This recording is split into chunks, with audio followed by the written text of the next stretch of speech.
Hello guys, welcome to the stream. क्या हाल चाल सबका गाइस? स्ट्रीम पे स्वागत है सबका। क्या हाल चाल?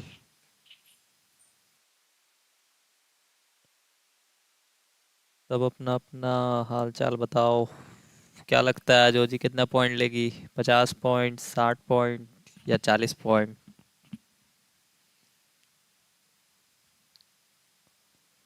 ला ला ला ला ला ला ला ला ला ला।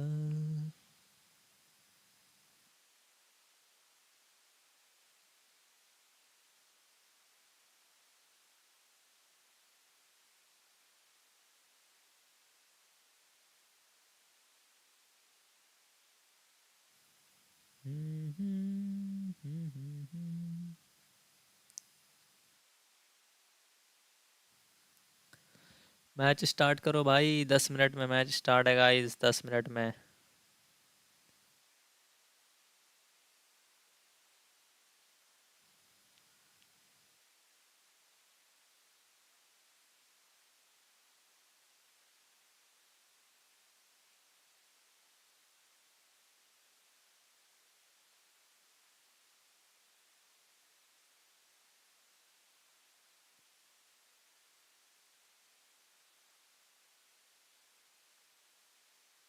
रोंडो, रोंडो, रोंडो, रोंडो। पहला मैच है रोंडो। पहले पे टीटी है 77 पॉइंट, दूसरे पे मैड बुल 66, तीसरे पे R8 57, चौथे पे है ओजी। ओजी है 43 पे।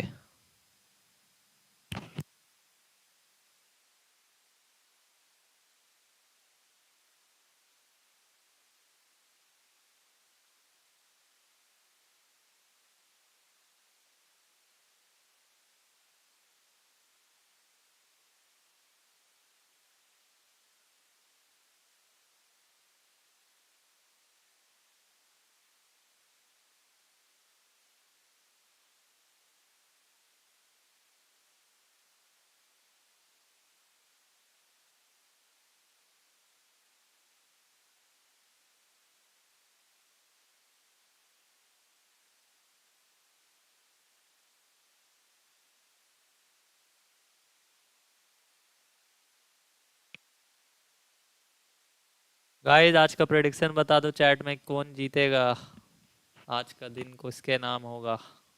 फटाफट से अपना बताओ चैट में। अल्फा 7 आज टॉप पे आएगा या फिर इंडिया, या फिर एपीजी का कमबैक है आज?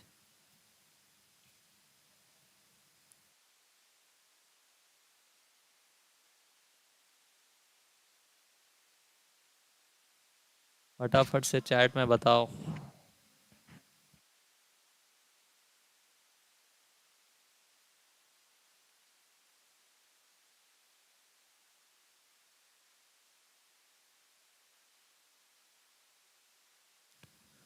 6 मिनट में मैच स्टार्ट है।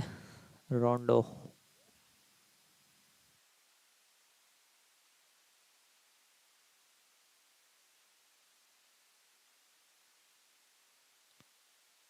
कल का मैच देखे क्या? कल का, कल वाला मैच लगाते हैं, एक लास्ट वाला कल का मैच शायद नहीं देखे थे ना। 1 मिनट रुको। कल का जो कैंपिंग करके मारा है, बाप रे क्या मारा है वहां पे अंदर में। कहाँ घुसा हुआ था साला।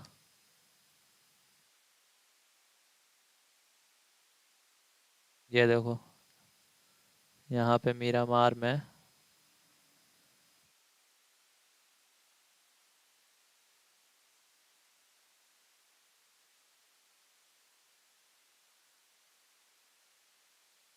कहाँ चला गया? ये रहा। ये देखना यहाँ पे। ये देखो यहाँ पे।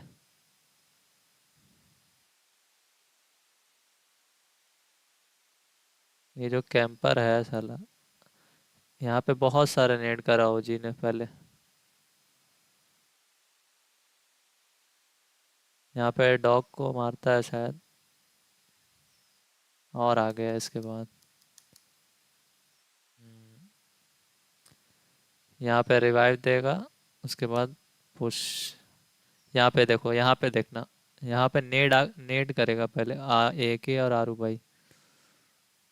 उसके बाद नॉक जो होगा, अभी देखना नेड आएगा यहाँ पे। ए के ओपी नेड कर रहा है,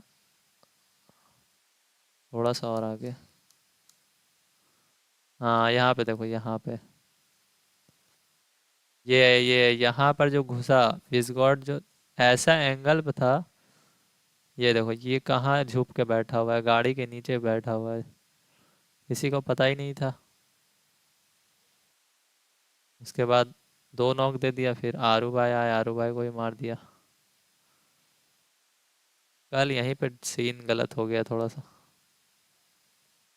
उसके बाद लास्ट एपीजी से ड्रॉप क्लास हुआ।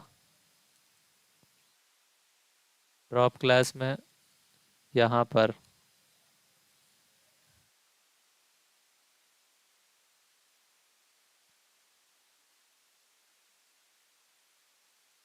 यहाँ पे स्प्रे मारा था जियोल को, कहाँ गया जियोल? जियोल को दिखा भाई। यहाँ पे तो आतंकी भाई ने थोड़ा सा ओवर एग्रेस कर दिया, नहीं तो फोर मैन जिंदा होके मार देते हम लोग। यहाँ पे थोड़ा सा एग्रेशन हुआ है, यहाँ पे देखना अभी। ये यहाँ पे पता चल गया था आतंकी भाई को।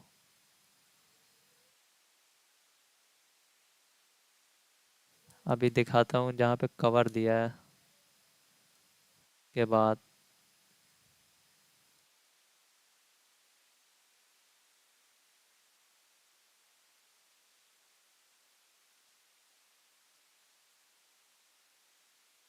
कहाँ पे था?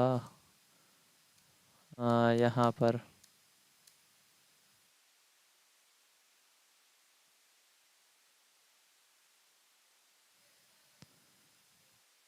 जियोल भाई को दिखाया ही नहीं है लग रहा है।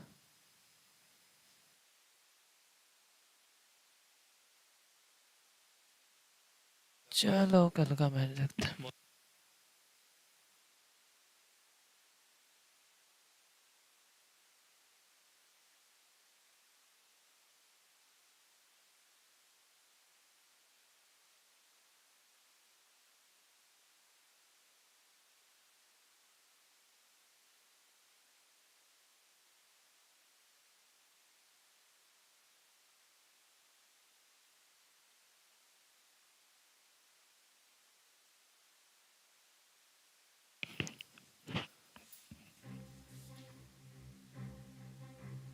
चलो भाई स्टार्ट हो गया अब।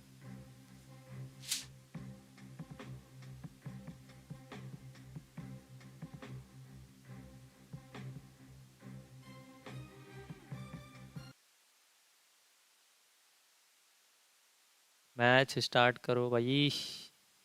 अल्फा 7, कारिलो भाई, रेवो भाई, माफियोसो।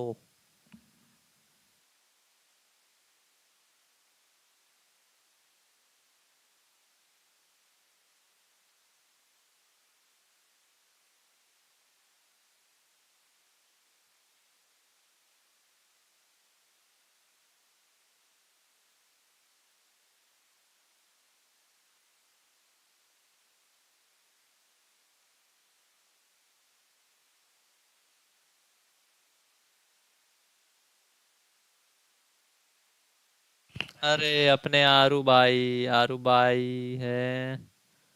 और अभी स्कॉट। लेट्स गो आरू भाई, player arrival.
something else to offer. So I think both of those things aligned, and as we predicted, the lobby would be. It's almost exactly the way we thought it would be. So we are pretty much confident because we understand how the structure of the lobby is. And I absolutely love the way you guys were just gaining that confidence. A lot of the viewers were saying that you were camping. I personally don't think so. Now, going into the last match, you guys did do something that surprised me, and that was hunt down APG that's currently in last place. What made you make that decision? It's our drop. Whoever comes to our drop, we're gonna hunt them down. ओहो आजू भाई ने क्या APG, बोल thank you दिया so much, भाई Aru. That is the खतरनाक shot he if बोल I've दिया आरू भाई ever ने heard one. And now going other to other surprises, we got Tulika. Mad Bulls, you saw me do an interview with him आरू भाई yesterday. ने We're तो gonna do another खतरनाक one. दे दिया Tulika, APG your को team was able to get together in July of this year. What has caused you guys to make such a great synergy in such a short time? Так, только ваша команда собралась в июле этого года. Как за короткое время вы смогли выстроить такую синергию? Мы очень много тренировались, работали над улучшением игры, работали над макро, над коммуникацией, чтобы показать хорошую игру. Тем более у нас нет организации, что дает дополнительную мотивацию показать, на что мы способны. We trained a lot. We worked on building our communication and our macro game. And since we don't have an organization behind us, it gives us more motivation to show a good performance. Well, you're definitely putting a good performance, but let's rewind a little bit because yesterday in Rondo, that was one of your least performances. Very poor performance, I would say. 15 plays, 5 eliminations. What are you looking to change going into Rondo today? Что вы планируете сделать сегодня на карте Ронда, учитывая то, что ваши результаты были плохими, 15 место и 5 elimination? Постараемся сыграть как минимум не хуже. So we perform our best, no worse today. Okay, I expect a better 15 plays, better than 15 plays. Match start करो भाई फटाफट से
क्या लगता है guys पहला chicken dinner कौन निकालेगा, क्या लग रहा है?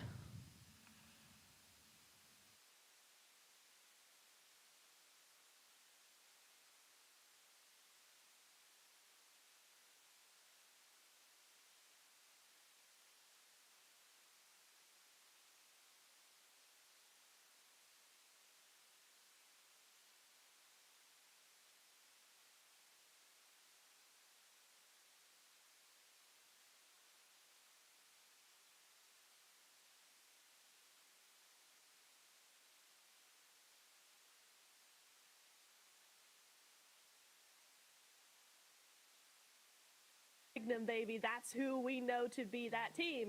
And then it just wasn't working when it comes to the leaderboard. So I feel like maybe there's some issues there with maybe a little bit of the timing. Maybe they're a little bit too delayed. I'm not going to say hesitant. They're not a hesitant team at all. But, you know, maybe just a little bit too delayed, or maybe they're getting caught out a little bit too much where, you know, they need to be splitting up a little bit more to adapt to this lobby when भाई they want to be TT ने more बहुत compact. अच्छा Something like खेला that, है I भाई, think, China की team might TT ने just turn the thunder tide talk for them and gaming ने get those बहुत points on अच्छा the board. खेला। Yeah, it would be nice to see. But then looking at 2020 these plus replays, game का I'm actually point looking at निकाले this replay इन्होंने। here of the early fight in Rondo happening between R8 and Alpha 7. And when you're looking at day one here, one big key point to bring up is going to be how R8 were just so dominant from start to finish of day one, right? Because this is a team from MENA that who, like, regionally, they do great alongside maybe GK. Going into a global MENA, we're usually a little bit uncertain as to predict them because they're usually quite inconsistent. But no, R8 bringing the heat from the get-go, extremely consistent gameplay. In particular, Ida performing, which is pretty expected because he's one of the main fraggers of the team.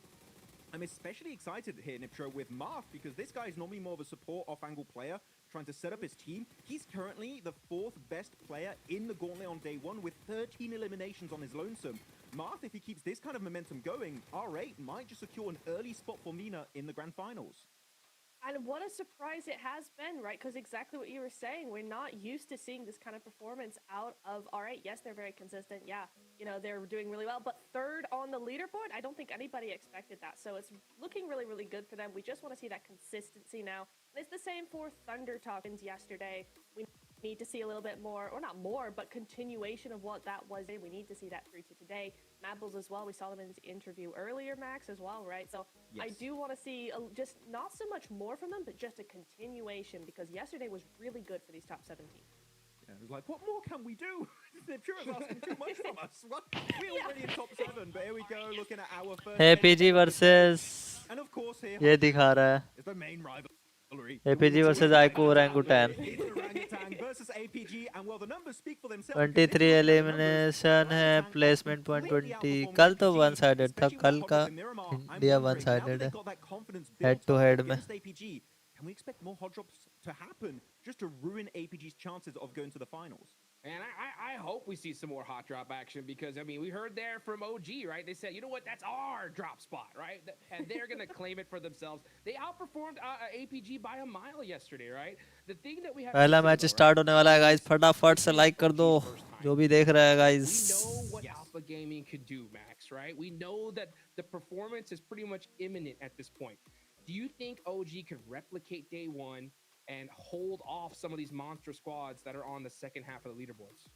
Well, I've actually seen for Orangutan, going back yesterday, rewatching the games, what Orangutan can improve upon is avoiding mid-game fights. And if we can see that happening, because we saw game 1, game 2, they were able to survive. I think AKOP survived as a solo game 1 on Rondo. And then game 2 was Aru surviving under the bridge as a solo. If they're able to maintain their players, their entire squad alive in those similar positions, chances are we might have had an Orangutan win in those particular games. So that would be a 1 point of improvement. If we do see that coming out from Orangutan, they're going to somewhat solidify a position in top 7. But again, bottom teams here, Niptura, the on top 7, Alpha Gaming, Ulf, Regnum, E-Arena, DRX, Deek Xavier. Do we truly expect all those teams to take a beating without fighting back? I think we're going to see a big change up from these bottom squads in these next 6 games. Oh, 110%. We have to, right? These are not teams to go down without a fight. Regnum, Karya, I know we talked about them earlier. Alpha Gaming, I mean, these are 2 powerhouses of the global stage, and not even regionally, just globally. And yet here they are in the bottom, you know, the bottom 8 here. So I think we're going to be seeing a lot before this day is done. Oh no! For sure. Wait. What? Yeah, Mozzie! Marzi is saying DRX. No, if you guys don't know, in India, Marzi is like he's like me, but in India. अरे मेजी भाई का comment आ गया है. They get destroyed. He picked reject during BMIC. Marzi. How can he All the best DRX. Blame अरे Marzi. DRX भाई तो आज Oh, खत्म guys, है. make DRX sure का you आज guys check it out. बहुत All come the point crazy आने talk वाला that's है. happening in the Gauntlet, and also, DRX your का आज input कहानी as well. खत्म Make है. sure you hit those QR codes, and then hopefully we can feature some of your DRX comments तो here गई आज. in just a little bit. Also, we got to show some big love to the Infinix GT30 series, the official gaming phone of PMGC 2025. Engineered for precision, performance, and victory, empowering every gamer to be the one and outplay the rest on the global stage. So, guys, man, things are heating up here, right? We talked about all these teams that need to perform, and OG with 43 points on the day are great.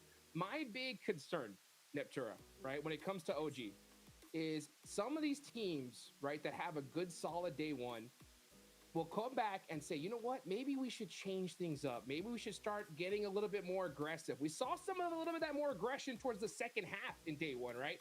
What do you think OG should do here, right? Should they kind of replicate that kind of more, tactical weight back play style, or should they up the aggression here and now? What do you think?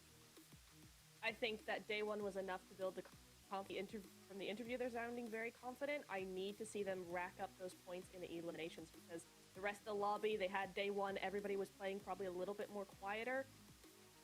They're going to start ramping up that heat. OG need to bring the same sort of level. Yeah, OG hopefully can do it. पहला match start होने वाला है guys. बस थोड़ा देर में. Fully locked in here, Niptura. But actually, talking about teams that should be a little bit more aggressive here. जैसे ही match start होने वाला होता है थोड़ा मेरा स्ट्रीम फंसने लगता है. Playing way more passive for the players on this roster. This is very unusual. You have Solis, you have Ketch, you have especially Erin, the rising star of Turkey. This is a team that I am expecting to level action because day one, for me, they were just invisible. We didn't see anything of true value coming out from this roster. Yeah, it's really, really strange. I mean, we've seen so much from them over this being very, very aggressive. This 2 minute में पहला match start है. Is a lot more passive, is a lot more controlled in how they do things, but this is a little too far because at this point now we're not seeing anything. They're being so controlled and so contained that they're not doing anything. So definitely need to step that up. I don't know what the idea should be though. I personally am always a fan of being a little bit quicker to do things. This is a team that is slower to rotate, and maybe if they were just a little bit more snappy with their rotates and their decision making, they might see more results. Well, you know what? I'll tell you one thing, though. We're going into Rondo right now, Max Man, right? And we saw some crazy hot drops in day one. We saw R8 versus Alpha 7. We got about a minute on the clock. Why don't you break down some of those hot drops that are about to happen here? I mean, Alpha 7 R8, of course, as you just said, the main one that is going to be happening, we'll see who's going to be able to take the dub this time around. We had Ulf fighting Virtus Pro in Stadium. There was a very big fight. The Virtus Pro did end up winning and did get rid of all of Ulf in that position and did force a recall, so that was very well played. But we keep talking about Orangutan here on the pre-show. Niptura, Kara versus Orangutan did happen, and it did result in them going down to a solo player. I believe it was Aru who then went for the full recall and revived his entire team, which was great. Are they going to contest it after they built up a bit more confidence yesterday? That's a very big question that we're going to see answered very, very quickly. Yeah, I think it's entirely possible. Honestly, I wouldn't put past anything past OG at this point. They're feeling so good after yesterday. I just hope they can contain that and put that energy, put that confidence into making some भाई यार big बस brain net plays and सही not से just चले make यार. silly decisions because they're being really overconfident. That's the balance that you've got to keep here. So I just really hope and pray that that's what we're gonna see from them today, and it's not gonna be a little bit of a. भाई पहला match start होने वाला है. We need to see that OG. We've loved what we've seen from them Let's so far. see. We just need them to bring the heat. Well, the heat is coming, Max. Oh, that hot drop, man. It's coming. रोंडो 10 second में पहला match start. Can OG hold it on? Can they get those eliminations? Let's see if it's going to happen right here, right now. Let's go ahead and take it on over to Blake and John Allen. Hello, and welcome to day 2 here of the Gauntlet. And we've got another Rondo up and up to bat. It is going to be big. It's going to be messy because we've got those recall beacons back in action. They're engaged. चलो Just like a plane cheap and path क्या है straight भाई, plan. Plane path दिखाओ जल्दी से. Not the tomatoes, not the onions. Stop throwing them, please, please. I plane can path only दिखा take दो so फटाफट. much. He's in the stocks, bro. He's in the stocks on this. I got put in the stockades yesterday. It was crazy. But we're straight back into things over on Rondo here. Northern Plain Path. Should be a good one. Hopefully less of the water in this one as opposed to yesterday, because yesterday's finish was pretty insane, and I think we're theorizing behind the OG scenes. किधर जा रहा है Probably भाई, shouldn't have been ओजी को possible in the first दिखाओ. place. I think it was fairly cruel. And there's only so much water in Rondo as well, right? You got a little bit down towards Rinjiang, and OG then को pushed दिखाओ. yourself towards Tuling Jadena City. We managed to head right there, which was very unfortunate. Already though, we're getting those hot drops coming through. The three mans going up against one another, trying to get as many points as possible in the early game of Rondo. We saw those big pickups right at the beginning of yesterday. I think it was 6 points earned off Alpha 7, right? That was pretty incredible stuff. La la One la team to be able to la extract 6 la. elimination points right off the bat was brilliant. That was R8, I believe, who were अबे able to beat the zone main पूरा force इधर here बन गया है. on that one. We are going to be heading up to the पूरा northern side of इधर the circle. Right Our hot north drops में continue पूरा to zone बन unfold. गया. I'm sure we're going to have more than just GS and Geek on पूरा our zone plates north very, में very बन गया. shortly. But of course, remember those recall beacons. We harp on about it enough. You guys should be familiar at this stage with just how it will work. And you can see a little bit of maybe trepidation for these teams right now to kick things off. Kind of crazy that you've got Saf G from Geek all the way up towards the northwest side of the map, south of Minhu. This is practically on the other side of the world right now to the rest of his squad. Obviously, Nerzed in the mix with the rest of them. So Ragnarok and Kevin. I think this is a pretty good mix as well in terms of firepower versus GS, but GS brought out some surprising gameplay yesterday, some pretty strong APG stuff. top versus VP. Versus Revo with the knock, takes him down instantaneously. चल That's all top we're भाई talking about. 1v2 कर दे. Oh yeah, looks like maybe we're on for a repeat over there. Brazilians getting bandied about. Meanwhile, APG looking to try and hold the door frame. अरे The यार, spray with the UMP around the corner. The step in with the micro Uzi is good, but micro it's gonna be उजी all से right for मार Alpha दिया. Gaming. They are actually very, very split. They're on a four-way split. Every single one of their players dropped solo, and they will have plenty of opportunity to go for these recall beacons. But that seems an interesting choice for APG. Yeah, it's super weird as well, considering like Alpha Gaming strategy is to drop as a 4-man on Rondo. Come to globals, it's like let's drop as the 1-man in 4 different locations, which I don't think it's ideal. And I mean, all 4 of these positions are not in the circle either. So this is a complete, or I'll say waste of time from Alpha Gaming, but it's not great. Let's put it that way. So to regroup here, you'd have to battle through R8, A7, DRX, even OG's in front of you here. Could be a bit of a menace to you. So I think that overall, this is a bit of a difficult scenario right now for APG. Not sure I'm on board with the strategy just yet. We'll have to wait and see. The one thing I think may have happened there is that they were trying to camp multiple recall beacons, right? And I'm really giving them some slack here. I feel like it's very tenuous of a link, but yeah, it's a weird play. It's certainly not something we've seen before on Rondo, where teams are balling up for the death balls. Okay, that was first blood. I mean, that makes sense. You hit the deck, you get that M4 on board, you're going to hit those sprays all day. Looks like they do get some retribution, though. Alpha 7, back in. Yeah, I think Obscure's been playing very well, honestly, for Alpha 7. Out of all the players as well, you sort of expected to be Revo, Carrillo pulling out that magical moments, but honestly, Obscure's been very strong, even just on the nades overall. Jafar at distance here from GS with DS3 and Icon inside the building. He seems to be dipping out a little bit here. There is one nade in the hands of Icon. Could be quite deadly versus GK, but this fight is massively slowed down. And again, this is towards the north side of Jadena City, so they're not really towards the circle just yet either. Both teams likely would have to rotate on that north side. It is slightly weird for GK with SAFG being over towards that northwest side, where the intention here is, I guess, not to lose the fight, but if they don't lose the fight, regrouping with SAFG might be slightly rough. Let's put it that way, because they've got to push through Mad Balls. There's Deke Xavier in front of them over towards Concierge as well. So, yeah, I don't know how that happens. Reefus is down from Alpha Gaming. He tried to look in on this fight, And Marth said no. Marth's cracking on. He's having a great day so far.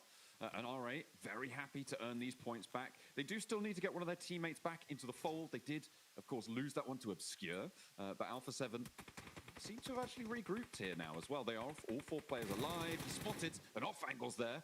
Rizal actually landing the shots of the Marth, and there's no response. A nice little pickup.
Capabilities towards that southern side. That river that sits in the middle of this circle blank has some really difficult crossing points. I mean, we saw just how treacherous those riverbanks can be yesterday on our Rondo game, but in general, there's not the easiest time where maybe on a map like Erangel, when you're crossing that central river, the riverbanks are a little bit more forgiving.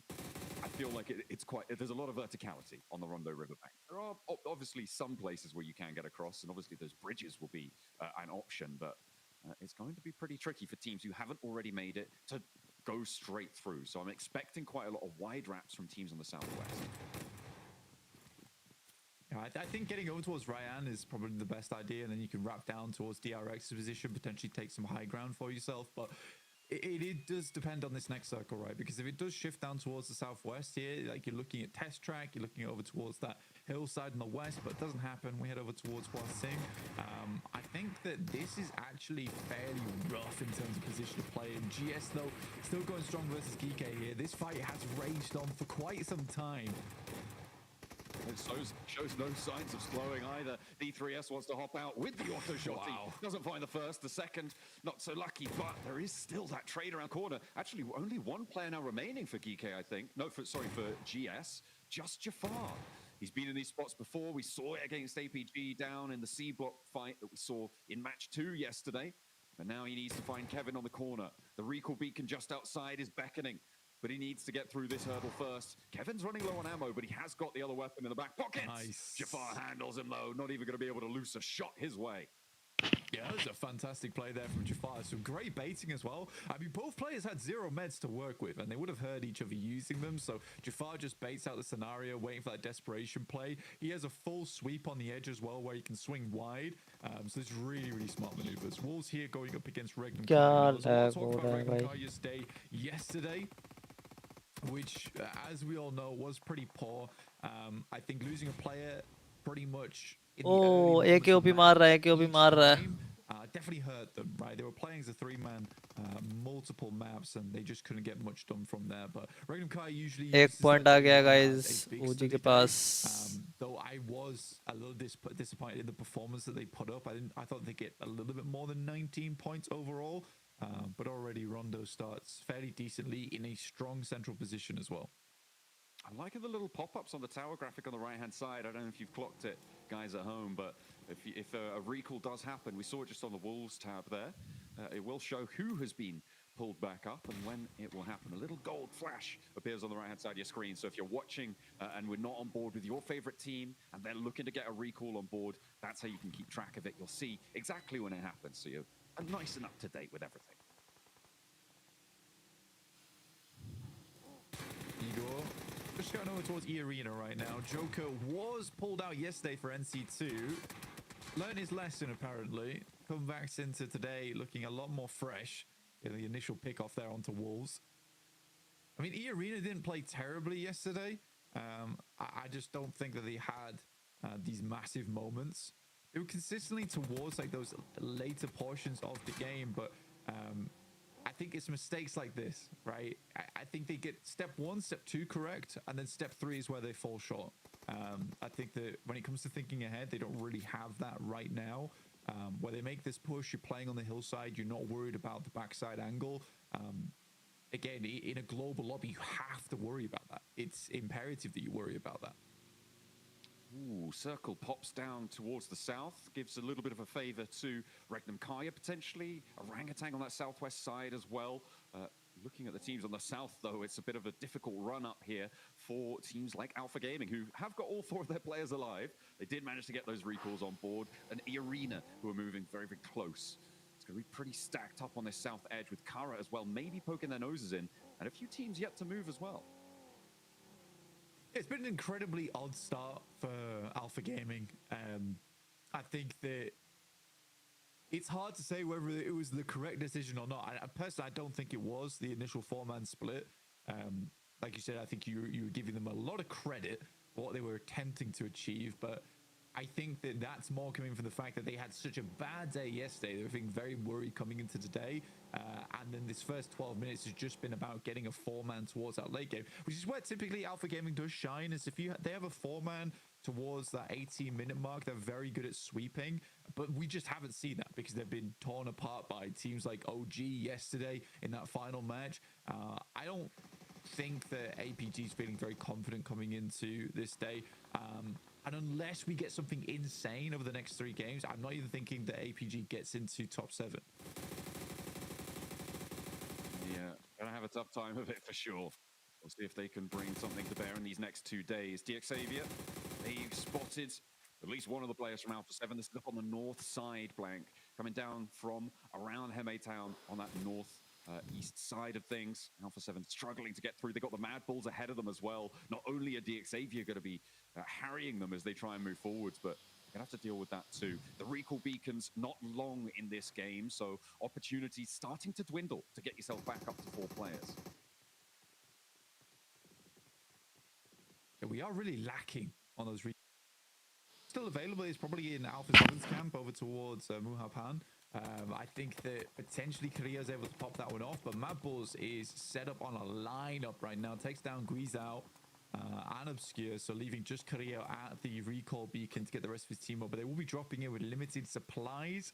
I'm kind of concerned right now for them. 5 elims on the game. It's not terrible. It's not great either, though. See those recalls popping up there. Wolves moving through as Ulf managed to get into this position nice and early on the plateau, but will they be able to hold it? The first is good. A double spray down across the way. No, it's a 1-for-1 trade, but Ketch is able to find another. Coops goes down. They lose one on the off angle here. Scarface has been knocked, but the Wolves are no more. Taken away on the approach. You can't get up the top there. Ulf able to beat out the Wolves on that hold. So funny, it's the 2 Wolves logos going at it with one another. You know, the 2 packs are scrapping. OG पे zone है, OG पे zone है, zone है OG पे. Max brings up a really good point on the desk, is that the Ulf does feel very weird right now to me. Rondo actually was one of their best maps that they played. They were fantastic at it overall. And I think for Ulf, there is this issue that I think it is confidence based, because OG पे बढ़िया zone है. Kind of lackluster when they were playing under the name of Fireflux, to suddenly this whole new team with Aaron on board, with Matcat out, and then coming to Globals, I was just concerned because I was like, well, this is not the Ulf I'm used to seeing, with just incredible long-range control, and especially having such a good time on Rondo. Just was not meant to be yesterday. We'll see if they can pick up that performance. Ooh, the Garden Illims not playing well for DRX. They had a lot of people trying to move into the area. Alpha Gaming actually fairly successfully taking a decent chunk of it. A big nade comes through from Reefers as well. That's going to find 2 of them, just leaving Soezy down on his last legs here. Last player to stand, and his bridge position fairly known. Look at the ground that Alpha Gaming have been able to achieve. I mean, fair enough, you know, to be able to salvage something like that from a game that started the way it did for them. And with 2 Elims, they do have a lot of teams that can crest over the ridge lines, take shots at them. The question is, will teams want to do that? Recentering up on the circle a little bit now. I mean, Mad Bull's on the northern side. It's not a terrible spot for them, but they are a little bit exposed right now. Regnum Kyrie playing things slightly slower over towards the western edge. You can see here already a nade goes through, able to find good damage over towards Tulica. Likely a knock and a flush comes through off the back of that one, but Tulica is just crawling backwards as fast as he possibly can. OG playing things out smart down towards the southwest side, just biding their time, and I think that's fair enough considering your VP ahead of you. They can try and cut out any control on the south side. There's no reason to move right now.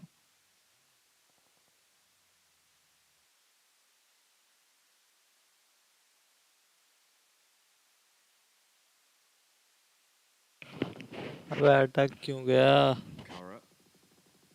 Now on the east side, we saw them trying to crest that ridge line over towards the Alpha Gaming position in the center of the gardens. And now they're going to have to move off of that hilltop. You can see Poser poking his nose in, trying to establish some kind of inroads for them. I think it may just be a crash onto Alpha Gaming's spot, but GS are going to move in parallel to that. It's going to be messy in the middle there. A difficult time, I'm sure. DX Xavier, they've moved in from the north side. The Mad Bulls have been leapfrogging with them, and Paragin will be the player to go down, but there's an answer, and it's Regnum Kaya to third party out to the west. Fair enough as well. I mean, Regnum Kaya able to gain a lot of control over that northwest side.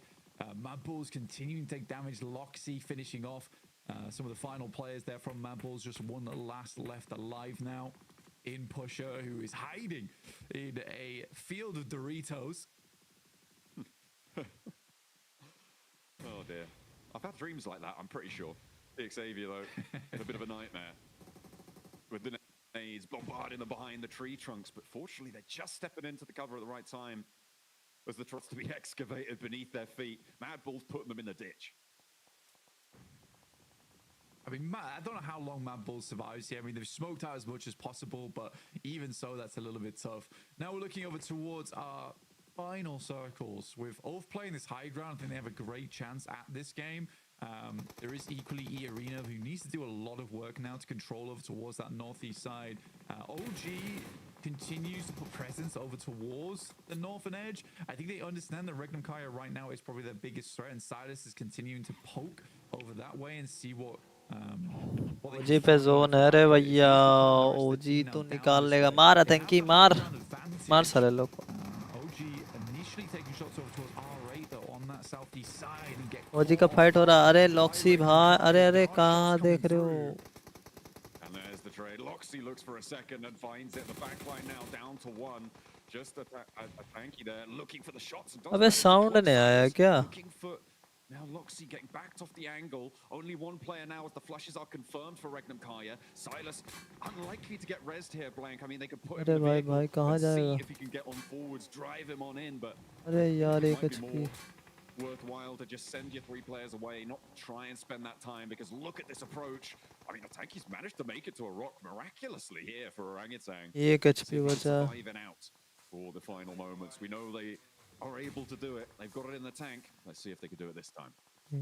Survive on that side of the map. Slightly underneath Ulf, though, so a little bit of a dangerous position for them, but I don't think Ulf is too preoccupied with that right now. They're looking over towards Mad Balls and making sure they hold out VP in the process. So it's a good play from a tanky. It is a little bit of a risky one, but if it pays off, then he's able to get quite far into this game, which is nice to see. Regnum Kaya, though, that is a decent start for them. It's to 27 points now. So already 8 points on the game here on Rondo, which is massive news for Regnum Kaya. Starting to catch up to teams at the middle of the pack. And a nice start to the beginning of the day is really huge for a team that struggled yesterday.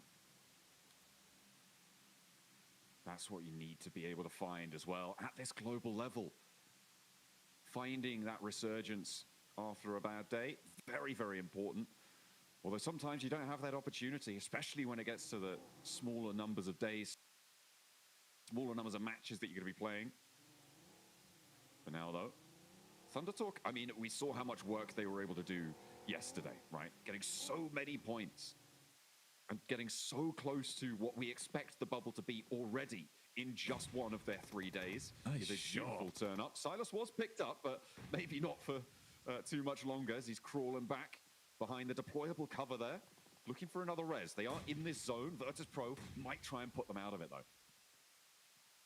You can see their VP looking to try and push further up. These nades are getting very close. There's a good chunk of damage. I think that Regnum Kai is kind of lucky that they don't lose too much damage on their side, because the nades seem to stop a little bit from VP. They want to hold them out for a little bit later in the game there. There's no real chance of getting too much more utility going forward. So you've got to be a bit conservative now going into these final moments. Good shot over towards Ulf as well from Regnum Kai in the midst of all that, by the way. I don't know where that came from.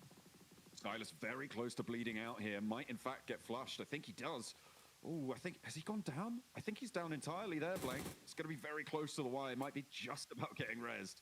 Can't quite make it out on the screen there, but that's a nasty little turn up. And I think it was actually R8 who did a chunk of damage from that off angle to be able to seal his fate. Oh, no. I'm seeing 4 players alive around Gaia. Maybe the res was there after all. Yeah, it did come through. Tanky, though, knows this location. Looks to send some nades over the top. It's a pretty nadeable position, but he has limited sightlines on this with the rock in front of him, but a great nade over the top will take down one player from R8 there. With limited vision as well. It's a great arc on that one. Brilliant little find, but will he have drawn the ire of too many around him? Mad Bulls feeling the burn as Regnum Kaya roll them down. 2 players fall, and that will be them done and dusted for the match. Regnum Kaya seem to be on the warpath here. 8 elims already. क्या हो रहा है guys? Yeah, I think for Regnum Kai as well, it's important to consider that when they were playing on this northwest side, they would continue to get knowledge, to get information. Silas is great at that type of thing, alongside with Wild, where they were consistently wrapping out the vehicles. So they knew sort of what was going on up here. They knew Mad Bulls were a much weakened team, so they wrap upwards. They don't really want to get stuck in that situation alongside with VP, but a nice nade from Soez over towards Thunder Talk will take down at least one. Doesn't quite have the angle yet to confirm onto it. जी का एक बंदा बचा है बस. Too many options here. Yeah, really don't. They're starting to run out. Barrel getting a little dry now. Sighting wants to peek over the top, but you know how dangerous the hump of this bridge is. We'll see if it's so easy. He's going to be able to do it though. DRX तो मारी गई. Run around behind and a nice little flex up for ET भाई क्या मार रहा है? Spot it. Regnum Kaya will have heard the shots. They'll be looking. You can guarantee that much. We'll see if they're able to find it. Doesn't look like they will. Maybe a little bit of time for Thunder to... ओ भाई मारा. मार साले को. ये HP कर दिया. अरे यार क्या मारा बे? Moorman last match बचा. But how has he survived that? What a hold on the inside. Moorman भाई की फटी पड़ी है. Last too much longer, but that is a great little clip for him.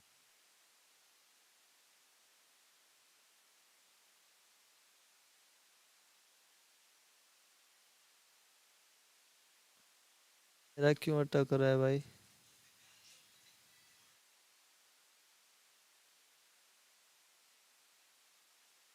Net ही नहीं आ रहा है वाह. I mean, Murray in the wreckage of broken.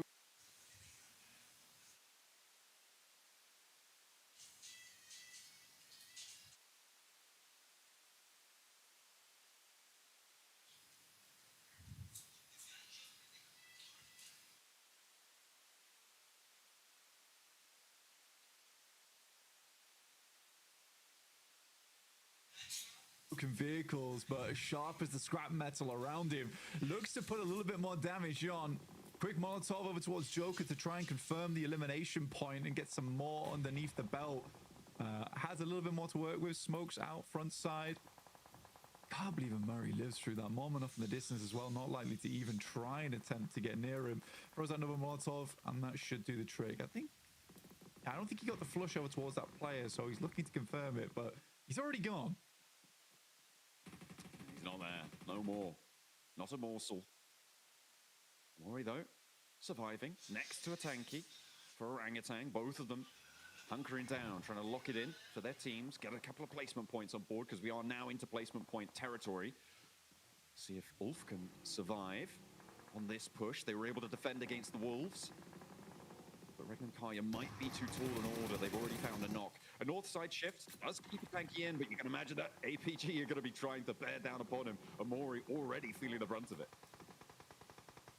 I mean, Alpha Gaming is Aru bhai getting into jinda hai, a baby, Aru forehand bhai. position towards the end of the game. That's where they can start sweeping a little bit, but there is consistent angles that are being available here. It's such a rough scenery to play in, where any little mistake in terms of sightlines that you leave capable for yourself, you're going to take damage from. Regnum Kai continues on their mission to take down the entirety of the northern hemisphere of this circle and doing fantastically at it. They've already put in a lot of damage over towards Ulf and probably limited a lot of the supplies, but now VP makes their wrap up over towards that north side, and Regnum Kai instantly is responding.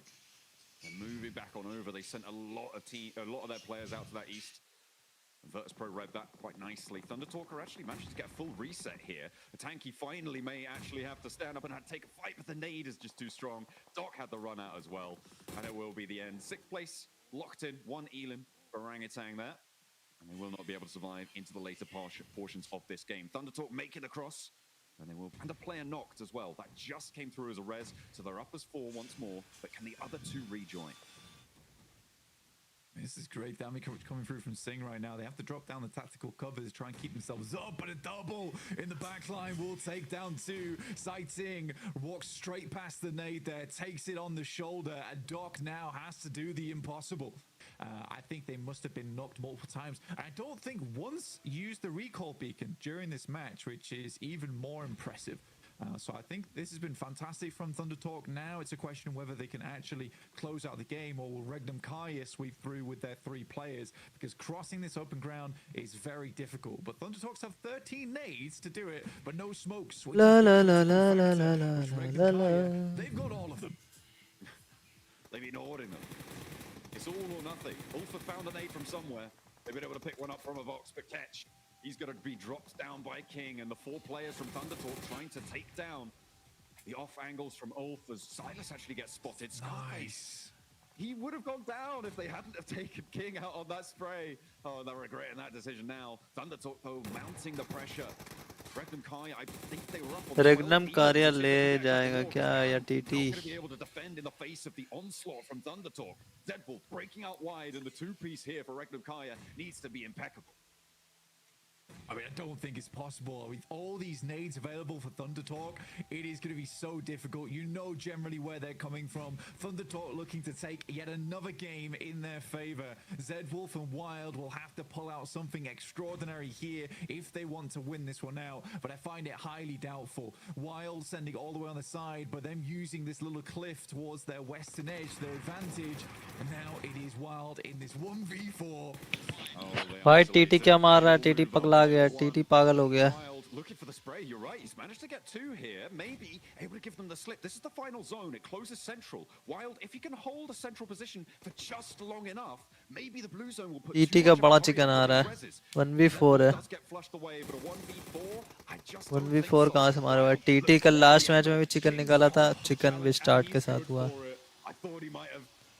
भाई साहब, China वाले पगला गए हैं PMGC में इस बार. China वाले हो गए पागल. बार बार के भरता बना दिया.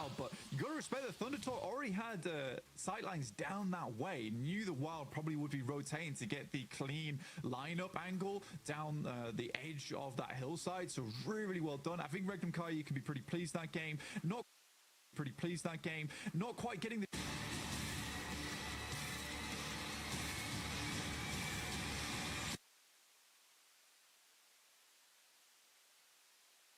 चाइना वाले भाई बहुत मार रहे हैं.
clearing them, getting that ridge to themselves, and then just being for the right time. The timing is impeccable with this team. I mean, just putting on a masterclass on that edge style play, right? I mean, they were playing the edge pretty much the whole way until the end there, right? Just taking out teams one by one, catch guard, and to do that all four up, especially in a lot of this max, it's just super impressive.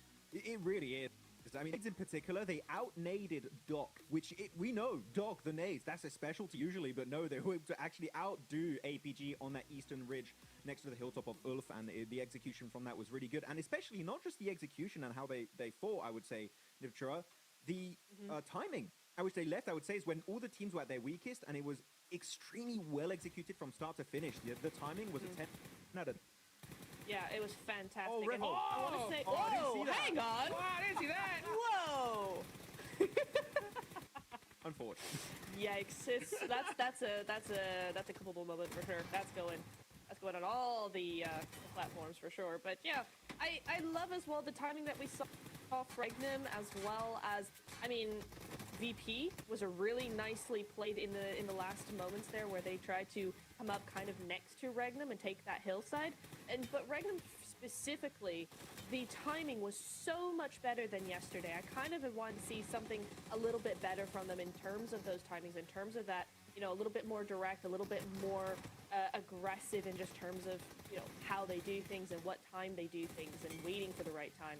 Yeah. And they were delayed a little too much yesterday. Today they were not, and look what it got them, a really good second place.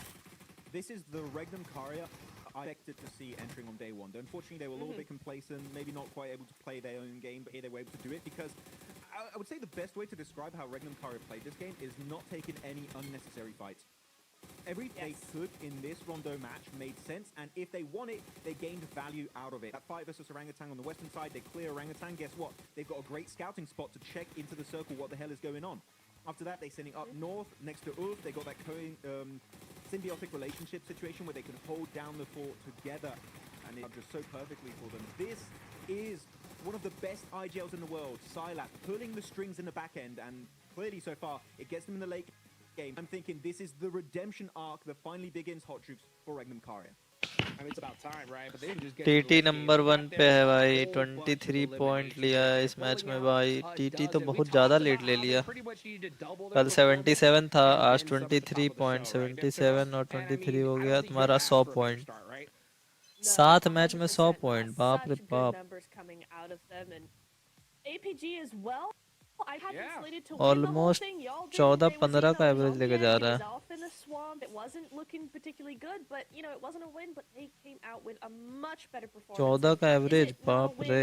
It's not a win, but it's a top 4 and a solid top 4 that sets the tone for the rest of the day. Fingers crossed. Hey, we'll take those all day. You know what? I want to kind of go back to the start of the game, right? We did see that hot drop with Alpha 7 and RA. Oh, never mind, right? Are you kidding me? 14.2 का average है भाई. MVP sting P के मार रहा है. Sitting. अच्छा, इसका नाम सिटिंग है, नॉट स्टिंग. पर हम इसको स्टिंग बुलाएंगे. स्टिंग भाई तो पूरा मारे हुआ है भाई. 4 किल मारा है, 800 डैमेज है भाई साहब. Of course, you know, you got King and you got AJ. Those are the two that I'm like, okay, these guys, they can cook, they can step up, they can Yang Tasho. But here this time around, though, it clearly is sitting. And they are sitting pretty. 100 points. And right now, I did a little bit of calculation. Wow. Of course, it's not great math. 120 points, you're pretty much 100% sure to go in the top 7 in the grand finals. They're already just 20 points away. What are we doing? 100 point निकाल दिया भाई.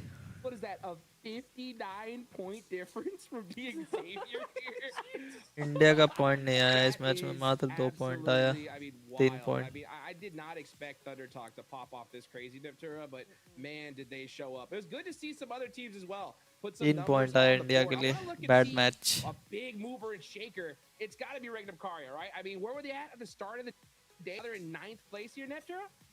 Yeah, they were 13th, I think it was. So they've really stepped up now to where they're only 5-6 points away from the top 7. So if they keep this consistency, it doesn't have to be, you know, crazy top 3s all the time. But if they keep making the extremely calculated plays that we saw in the run this game, the rest of the games are going to be so easy for them because we know what they can do. We saw glimpses of it yesterday. We've seen more of a sneak peek of it today. We just need a little bit more consistency. Just bring it more and more and more because that calculation of this team is what's going to put them on the map.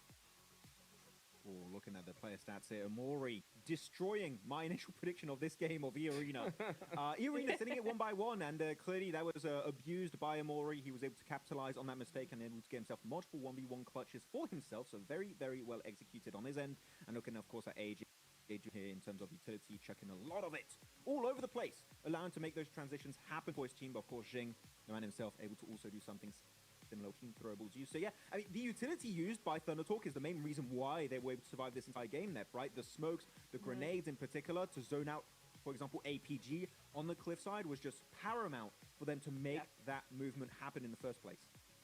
Yeah, it's what I love, using their nades as well towards Ulf as well, right? Because what I love is when a team understands that a nade doesn't have to do damage to be effective. It's just there to displace or to keep away. So if you're trying to zone out a team and keep them in their circle, just chuck nades at them. They won't be able to move. You're not doing any damage, but you're keeping that control. And that's what Thundertalk need to really understand, is that those nades, they don't have to do any damage to be effective. I wonder, does that include emergency cover flares? I feel like it, because I do want to see emergency cover flares of Thundertalk. Huge. Not the best, though. Not huge, actually. I would say they were not great. They were throwing them in positions where they really leverage much out of the item itself. I want to see them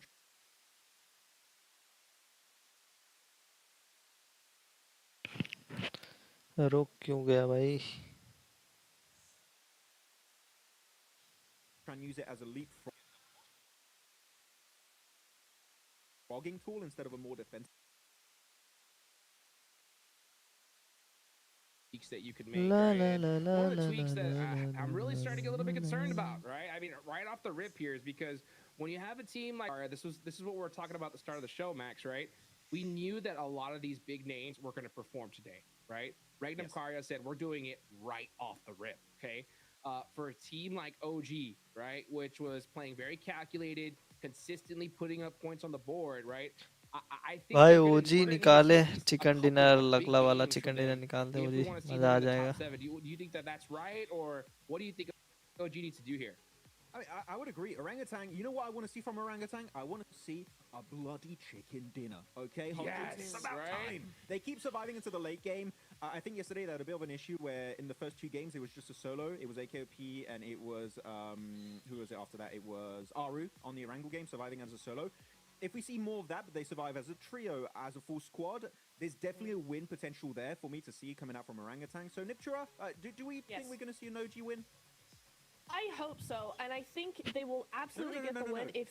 not hope so. It's a yes or no. Sorry. What's happening? It's yes. Oh. Okay, thank you. Yes. Yeah, because, and I'll tell you why. Because the main difference between how they normally play and what they're doing now is they're spreading out on the edge. That's typical for OG, right? They're using their terrain, they're spreading out a little bit, they're trying to get control, but they're not backing it up.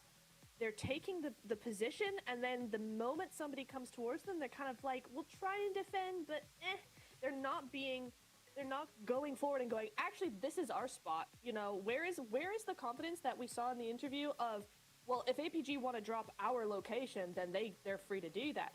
We want to see that same energy coming into the end game when they go, this is our position, we're going to set it up like this, and also we're going to back it up with some shots. It doesn't have to be elims, but I want to see more presence from them in the end game because the setup is good, but they're just falling down on converting anything into oi, stay away. Boring भाई, match start करो यार फटाफट से. Beautifully executed. It's really hard to fight back in that kind of situation. Match लगाओ भाई. Just on another team I want to see some improvements from. I'm going to go on GRX, and I'm going to blame Marzi in particular, okay? If you're listening to this, I know he's doing a watch party. Why did you pick DRX, okay? He is the true boss. मेजी भाई को बोल रहा है, why did you pick DRX? In my mind, DRX were going to have a banging performance in the Gauntlet and instantly make it to the finals, but no. They started off the day in 11th position, and I believe now they're in 15th after this first rondo. Yeah. DRX, we're almost at the halfway point, Hot Jukes. We need to see PMGC more from भाई DRX. क्या They've लग got रहा nothing है so far. Stage. Yeah, for sure. I mean, the thing is, this is my concern, right? Is that with so many big names on the stage second तो half बड़ा of the मस्त लग leaderboard, रहा है. if any of these teams like DRX do what we just saw Regnum Karya did, right? 18 points, they're in the running for top 7, right? So I think for a team like DRX, though, hey, get it done now. You know what I'm saying? You do not want to wait till the last is for sure. So for DRX, so many of these squads, I think the pressure is on big time here in Aptera to perform right here, right now. 100%, because we're getting closer now. It's game 2 after game 3 way done, and that's where it's really going to start. You're going to start getting that pressure coming in. You're going to start going, we only have a set amount of games left. All of that stuff's going to start happening to you. So it really is now or दूसरा never. Match start होने वाला है बस. Yeah, it really is. It really is. You know, I'm kind of gonna go on the other side of that point you were talking about earlier. You know, when it comes to OG, right? I think that their performance is very impressive for a squad that it's their first PMGC. You know, I think they've done a lot to be in the Ziol position. भाई. You know, I think that Ziol getting a chicken Rifus dinner top right now, from what I've top. seen so far, is going to really depend on them getting a circle position, right? If they're in a dominant hill spot, they get the La la zone la lock. la la I think la they're la winning la that game la all day la. long, right? I think we're करो yet भाई to start see करो match them be able to फटाफट pull से. out a chicken top dinner भाई. when you're talking about अरे like from dog that किधर है? edge अच्छा style डॉग play like उधर we है. saw Thunder Talk do, right? Play edge, take out every single squad, right? Hopefully we can see them build up to that, but I think the best case scenario for OG here is if they do get that circle, they got to capitalize it like there's no tomorrow. And then hopefully just be, once they get that chicken dinner, right? Be like, we can do it, right? We've done this before. Yeah. And that's something that's really hard to cross, Max, right? Because pretty much everybody in this lobby has won a chicken dinner at PMGC before, right? At least once. They're all very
PG, what would you do?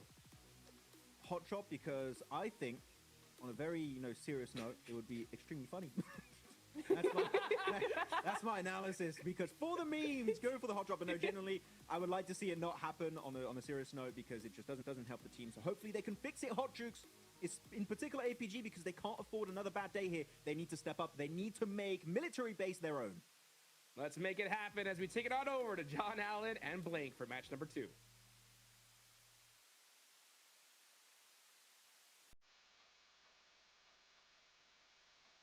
Well, you know what? We are going to have a little bit of a pause here.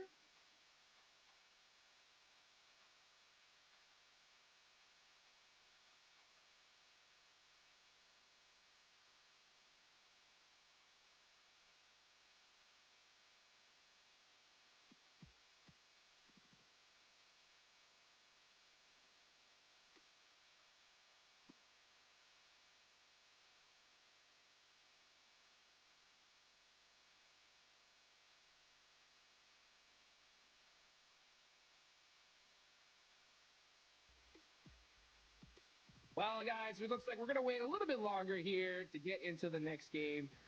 So, you know what? That gives us a little bit more time, Max and Neptune, right? to get into this? I know John Allen and Blake are super excited to get his.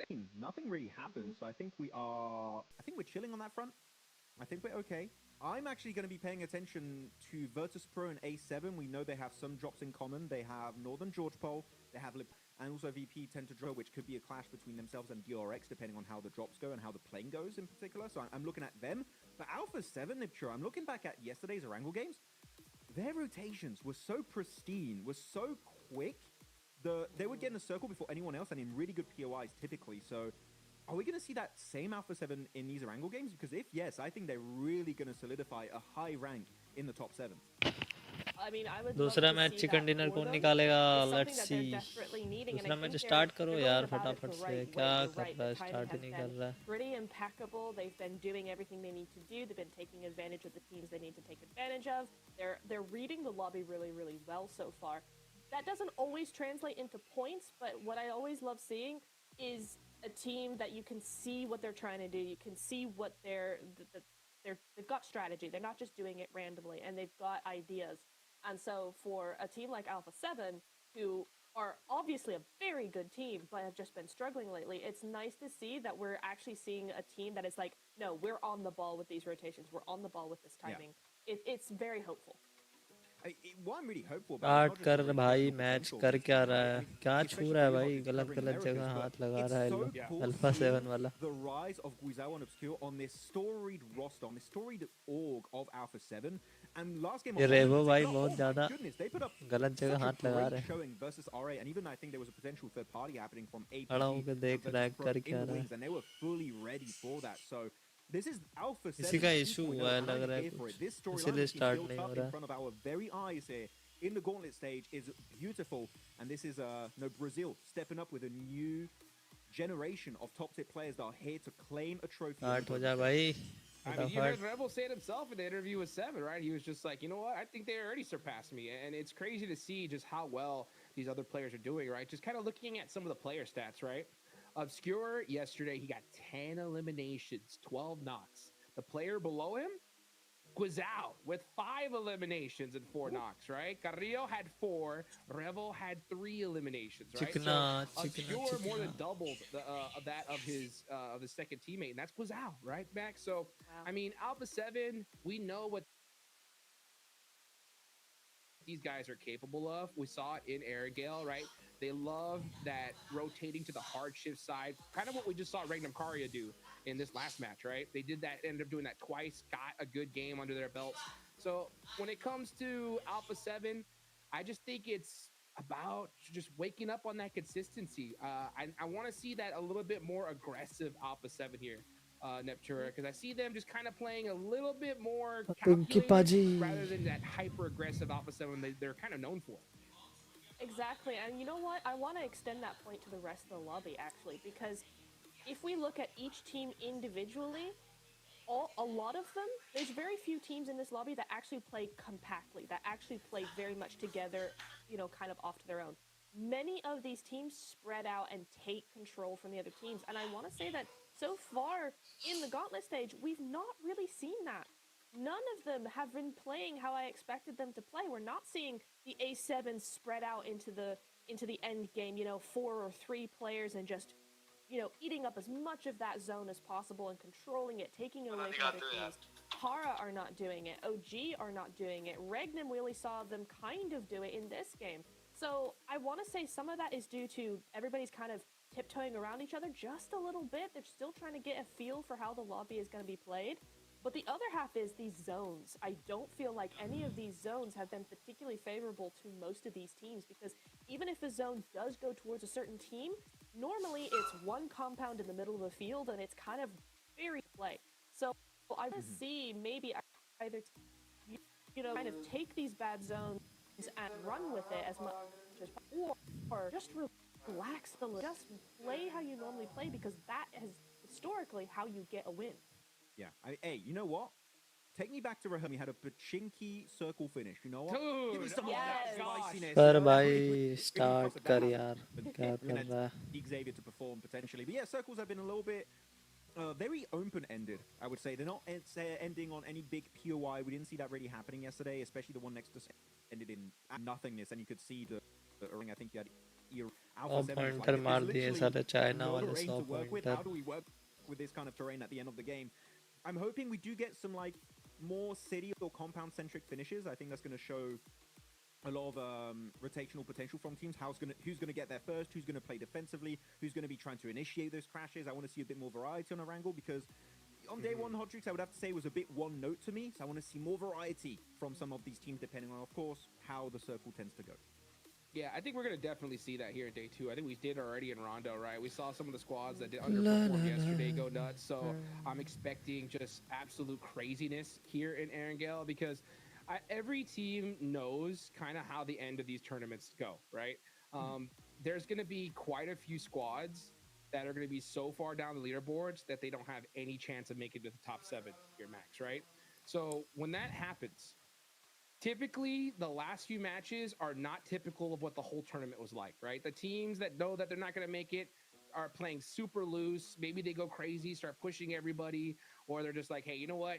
See you guys in the group stage. We'll make something happen from there, right? So I think considering that, Max, teams more than ever just realize how important it is to put points up here and now rather than waiting to the end of the game, right? Yeah, no, exactly. It's going to be changed up quite significantly into this. But I want to go a little bit deeper on what you said about the later stages of the Gauntlet change significantly, Hodgix, because I think it brings up a very interesting scenario where, because you need to be in top 7, right? It's very forgiving if you're in, let's say, top 3 in last 2-3 games of tomorrow. Like if you're looking at Thunder Talk, Mad Balls, R8, maybe Orangutan. Are we going to see a situation because you would be so comfortable that you can kind of ruin the opportunity for teams down below? Yes, I am talking about potential hot drops. Just as a theory, here, Nitro, just to have a conversation. Orangutan, if they're very comfortable in top 7 heading into tomorrow's last few games, and Alpha Gaming are still struggling, do you get rid of them to clear up that position for the grand finals? Technically, that wouldn't be a bad shout. I don't think so. I don't think so, right? I mean, Nitro, that's the thing. She's so silent. She fully agrees with my point. Thank you. Yeah, it's a hard one for me because I don't normally love that tactic. For a couple of different reasons, I don't feel like it really does all that much because if a team is, yes, if it's like, you know, a few points away, whatever, but I don't always love it. But then we're always talking about teams that are further below trying to ruin, you know, some potential chances for teams a few places ahead of them, where here I think in this instance you're talking the other way around, right? It could work. It could, you know, just try and solidify their dominance in certain situations, right? It's like, you know, we're going to hot drop you in Chumacera again because you're not doing well, and we want to make sure that going into the finals, you're not going to drop here again. That could be something that might be worth the effort because otherwise, I just don't really see the point. Yeah, I'm mainly talking for the fact of clearing up a drop location for the finals. Yeah. I think it's definitely a long-term incentive to do it. For example, you can also, I brought up OG and APG because it's the funny meme one to bring up right now, right? But otherwise, GS team. I think a lot of teams want to try and get rid of them, such as maybe APG if they're able to climb up the rankings a bit. Alpha 7, Wolves want to try and get rid of them. Maybe even GK because of their Rondo drop location. Again, that's dependent on what the leaderboards look like entering into tomorrow's 6 matches. So yeah, definitely, you got to keep in mind that if you're not comfortable going into day 3, you could be in a little bit of trouble because if you are sharing a drop location, chances are that team does not want to share it going into the finals, where again, you're fighting for the lion's share of $3 million prize pool. So I would backstab some people for that. Hell yeah. Maybe not you guys. That's a lot of money. You guys. You're safe. Yeah. You know, a lot of money on the line here. And you know what's typical? You know, I honestly, this is one of my biggest pet peeves about competitive PUBG Mobile, right? Is we don't normally see squads like do these crazy drops towards the end, right? Which is what I would do because I'm like, hey, why not, right? We got such a huge lead. We could do whatever the heck we want. But for some reason, they continue to play the kind of like the same game they've been playing, right? But one thing that I think really makes a big difference, Neptura, is if you want to take out a squad, you could just say, let's go ahead and if we get into a fight with them early on, hey, we could just make sure they go out. We could take them out no matter what here towards the end. So I think those mid-game fights, things can get a lot spicier, Neptura. Oh, absolutely. You know what? You want to take a team out on rotation? Absolutely. That's minimal risk to yourself and all the damage onto them. I would love something like that for that to happen. Well, let's see what's going to happen here in match number 2. First air gale of the day. Let's take it on over to John and Blake for match number 2.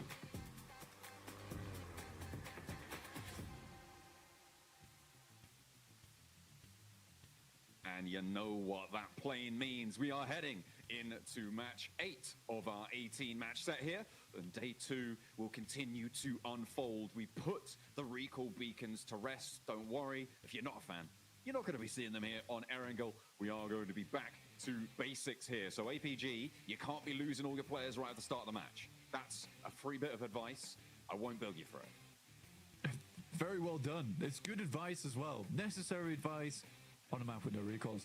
But we are heading from the western side, direct south plane path from the north down towards Ferry Pier. A little bit more difficult to head over towards the eastern side of the map, but Alpha 7 getting up nice and early over towards the, I guess you could call it a slight Zaki North George split that I like to go for here. R8 also out early. R8 consistently being in the vicinity of Alpha 7. Seems like there's a bit of a grudge match going on there. And Thunder Talk dropping very, very close over towards OG on the north side. That is potentially dangerous for OG. Thunder Talk at the top of the tables. We've seen what they can do. Although, at the moment, OG are a little bit isolated from them in Severny. It may be that Thunder Talk try and grab a vehicle, head out to the east coast here. Getting stuck into a fight in Severny this early on, without the circle being confirmed, especially now, Blank, because we've got a military circle. Yeah, immediately, there's the vehicle icon. On you go.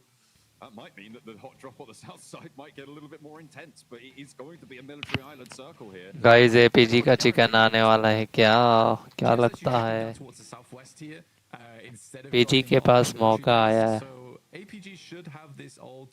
क्या APG 20 किल chicken dinner मारेगा क्या लगता है 20 किल chicken आ सकता है APG का sort of predicated by the fact that the plane path was so southern and on the western side you have to split across the entirety of the map, and that includes the South Island. So quite fortuitous for teams like EK as well as Virtus Pro, who don't normally drop down in this position. They get a really good head start, but also that makes quite difficult. And I think for Wolves, that maybe they should have shifted over towards the east, understanding that was a little bit of an easier one to go for. We do have an in-game interview coming up shortly, but in the meantime, we're going to keep focused on the map here. I think Kara makes the correct play. Currently, they're rotating on the east bridge, and I think that's the smarter play here. There's going to be a lot more space to work with going forward for themselves, rather than get themselves mixed in with Virtus Pro as well as GS. Let's head over to the stage for an interview with Reckon Kaya. Welcome back to a quick report with the 7WG. This time I'm joined by the PMGO winner, Silas from Regnum Karya. Silas, yesterday's performance was very lackluster. What was the main thing that you guys changed from yesterday to today? Valla bugünkü performans pek iyi değildi. Dünden bugüne ne değiştirdiniz? Aslında gün yeni başladı. Neyin değiştiğini gün ilerledikçe göreceğiz. Rondo'yu biraz çalıştım. Bireysel olarak gezdim. O yüzden bu maçı güzel oynadık. So it's just the starting of the day, so we will see later what we change. But I personally actually studied Rondo personally, so we will see what's going to happen. And talking about Rondo, I mean, Thunder Talk getting their back-to-back win. They win the last game yesterday. They win this one. Is that a team that is also causing you issues, maybe going into Erangel? Valla Rondo'da Thunder Talk güzel oynadı dün de bugün de. Sizi zorluğa çektirdi. Gelecekte çıkarabilecek mi daha? Yani havaya alışma. İlk gün havaya alıştık diyelim. İkinci gün çok fazla, yani bugün çok zorluk çekeceğini sanmıyorum. Fight हो गया VP versus GS VP का एक मर गया दो knock है VP का VP all dead हो गया कैजुअलिटी हो गया जीएस का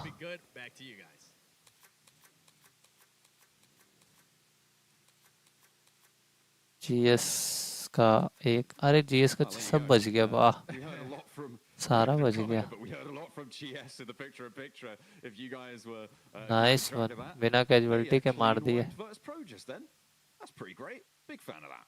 And Reckon Kaya, they're going to go into the drink for a swim too. Virtus Pro going out like that, fairly unfortunate, I would say, but very, very well done. Really, really big plays there. And that clears out a lot of space for them as well on the map, especially because they were down towards South Africa quite early. Going down in 6th place as well gives a lot of opportunity for teams like DX, GS, Wolves to overtake them and push them out of the top 7 now going forward. In the meantime, we've Alpha 7 on a long approach from shooting range all the way down here, but so many teams already making that cross early on. Regnum Kaya also making the swim, but so many vehicles will already be taken here because there were so many teams on Sosnovka early that Regnum Kaya likely for the rest of the game will be moving around on foot. Yeah, it's very picked clean. You're right. It's just the bones left on that north side of the Sosnovka Island. We'll see what they can do, though. They may be able to nab 1 or 2 if they're lucky. If they can get close enough, we'll have to wait and see. E-Arena, they're going for the bow take to the south side.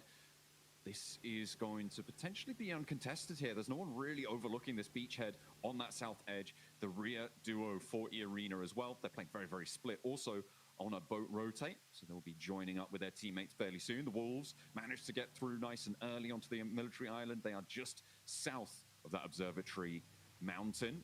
They've crashed into the compound on the south side, southeast point of the military island. Now, a lot of teams have made it, but there are a few who haven't. R8 actually very slow to move, and Thunder Talk as well up in Stalba. They're still looting, it seems. Yeah, I mean, go off, Kings, I guess. It's an interesting maneuver, and you can't really fault it too much at this point in time with how they're playing.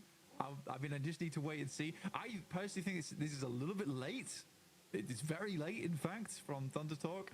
And with the amount of teams that are already down on the Southern Island, I mean, getting in there at that point is going to be very difficult. I think maybe the plan is just to get as looted as possible, as much utility as possible to make that bridge crossing doable. But I don't know. But you can see here, Regnum Kaya, as I said, no vehicles on foot, which is what we expected to happen, John, but it doesn't look fun at all. I mean, hearing a vehicle at any time and having to drop the deck here, this is some very sad gameplay where you pretty much have to hide it out as much as possible. I mean, you've got to feel real jealous as well of teams rotating past you in vehicles. You're like, oh, man, if only we had that. We could do super well this game. And Regnum Kaya looking to convert on their last match as well would be a brilliant result. As we're looking over towards those bridges. Actually, the crossings so far have been basically uncontested, Black. I mean, it's only Virtus Pro who have gone down, but that wasn't on a crossing position. That was on just a fight for a compound once the crossing had already happened. It was. Only 5 teams remain to cross. And that's what they're looking for at the moment. Mad Bulls, R8 off in the distance up towards South George. Alpha 7 just passing Lopovka now. Orangutan as well, getting past Prison, past Shelter and Milta. The bridge on the east side currently, I mean, it's Geeke, right, who are going to be overlooking it from that observatory mountain. I think for Geeke, it's actually a really strong spot to be playing. We've seen multiple times multiple teams win from that position on the map. It does require you to get a bit of an eastern shift on the circle, but this is already quite eastern anyway. A lot of water off towards Novorobnoye, so it's likely this is going to cut back in towards the mainland. So there is a high chance that it ends up around Observatory in the end game. I don't mind Kara's position too much. I mean, what they're doing is essentially just holding out teams like Alpha 7 who are going to be coming in from that side. Still no sign of Thunder Talk just yet, by the way. Still on the northern side of the map. Looks like they're bowing out this match, it seems. You know, they've been playing so much more than everybody else at this point. You know, they needed a little break. They're making their way down from Stalba. It is still stage 2, but those crossings, I mean, especially now, you've got to wonder if Thunder Talk are going to be able to make it. That southeast coast is going to be lined with landmines for them to step on if they try and make their way in there. Wolves now in for a fight with GS potentially. GS were able to win it out against Virtus Pro. Will the Wolves, who are just behind them on the tables, be able to do what Virtus Pro could not? I mean, for Wolves, there's, again, I think they have a similar issue to Virtus Pro where we're not seeing them respect a lot of sidelines in these matches. That's the thing that worries me is that, yes, the gameplay is not too bad, the rotations aren't too bad, but there's a lot of these moments where they're making some careless maneuvers, which I would like to see improved overall from quite a few different teams. I mean, Alpha Gaming even falls prey to this as well, where I don't think they're respecting other teams very much at all in these matches, and I think that's what is coming back to bite them. Like even that last match that we just saw in Rondo, there was a lot of good chances for them to really kick off and start having a great game. Unfortunately, because they kept taking shots, kept taking these angles which were open to the likes of Virtus Pro, open to the likes of Thunder Talk, they slowly blew out players. And I don't think that was great because from the initial moment, you know, the four-man split was weird. And then getting further into the game, I was like, okay, there is a four-man. This doesn't look too bad. But yeah, it ended up being quite disappointing, honestly. But we'll wait and see. I mean, they get to start in Millie base this time. No contest, other than Regnum Kai, I guess, who are hiding over on that north side, just trying to live this game out as long as possible. Mainly trying to find some set of wheels, basically, Joe. That is kind of the name of the game for Regnum Kai right now. If they could pinch one, I'm sure that Alpha Gaming have on board. That was brilliant, but position being known there. We've seen this. क्या उड़ा के लेके जा रहा है भाई? They've taken to the skies. They are going to be heading over क्या कर रहा है? around on the east point here of Novo, trying to stay out of render distance of everybody else. Glider से ही rotation देने लग गया, वाह. Just a little bit longer. Very dangerous place to land though, because Kara have outposts all over. You've got to think they're going to spot this, and if they don't, somebody else will. I mean, Kara absolutely should be able to look at this one, but you can also see that Alpha 7 is currently trying to play out a render distance as much as possible here. You can see that Obscure and Guizao is going very, very wide here, down towards the south side. I think they're trying to look for... अबे ओजी के लिए पूरा खाली है एकदम. But the amount of teams that are littered along the जल्दी से ले ले भाई I OG. think it's going to be hard to find a runway and land here. I think most likely it's going to be a crash landing from Alpha 7 in the near future. I mean, you just don't expect the north side of Novo to be open, right? Like, it should be landing there if you have a map feed up like we do, but that's really difficult to call. The swim as well for Revo and Carrillo, that might draw the attention of Kara. It could prompt a little relocation, but Alpha 7, I mean, I'm seeing them approach on the south side in that glider. Wolves are going to take shots. GS are going to take shots. This is going to get पूरा खाली है भाई ओजी ले ले जल्दी It's से. always an interesting thing watching like high level gameplay at an international scale because everyone has the same idea. I mean, they were able to get up. Egos only have the pump shotgun, gets a little bit of damage done, but there isn't any backup right now, which is not ideal. Luckily, able to find Alpha 7 का एक the knock. angle off on the side from Coops, and that's Revo going down. Now just Obscure remaining as they all crash into this one. It should be a quick cleanup for them. तो वही Yeah, था. I think that it's interesting looking at an international level. Everyone has Alpha the exact 7 same all dead. idea, is that the south side is where most teams are going to make that cheeky rotate through. So everyone भाई is ओजी के just पास down बढ़िया there मौका because है they all rotation assume का. that each other are going to make that same maneuver. The only team that actually falls prey to it is Alpha 7, but alas, they were coming in from a long, long way away. Again, no sign of Thunder Talk just yet. They're still traveling like Frodo Baggins right now on their way to Sosnovka. APG तो डंगा रहा है भाई. Again, जियोल goodness मारा me. They are really Riji को. going to have to get in fairly soon because it's getting to be the blue zone's going to hurt a lot. They started obviously in Stalber. They were slowly rotating down. तो Also, पता भी नहीं Alpha चला होगा Gaming कहाँ से trying to मारा. make their way on through. As Alpha Gaming seem to have spotted Regnum Kaya making their way on foot. And unfortunately, I think Regnum Kaya, they've lost a player there. Far from ideal. And they'll be playing on as 3. Still fairly split and still very, very slow.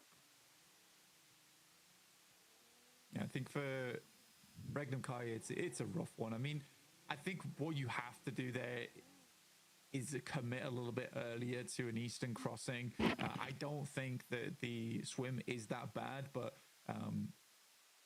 under the assumption the circle is so far off towards that east side that it's likely going to center up on observatory, which it is currently doing, by the way, so we were correct in that assessment. I think that you have to risk the eastern crossing as opposed to trying to play on the beachhead and the three building compounds around that area. I think that's what Regnum Kai are trying to go for. It's a very European way, but I think in this instance it's not correct. Yeah, maybe. ओजी पे zone आ जाए zone आ जाए zone आ जाए. ओजी पे zone आ जाए. अबे TT आ रहा है. TT TT TT TT. I've spotted what you've noticed. They're on the map blank. It's Thunder Talk on the North Bridge, and Orangutan are going to be holding them out. The circle goes. भाई बढ़िया मौका है. बढ़िया मौका है एकदम.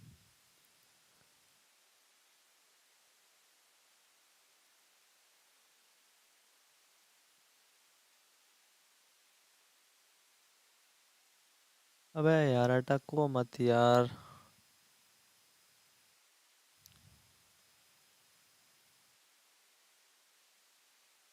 goes still towards Geeke's favor on that observatory mountain. But let's take a look at this bridge camp because the uh hash गया bars on O Thundertalk are उतारा open उतारा as well उतारा here. उतार They उतार step उतार back दो उतार दिया. immediately. The first goes. The next as well. Looking for the spray down. The backup from across the way as well is good. 2 players now stand for Thundertalk, and the blue zone is hurting. I think the craziest thing about this is that OG expects the team to be rotating at एक stage 4 number पे into the circle on the eastern side. मजा आ I गया think Aaru it's a भाई great क्या pick. मार It Aaru really, भाई really ने. is. But fantastically done. I mean, Aru's on the ball here, waiting for Thundertalk to approach, and that is the एक right में top आरू भाई squad right में going मारो down right में to मारो. one player from OG. Very, very well played. And now they can figure out how they want to move down, because you'd assume at this point for OG that there isn't going to be another team tailing Thundertalk. If they were, it's likely Thundertalk would have had to have fought a little bit earlier out on the coastal side, in which case OG would have heard it. So this is great in terms for OG for clearing Ajay that भाई northern मर edge, जाओ ओजी के हाथ से. understanding that now they can push south without worrying about their 180. So very smart. They managed to take 2 players down, but there is still a little bit of life in Thundertalk, and you can't count them out. TT है A भाई big TT flex को are मार coming साले through को. from 100 point ले लिया. OG, both sides, Wizgod and Atanki moving into position to try and pick up the scraps on the last 2 players. They couldn't find the angle. Thundertalk able to keep it under control for their final 2 players. And this is so open because of all of the teams moving to that south side. It's what you were talking about earlier. Because of the team putting pressure down south, that ability to move is what OG have capitalized on there well on that north side. Now, on the south side, though, it's going to get mucky because the Wolves have to leave the cliff side. They're moving off and they've already been slowed दो down. Finish They've तो lost आ गए. ground. 2 Doran finish needs और a uh rest. जाएंगे Coops लग is तो pulling him रहा है. back to his feet, and you can't spend too long out here. The blue zone really starting to hurt now.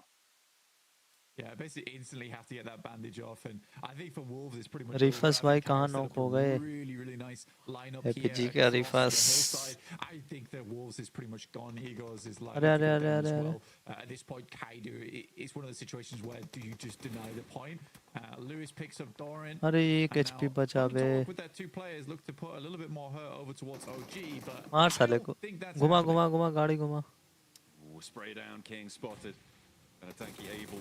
अरे What साला. shot? AJ last to stand, and OG have only got one more domino to fall to take down the top dogs. Spray around the corner. मार साले Not को. quite 4 fully point आ connecting, गया. but it's going to do enough, and it will be closed down. बढ़िया fight Roll लिया down bay. the एक crates number as bay. well. OG want the spoils of victory. Pulling that into the back pocket. एक They'll number clean fight up the लिया. north side. Nice one. Yeah, that's clean. Very, very clean. So now OG has a APG huge तो amount of गए control हो. over the north. APG का Dot last moves बंदा up, बचा does है. get shut down by Mad Bulls, but पता RA मैं still have APG. a presence within this engagement. Reefus seems to be the last player alive oh here मार for दिया APG. Lemon भाई ने मार should दिया. do the trick as Lemon weaves in and out of the blue there. And now RA look to weave a very different picture for Mad Bulls, one of dread and ruin as they move over the hillside. Trying to push in on the western edge, the route out of that military भाई base एक is zone ओजी की treacherous. तरफ दे दे भाई. RA ओजी take की a fall तरफ. back, look to Resmarth, Mad Bulls disengaged. They're sending across, heading towards DRX, and एट the साला. remnants of zone DX भी Xavier साला as एकदम well, इधर ही आया जा closer रहा. towards the middle. We're not going towards the mountaintop this time around, Blanco. Mad को It is मारना going पड़ेगा down ओजी को. south towards GS and towards this ridge mad line. Versus We're ओजी होने seeing वाला है. fought over Fraughtley by Kara, who are keeping their nerves together here. 7 elims mad already. Versus OG. It's definitely not easy for Kara, the movements they've had to make, the ये arena decisions का they've had एक to go बंदा through.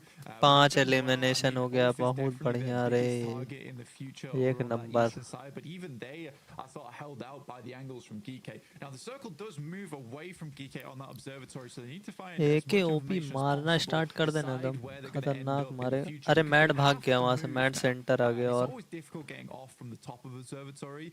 Mad Bulls somehow stay alive with their ओजी 2 को players zone तो get to mill the south जाएगा. side of this compound that currently DRX are holding. अरे mad And I 2 think man that है. DRX, Easy. a lot of fans are hoping they do well in this game because it has been a pretty abysmal start from yesterday for DRX. A lot of games where they're just not able to get through that mid game whatsoever. And I हटा. think that has क्या been the net most डाला है worrying भाई thing from Levi's भाई watching ने. them is that mid game. It's just a lack of life from that squad. Yeah, getting through that mid game always treacherous, and it's where you earn the पेड़ majority के of your पीछे एक points और on the net डाल tables, दो right? भाई. It's getting अच्छा past net those ही नहीं है mid-game इसमें. situations that starts to earn you those incremental 4-5 extra points that you need per match to really sit up and amongst the top dogs. Xavier trying to hold Lamborghini तो मरिए जा रहा है Sliver bar of a bar. ridge line. You can see there's players above them as well from Ulf. That is a really tough spot, but I think Xavier are going to be safe for quite a while. Geeke actually more likely to pull the trigger on a fight here. I mean, Geeke needs to find something. I mean, down towards Ulf is likely their best bet, right? They can still play high ground angle and then try and sweep down towards that south side. OG has met little resistance, and DRX actually moves off from that northern position on the compound as OG appears. So this is a very, very sneaky moment from OG to be able to get into the circle and then find themselves a strong position off the back of that as well. मरेगा The he. question is whether ये वाला RA's तो been watching जाएगा. this rotate and if they'll be able to find some shots over घोड़ा लगा towards हुआ them. But घोड़ा. again, so far it has been some fairly और well ऊपर ले calculated जाएगा. decisions from OG. बढ़िया जगह लेट गया. Thinks he's cleared that angle there against Sakura.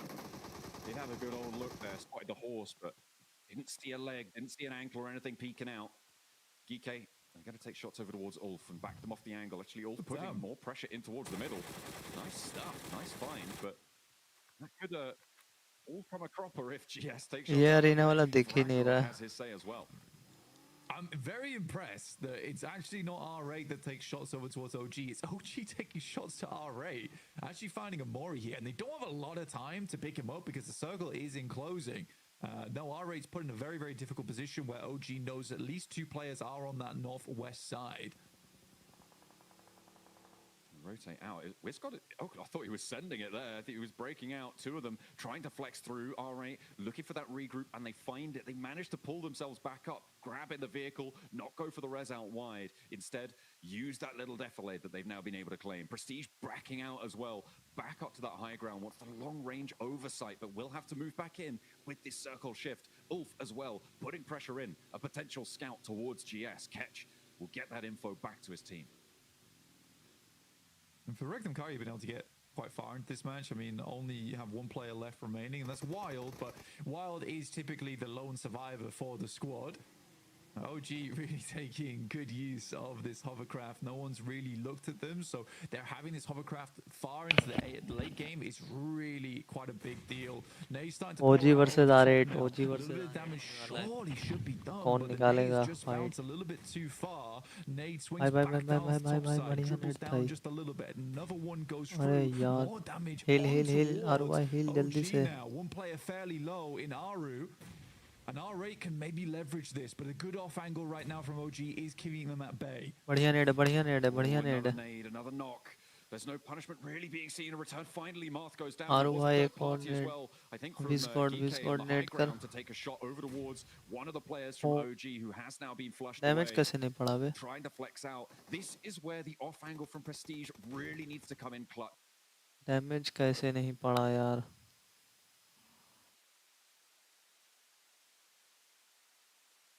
Stopping this fight. The smoke's over the ridgeline. They want to keep this momentum going, but R8 back off the angle. The nade's not quite connecting where they need to. Marth potentially? No, it goes too long. The cook not quite right. ओ एक और फटा.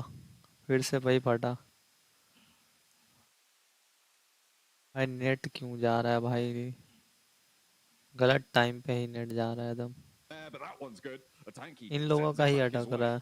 And Aru again so low, but not going down just yet. अरे भाई. Nice, a cracking grenade from Amori over the top towards Wisgod, who was trying to get that off angle towards them. क्या They इतना laid net the है भाई smokes R8 down, के पास? trying to keep R8 back at this point in time. Give them अबे the heavy बचाना भी hand. मुश्किल है. But right now, it's just not working out. Wisgod likely to go down. Finally, Prestige enters the fray. अबे आतंकी भाई पहले बचाना Moves था. in from that off angle. That might actually give OG an opportunity here, but another flush comes through, and R8 now into a 2 versus 4 in their favor. He only gets one. There is no answer. अरे Back nice one unfortunately. बे क्या Aru मारा out था in the bay. open court with his trousers down there. अबे R8 यार looking to send anti them away. Anti. 5 elims though on the game blank. That's a pretty good result. Yeah, it's not bad. Gets them back up towards 4th place now, and there really isn't anti anyone यारो chasing भाई them anti. too hard on the tables. Alpha 7 went down as a VP as well as Wolves earlier on, but there is now teams like trying to make up points with this massive point vacuum at the top from Underdog. You're going to start to see these things get very कारा messy अच्छा मार towards रहा है that top भाई. 7 towards the end of today.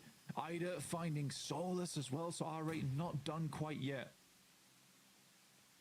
They want a little bit more up on the 70-point tallies. We're talking a lot about Thundertalk's security in towards those finals, but over those 70-point margins, that's also looking pretty safe, Blank, all things considered.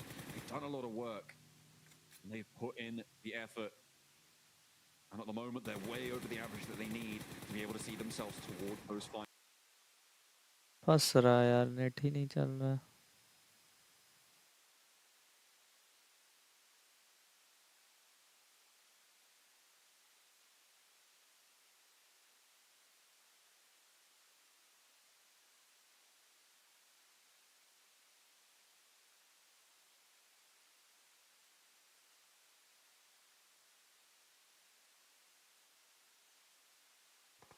I mean, he's got 3 more nades, but finally someone takes a look out his way. And that is going to be the shutdown. And DX Xavier will fall finally. 5 teams now remaining, Blank. चला DRX with net his center चला. position. Kara, they've moved 2 players up here. They'll need to regroup back down to their bottom side too and push in a little bit closer. They might be able to hold the top of the rock for a little bit longer though. And maybe they'll be able to farm some more eliminations along the way. I mean, Kara being at, 14 eliminations now is very impressive. I think 14 RA elimination. likely are our utility because they had to throw everything in the kitchen कौन sink है to भाई? take R8 down है क्या? OG. They were very resilient during that अबे engagement. DRX का chicken हो But सकता है I वाला. do think for RA it might be a little bit tricky going forward. Depends how much they're able to steal away from OG, and that's one thing they certainly did steal away is the hovercraft, which is going to give them a little bit of safety going forward, and especially in these final moments. Again, because OG held on to it for so long, it didn't take any shots. Now it's super useful for this late game as a bit of maneuverable cover. That's a long nade. Feels like the bounce is not too bad, but GS does go down to the circle itself. Aaron gets shut R8 down by 3 Muff, mana. who's just been on a tear all day today. Huge Kara Elam का count एक being knock हो racked गया. up still. Oh my, They want still more going. for Kara, and it's going to be Muff chicken who's तो लग रहा है starting to take those DRX shots का out he the है. way. See if he can take them down, but यार already DRX lost a chicken player. लेगा. Crucially, Amori got flushed out on that situation. Centre पे centre Couldn't आया जा make रहा it है any DRX further. पे I'm एकदम surprised there's still खतरनाक nades in वाला. the pockets for R8, but they've got at least one फिर more से ये लोग here. सेंटर गेम खेलना स्टार्ट कर दिए Want एकदम. to try and find the opening to Kara. DRX, they've got everything on side right now. It is a question of who's getting second place in my mind. It's gonna be DRX का ही very game difficult है. to take DRX out of this one. Yeah, I mean, for TRX, this is a freebie game, right? They haven't really done much whatsoever. This is one of those games. क्या लगता है guys chicken dinner कौन निकालेगा? DRX निकालेगा या फिर कोई और टीम निकाल सकता है? R8 बची है, कारा और DRX. मेरा प्रेडिक्शन तो DRX है. OG on that north side. I think that there's like those 3 positions of Kara down on the east, R8 coming through the west, and OG on the north. But for DRX, yeah, DRX there's for not the much to win. be said about that squad. I'm surprised that they haven't moved anyone up to the wall yet or moved out a little bit. They're kind Scared? of allowing ground here a little bit. Maybe timid, cowards. No, definitely not. That's a bit too much. But I mean, it should be theirs under control. They know that these 2 teams outside can't really move up unscathed, but Kara are going to give it a go. They're going to have a crack at it. Poser up first, and they slink out wide as well. With I mean, what is Lewis that? moving on in. There's a knock over to Hyunbin. I mean, yeah, that definitely shouldn't be happening here. Are going to have to go for that res, and that might allow Kara even more leeway. See what CEO's getting up to the wall now. Things are starting to get a little bit dicey as R8 have the pressure of the blue zone pushing up towards them. This is the final zone blank, and it will close dead center on this one. It does go inside the wall, which means that Kara will have to cross that boundary if they want to win this one out. Yeah, I think that they hope during that knock. I mean, 2 angles is all that DRX has there. अबे last moment पर ही अटक जाता है. क्या बकचोदी है भाई. Because one's taken up on the res, that they could finish out this fight as quickly as possible. The blues being a big issue, CEO able to hit a nasty nade again. I think this is a massive game for Kara going forward. Another nade goes slightly far, bobbles just DRX a का little bit too chicken much. आ That's a रहा है wild nade boys. coming Let's through, go. goes straight onto the outer edge of the zone, but smokes is all that's in the way between Kara and R8 in this moment. And finally, DRX starts to make a move. Kaisei flexes out to the wall there. The angle spotted though, and an aid immediately put towards his feet. R8 He has मारेगी to dance कारा out the को. way. अरे R8 तो कुछ कर ही नहीं पा रही है. Starting to get low on nades. They've only got 7 left. R8 are up to the oh wall as well. क्या If नेट डाला allows सीओ the ने entrance to move on in, R8 will go down. और भी 3 है guys क्या लगता है We'll find 2 more eliminations on their tally. यूनबिन But भाई victory दिखा from दो CEO. कमाल Will there be an answer from DRX? They're allowing this to go through, and the smokes there covering O so much this side. थोड़ा सा net पीछे रह The गया big difference right now is oh Curry ये nade अच्छा था incredibly hot coming into this engagement, whereas DRX feeling बाप रे very 19 cold off this kill game. कारा They've not पागल done हो गया too है क्या much. It's कारा a 4v3 and the 19 अबे eves कारा in this पागल हो game गया for है Kara. The Crows are flying strong here, अबे but they उसका take गोली ही initial नहीं चल knock. रहा They're है trying to get the damage done. Hyunbin alive for the time being. The bullet scraping his backpack. अरे Able to finish यार the job though. Let's swap over to the next vehicle and at least Poser as a solo. DRX finally able to keep DRX themselves chicken standing. भाई Hyunbin DRX gets the chicken res. One knock is all they'll find. अबे यार उसका Kara, गोली ही the नहीं चला 20 single point पे हो in गया था कि game. क्या हो They गया था will पता go नहीं down एक in बंदे का second पता place. नहीं क्या हुआ DRX able to hold their nerve right at the end. Every single buckle blown उसका off गोली the back फंस of गया that था आई backpack think in those final moments for Hyunbin. But the fact that he stays alive actually is the thing that gives him the chance, because so much time was wasted there for Kara versus Hyunbin. I think if they get that knock, there's a potential for a 3v4. I think Kara is really feeling that game, but still 19 points. भाई That's a साहब कारा 25 point 19 किल game मार coming दिया through भाई from 19 Kara. Elimination Incredible scenes here at the Gauntlet. पागल ही हो गया था कारा A तो massive jump up for Kara. That has got to feel real good to be able to leapfrog all the way up the tables as they have just done. We've been waiting for it. We've seen some Hyunbin stuff bhai. from them previously in their regional positions, but up until now, lacking. They did have a third place towards the end of yesterday, but it is good to see them finding a little bit more power into these situations.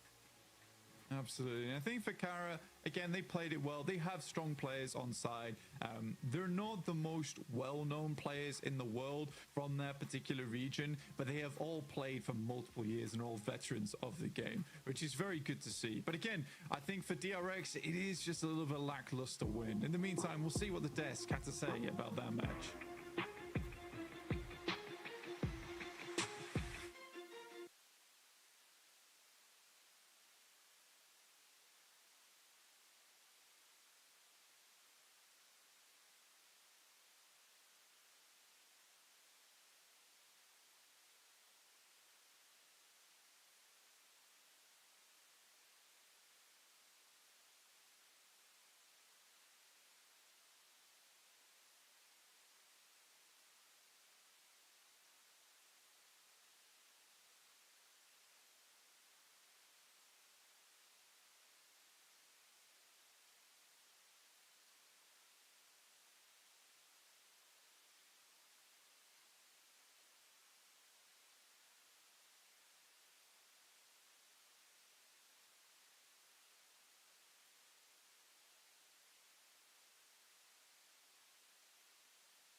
the other circle or the other teams in the circle as possible.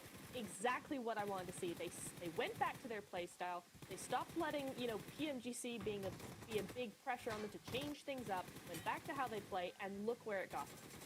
Well, a team looking at these groups had a really bad time.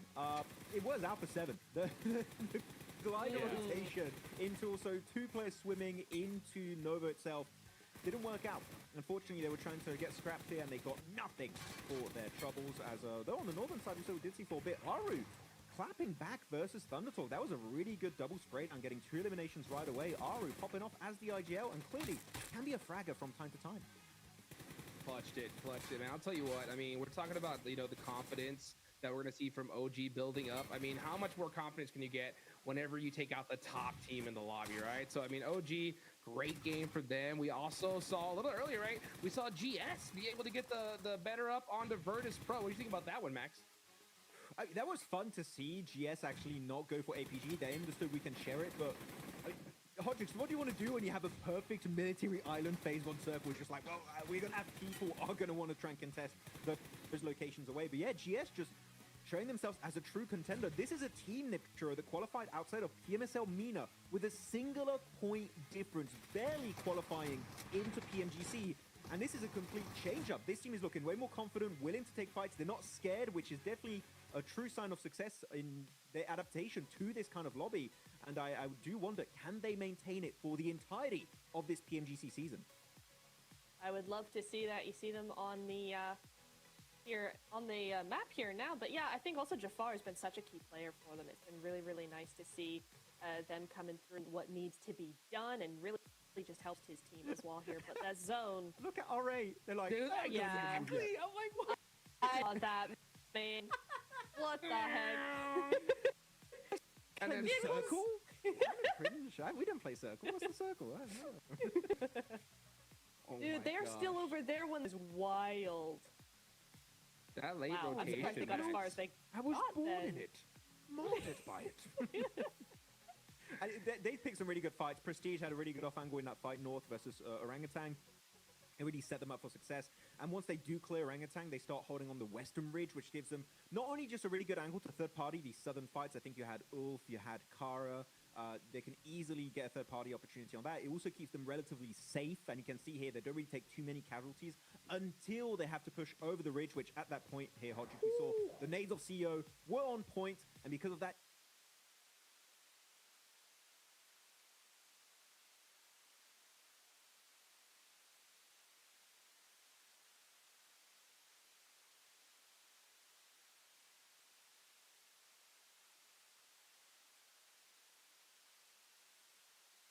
yeah, 25 points for Kara here. Outdoing DRX that got the chicken dinner. Kara, maybe this is the start of a great comeback. It's got to be the start. I mean, come on, right? I mean, these guys, we were waiting for them to be able to put up a big performance. We're waiting for DRX to put up a good game.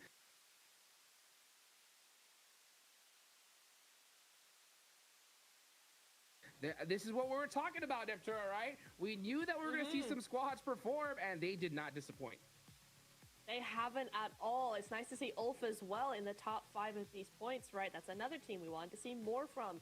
And, you know, DRX, we talk about, yeah, you know, they got the win. It was a little bit handed to them, all of this. It's still 17 points. And when the leaderboard is kind of close, as we've seen it, that is really what you need. So 17 points going to push them pretty far up those leaderboards, I think, and they'll be able to now use that as a springboard into the next match. So very excited to see what they've got coming for us. Yeah, Kara, they landed over there in Novo, right? And they just started playing that edge style you were talking about, right, before Neptura. You know, what do you think, you know, when it comes to Kara, right? What's the difference between this game and playing that edge style versus, you know, when we see them go center? Like, what do you think the big difference is for them? For them, honestly, the difference between the two playstyles, I feel, is how comfortable they are with it. Because they play center early on in the game and then switch to edge. And what we were seeing them do is play edge from the very beginning. And that only meant that they were getting left behind by all these other teams. So I really think that that's where they're going, oh, okay, wait, let's switch back. Let's do what we normally do. They're more comfortable and they can be more creative with it. Now, as so easy. It's not, hey, it's not Siting. For once, it's not Siting being the MVP of match 2. Look at this pentagram. It's like healing 0, and then you just have a line 29 minutes survival time. You can barely see it, and then 0 assist. This is the weirdest pentagram graphic I think I've ever seen in PMG's PUBG Mobile Esport history. This is an odd looking one, but 0 healing again, showing that they were circle blessed. They didn't take any unnecessary fights. They weren't over peaking to like take fights that just didn't make sense. They're just like, we're given a free ticket into the late game. Let's use it here, and it worked out. Yeah, man. Oh boy, did it. Look at DRX now in 11th place, 37 points. So that's at 9 away from that 7th place position. By the way, guys, if you don't know already, it's 7 spots that are going straight to the grand finals. Everybody else is going to be going to that group stage, right? So looking at these leaderboards, Max, okay, we're about to hit that halfway mark, right? You got GK all the way at the bottom. What is it going to take for these guys to OG 5 पे चल रहा है guys. 51 point है OG का. I mean, yeah. For Geek, TT 100 पे पहुंच गया यार. खतरनाक खेल रहा है भाई TT. OG 5 पे है अपना. इंडिया 5 पे चल रहा है guys. चैट में guys इंडिया स्पैम कर दो guys. इंडिया. चैट में इंडिया का फ्लैग स्पैम हो जाना चाहिए. अगला मैच OG बस चिकन निकाल दे. मजा आ जाएगा. ये मैच में अच्छा खेल रहा था OG. थोड़ा सा गड़बड़ हो गया. नेट वगैरह आ गया ना. Right, like even a win like from DRX is going 15th to 11th, so APG need to have a lot bigger of a game. कारा का बाप रे बाप कितना 6 6 5 4 19 किल. बाप रे बाप. Wow. In one game. एक गेम में 19 किल मार दिया. बाप रे. बहुत तगड़ा मारा. I know I keep going on about them, but honestly, I mean CEO coming in here, 6 eliminations. 6. Come on. We know APG can. Guys, जो भी देख रहा है स्ट्रीम को लाइक कर देना. Okay.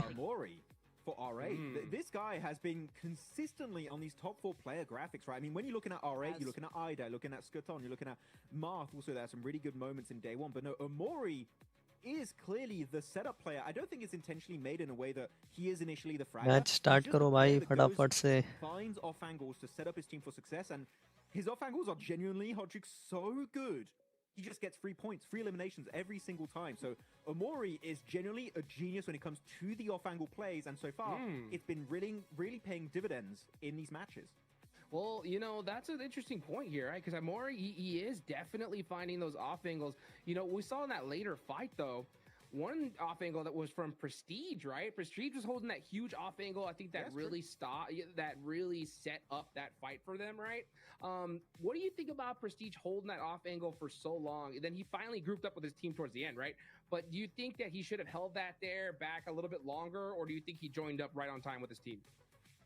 I think it was used perfectly, actually, in that fight there, Hodrick. The way he was playing it, relatively passive, I would say. He was just trying to keep Orangutan in check and stop Orangutan from bleeding over that ridge. If Prestige is not in that position, I think Orangutan keep hitting some of those great nades they had in that fight, and they just completely overwhelm R8. Prestige's off angle is the only thing that kept Orangutan in check. So Niptura looking at R8, everyone it feels like on the team can pull off angles. I know Marth can do it since spring of this year, so they're just all off angle players. maybe that's the strat. Honestly, it is kind of the strat. I mean, you see time and time again when you look at fights, very rarely is a fight won by 4v4 just right in front of each other. It's always a sneaky little off angle. It's always somebody wide wrapping that just provides that cover, you know, pushes a team into a corner and stops them from doing what they need to do to defend themselves well. So, you know, it is, if you have a team of all off angle players, honestly, I find that that's and contest the likes of maybe Regnum Karia moving forward. Yeah, I mean, they already passed them up, so they're feeling pretty dang good going into these final matches. I'm looking right now at the leaderboards, right? Because with this next match, we're going to hit our halfway point here, right? So 7th place is that cutoff, Neptura. Looking on down, it's pretty close, right? I mean, we can see pretty much, I mean, even Alpha Gaming, they're all the way down there in 14th place with 27 points. That cutoff right now is GS with 46, right? So, you know, how many more games do you think Alpha Gaming have to kind of breathe here, you know, before they need a chicken dinner? Or do you think, like, this Erangel match, it's time for them to put up some points. What do you think? I honestly want to say like maybe one more game, but the way that the rest of the teams have been playing, I feel like we're starting to see some teams step up that haven't been stepping up so far. They're starting to come alive. They're starting to do what they need to do. So maybe one game is too late. I'm not entirely sure. I think it really does depend on how this next game goes. So yeah, maybe they do have one game. Maybe, I think. Because Regnum's starting to do stuff. Ulf are starting to do stuff. DRX, Wolves, they're all doing it. So APG, like one max. Okay, 1-1 for breathing room, Max. Do you agree? I would agree. I think that's a decent sample size to have for them to try and do a little bit of a jump up in the leaderboards. I mean, everyone's looking at APG, of course, trying to initiate that comeback. I'm looking at E-Arena. I'm going to look at the team that's below them right now. Yeah. They're in 15th position. They're just 1 point behind APG with 26 points for themselves. It's not impossible for them to catch up to top, but I was very impressed with how E-Arena, the players individually especially, were playing back at PMWC. They dominated this most recent PMSL SEA season, and I was very high they were going to play here, and unfortunately, they've just not been able to follow through with those initial promises we had earlier this year. I'm hoping E-Arena can make it, because it would fit. Already, we don't have Bigatron, by the way, from SEA, which that alone feels weird. But if we don't see Arena make it, and maybe Dig Xavier, if we go like worst case scenario for SEA, I would be so sad, Hot Jukes. We need to see one of them at least make it to the finals. Please, I'm begging. Please, please. I can't tell you. I was talking to you about this at the start, before the tournament even started, right? I was like, man, how do we not see Bigatron here, right? And it is the first PFGC in Bangkok, Thailand, right? It hurts to see, but hopefully EA could definitely happen here. I mean, it's definitely not too late, even for a team like, Geekay, who's all the way last place right now. 18th, I mean, I don't think they have any room at this point. I mean, I think it's putting up double-digit points here and now if you want to have a chance at top 7, because, I mean, you're right, Neptur, a lot of these teams performing so dang well. You really can't wait towards tomorrow for sure. Oh, absolutely not. It's going to be far too late for that. I mean, we have seen big things from some of these teams in the final day, APG in particular, that like to just bring out an entire different APG to how it's been the last 2 days, but I wouldn't count on it. I think the lobby is too stacked. These other teams are up too early.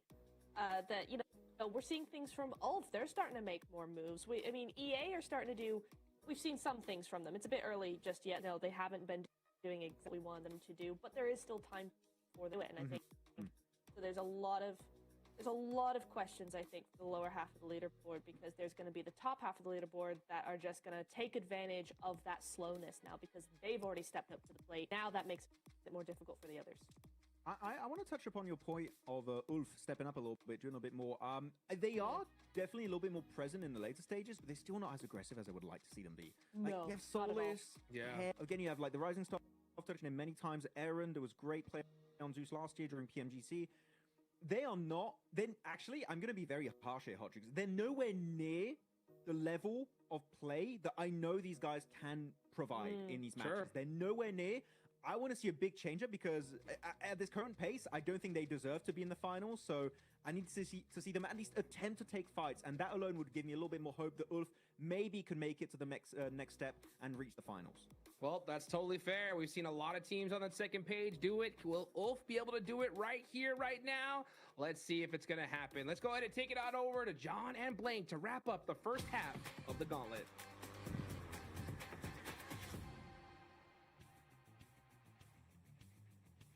Alrighty, let's go for another Erangel. We'll see if we're going to get another military island. It would be interesting. It would be exciting, but we are going to be heading on in. My name is John Allen. With me is, of course, Blank. We're going to be getting stuck into this one. A close down at the end there for DRX to keep things under control, but we'll have to maintain a hopeful situation that we'll see something a little bit better from them this time around, even if it will result in a win. I would much just prefer to see another Kara performance. The 19 Elim game was phenomenal. Very, very fantastic stuff to watch unfold. And I mean, overall, their game plan was pretty solid from start to finish. sadly weren't able to take on DRX. And again, it's from basically an open field with a couple of trees versus an entire compound. So DRX definitely had some advantage there, as well as having a bit more utility in those final moments. The fact they're able to hold them off for so long, it's like one of those situations where Kara, if they don't get that initial couple of knocks on towards DRX, they don't finish off R8, and I think that both get swarmed by DRX in that end game. But this is a west to east lane path, very kind one, first kind one we've seen today. We'll see where the circle ends up here. Thunder Talk taking a slightly different approach from last game, luckily for us, because that last one was a bit weird, honestly, overall. But we are heading over towards the eastern edge of the map, around Rozhok, Potato Hill Zone area, तो बन just गया south of Yaz. है. So still Yaz Field in this one, John, but plenty of fun compounds to play this one out. Yeah, we are going to see maybe a little bit of a diversion for Thunder कहाँ Talk. जाएगा? Of course, they are close to Kara, though, so Oh, maybe gee. a little bit of danger there. In general, we'll be keeping an eye on that Milta area. The circle a lot more centered towards that Potato Hill zone in the middle. A little scrap for Alpha Gaming, and actually, they're going to be able to win this time at the start of the game. अबे Against one APG of का the fight players हो गया from Wolves से. Wolves. They can't quite get there in time to pick him up, as Coops will be taken down. We are going to be heading to a little interview with Poser himself from Kara after that incredibly massive game. 19 कारा का Ians. Let's interview find हो out how रहा they है. did it. Oh, लोग interview बाद maybe में not क्यों just yet. दिखाते हैं We've मैच got के बीच about में? 20 seconds before that one. But either way, they are going to be tuning in for it. It was incredibly monumental. They were on for maybe a 23 elimination chicken dinner blank. But welcome back they to were a quick denied. report with the 7WG. We'll see what Ladies they have and to say. gentlemen, we have a new record for eliminations in none other than Kara Esports. I have Poser here with me. You guys were working those 19 2-2 finishes. splits wonderfully this last match. When did you decide to go to E-Arena? Bu son maçta 2-2 oynamakla çok güzel oynadınız. Nasıl, ne zaman Arena'ya üstüne saldırmayı düşündünüz? Nova'nın içindeyken alan bizden çektiğinde Yarana ile oynarımız aynıydı. Ondan sonra ilk önce kıyı temizledik, sonra da onları temizledik. Adım adım iyi oynadık. So the circle actually go on our gameplay with Arena. So when we saw that, we first clear the edge and then we jump on them. And with this performance, I mean, it's going to shoot you up the leaderboard. What does that mean for the team? Valla bu puanlama sizi sıralamada üst kısma çıkarttı bu takım için. Şu an özgüvenimiz daha da yerine geldi. İhtiyacımız olan böyle bir खतरनाक maçtı. मारा भाई इसने. Henüz potansiyelimizi göstermedik. Daha yeni başlıyoruz. So we got our confidence backs up, and then with this, we will show our performance that we can do better. Hey, I'm hoping it continues on. 19 eliminations. I know the Turkish crowd is going to be hyped. Back to you guys. Turkey से है team कारा. Absolutely. It would be brilliant to see if they can carry that forwards. It is, however, very rare to see teams have two performances like that in a tournament. It would be something special. But we can always hope. Thunder Talk, though, they've definitely had more than one of those performances. It is a rarity. Thunder Talk definitely a rarity in our games overall. 100 points, hit the century. Weren't able to get anything done on the last match, but again, they hit triple digits and thought themselves, let's take a short break. And we'll get right back to it over on the next angle here. Let's take a look at the leaderboards. Let's right now. go, There is that big OG. jump off from OG third को full place down support to है अपना. fourth with Mad Bulls in third place, dropping down Zone towards दिखाओ Kara भाई, with OG कहाँ 55 पर है? and OG at 51. But as you can see, it's around 10th place where we see our next real big fall off from 44 to 37. So there's a lot of teams battling out for this top 7 here. And it should make for an incredibly fun final day tomorrow where all the teams could be dipping in and out from that top 7. We get a little replay on Doc getting the spray down onto Coops.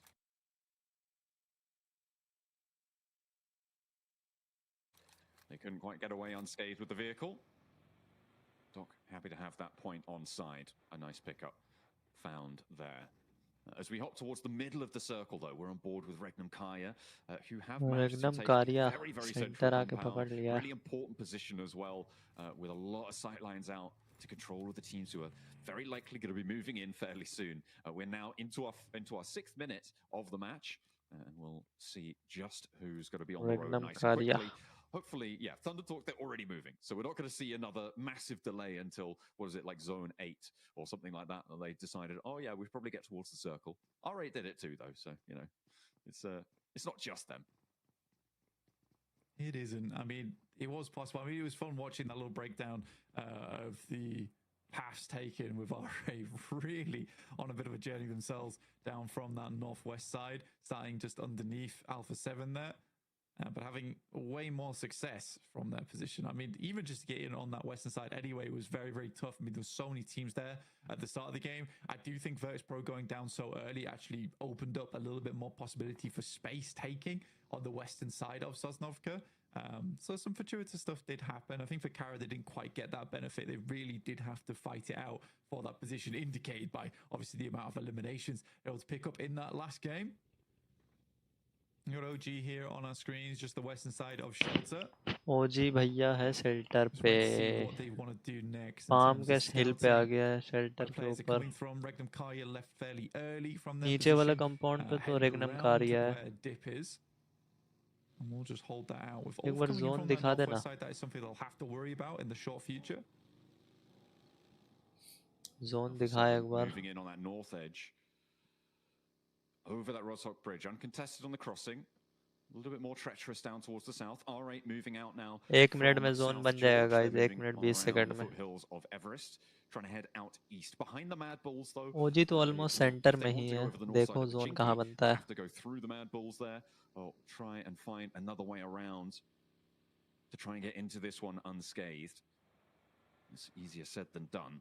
Map दिखाओ ना भाई. Players over in Sunken, they wanted to control that bridge crossing to the north, I suppose. Map दिखाएगा इसके बाद. Scouting from Tulika on the Mad Bulls. As GS move over the north, they're heading over the north of the Yaz Lake. 40 second में zone बन जाएगा. For Arena, heading down this way is not too bad, but again, we haven't really seen that early game prowess from E-Arena so far. I mean, round Geek as well, Yasnaya is easily shared. With only 2 players there, I am slightly worried for them slightly. I think the rest of the team needs to get back in action soon.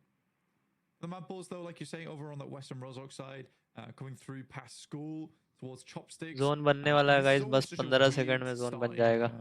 Circle for a lot of our squads. Zone दिखा दे भाई. Because what they're struggling with right now Spectator. is deciding OG के पास zone आ सकता है. OG split लेकर रखा है. एक के भाई एकदम तगड़ा वाला जगह लिए हुए हैं. very, very valuable, but कहाँ बनेगा जोन? अरे भाई कहाँ जाएगा? Now we know that you kind of want to take some of these OG का स्प्लिट देख रहे हो कितना खतरनाक है. even some of these positions underneath Potato Hill, even playing over towards the southern side of the coast is not bad here.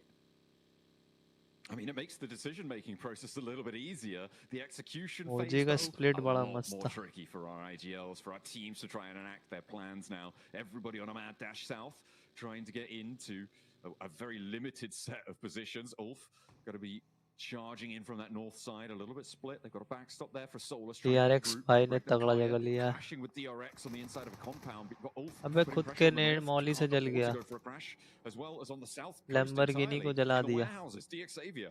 Wolves going back and forth here. Lamborn needs a pickup now. Paragin has to put the pin back in to save his teammate. Will be able to start that one. And Nate moves forward, securing it. They are on the inside. They should मार be fairly 1v1 safe, but will they 1v1. get allowed अरे to एक get this तगड़ा res? मारा. There's more threat from the Wolves around the corner, and that's going to be Levi's taken out in the midst of it all. DX Xavier 1v3 है. having a tough time on this 1v3 pro. With Paragin going down, sorry, Lambo going भागेगा down he. is very, very tough for DXA because they wanted a lot more speed on that one. And Levi's expected some backup on the side there. That wasn't meant to be a 1v1, that was meant to be a 2v1. APG Paragin knock करा. Paragin किल चोरी हो गया APG का. APG का किल चोरी हो गया guys. Goodness me. DXA and Wolves now. OG को दिखा दे भाई. OG कहाँ पे है? एक बार बस OG को दिखा दे. That's unfortunate. I think DXA can't really leave from this building either with the 2 sight lines that are set up here, John. They only got 2 elims for it as well, Blank. They weren't able to extract the full 4. They weren't able to do any more than that, which is unfortunate. You could excuse it maybe, you know, if you're able to get up to 4 points, right? And then, no matter what, it's an okay game. You will keep yourselves in the conversation for 7th place, where DX Xavier currently sits right now. And they need every match they can get. We know how volatile the middle of these tables are going to be with the number of points that Thunder Talk are earning. And Kara having that oversight, they'll be all too happy to snaffle away any points that dare to step out of line. So, I mean, the center of the circle is pretty packed right now. You got Kara and the Regnum Kari just above them, and the DRX holding quite central, but in open zone. Mapple spots the team crossing along the way. It is GS, and they're happy with the mobile turret in the vehicle. It's 3 players in 3 cars. I think they're assuming they can take those shots quite frequently, but they decide to back it off. They don't want to deal with that angle for too much longer. And a building gets taken up by GS. It is on the northern side of the zone, though, so it is not massively likely it's going to end up there, but it will give GS a little bit of a long breath, right? A bit of relief in this match. That is enough. a Doran goes down. nuts nade. What a post through the letterbox there on the nade. Beautiful stuff. Didn't even need a stamp. CEO able to भाई handle that DRX one. बहुत तगड़ा जगह लिया है एकदम। Lovely stuff. Able to pick up the pieces as well. Now they can have to जी move a zone little में bit तो further आया लेकिन west, जाएगा कहाँ potentially. I वो mean, जी? Kara should be zone able to में तो hold आ this गया है वो angle. जी, पर See जाएगा if they're कहाँ? able to do so against सारा the जगह Toko तो moving in taken on है। that coast side too. It's hard to make the correct decision on this one because as we head further down towards the south side of the map, it slopes downwards, right? So you don't really want to play those positions. I think Alpha Gaming actually has a very good chance from their spot. देखो आरू They भाई have a कहाँ lot of high rotate ground करवाते हैं। oversight here. The issue is they're going to have to play that late game a little bit more aggressively as the circle probably will move away from them. I think R8 has one of the more fixed positions inside of the circle. It's a lovely compound to play around with. Leaving it is slightly difficult because you do need to wrap around towards that northwest side. But in this instance, it's really good because I don't think they're imagining that it's going to be a hard west shift on the circle. So this just gives them nice 180 oversight towards that OG को eastern पढ़ edge. रहा है And that's a भाई। lot of information to be gained off the back of that one. OG making a mad dash Check along the लिया way है। over towards a small building. They can potentially play the rest of the game in. आरू भाई किधर है भाई? आरू भाई तो दिख Actually नहीं रहा। diverting one out to the shack as well. So they have got अबे वो multiple सामने angles. वाला The घर run-up's खाली being a है little क्या? bit harder because of that. With 4 players alive, I'm only seeing 3 in the middle there, or maybe they are all 4 packed in. We'll have to wait and see. Just pan cake खाली है शायद।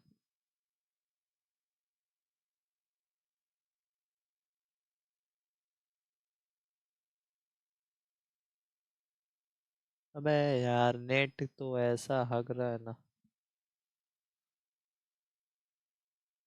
इतना बेकार का ही net चलता है।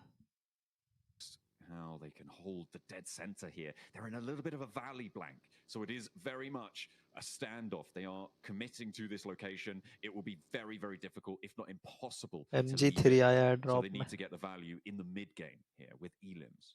Yeah, I think it's a risky play, but it's high value reward if this does continue to center up because it's very much open ground around them.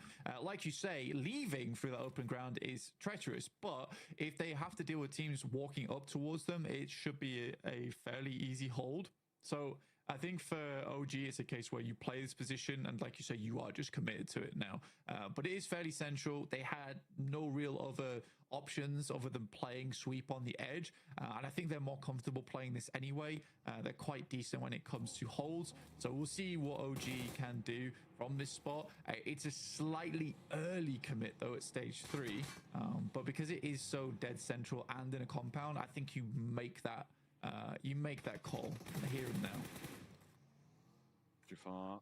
Angles over towards Virtus Pro, the rest of GS as well. They moved out to the north side to try and have a breather, but they're being crushed down a little bit here. Virtus Pro have to turn around. They don't want to get stuck into that anymore. Little sweet drift there for Virtus Pro. Maybe they're reorienting. Maybe they do want to get stuck in.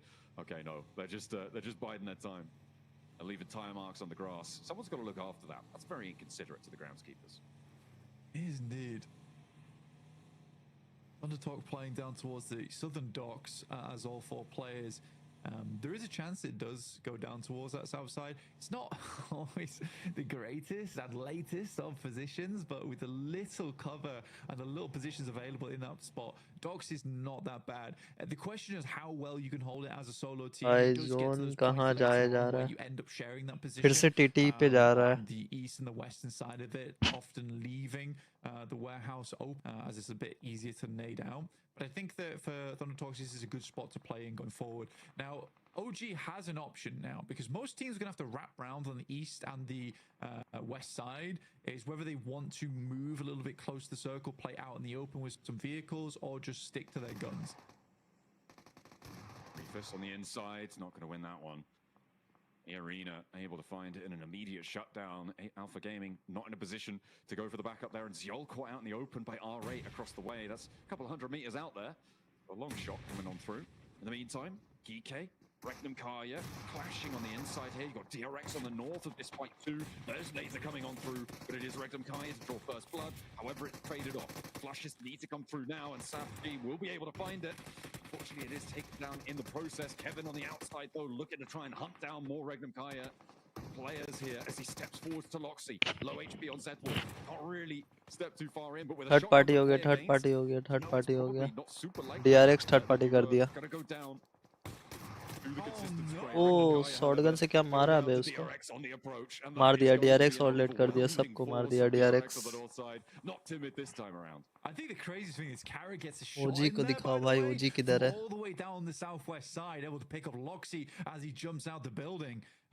Regnum Kaya just melted under the pressure there, and DRX actually pick up a fairly decent spot for themselves, all in that short moment of time. I think they'll be very pleased with how that one turns out. In comes Ulf over towards Thundertalk's position. Again, like I said, this is a large area, difficult to hold as 4 players, and they're trying to gauge where exactly the Thundertalk players are currently. Luckily for Thundertalk, they always have this angle up top side. APG doing a good job to protect them from any target that comes towards them, and some fantastic nades are being lobbed up their way to secure some more points.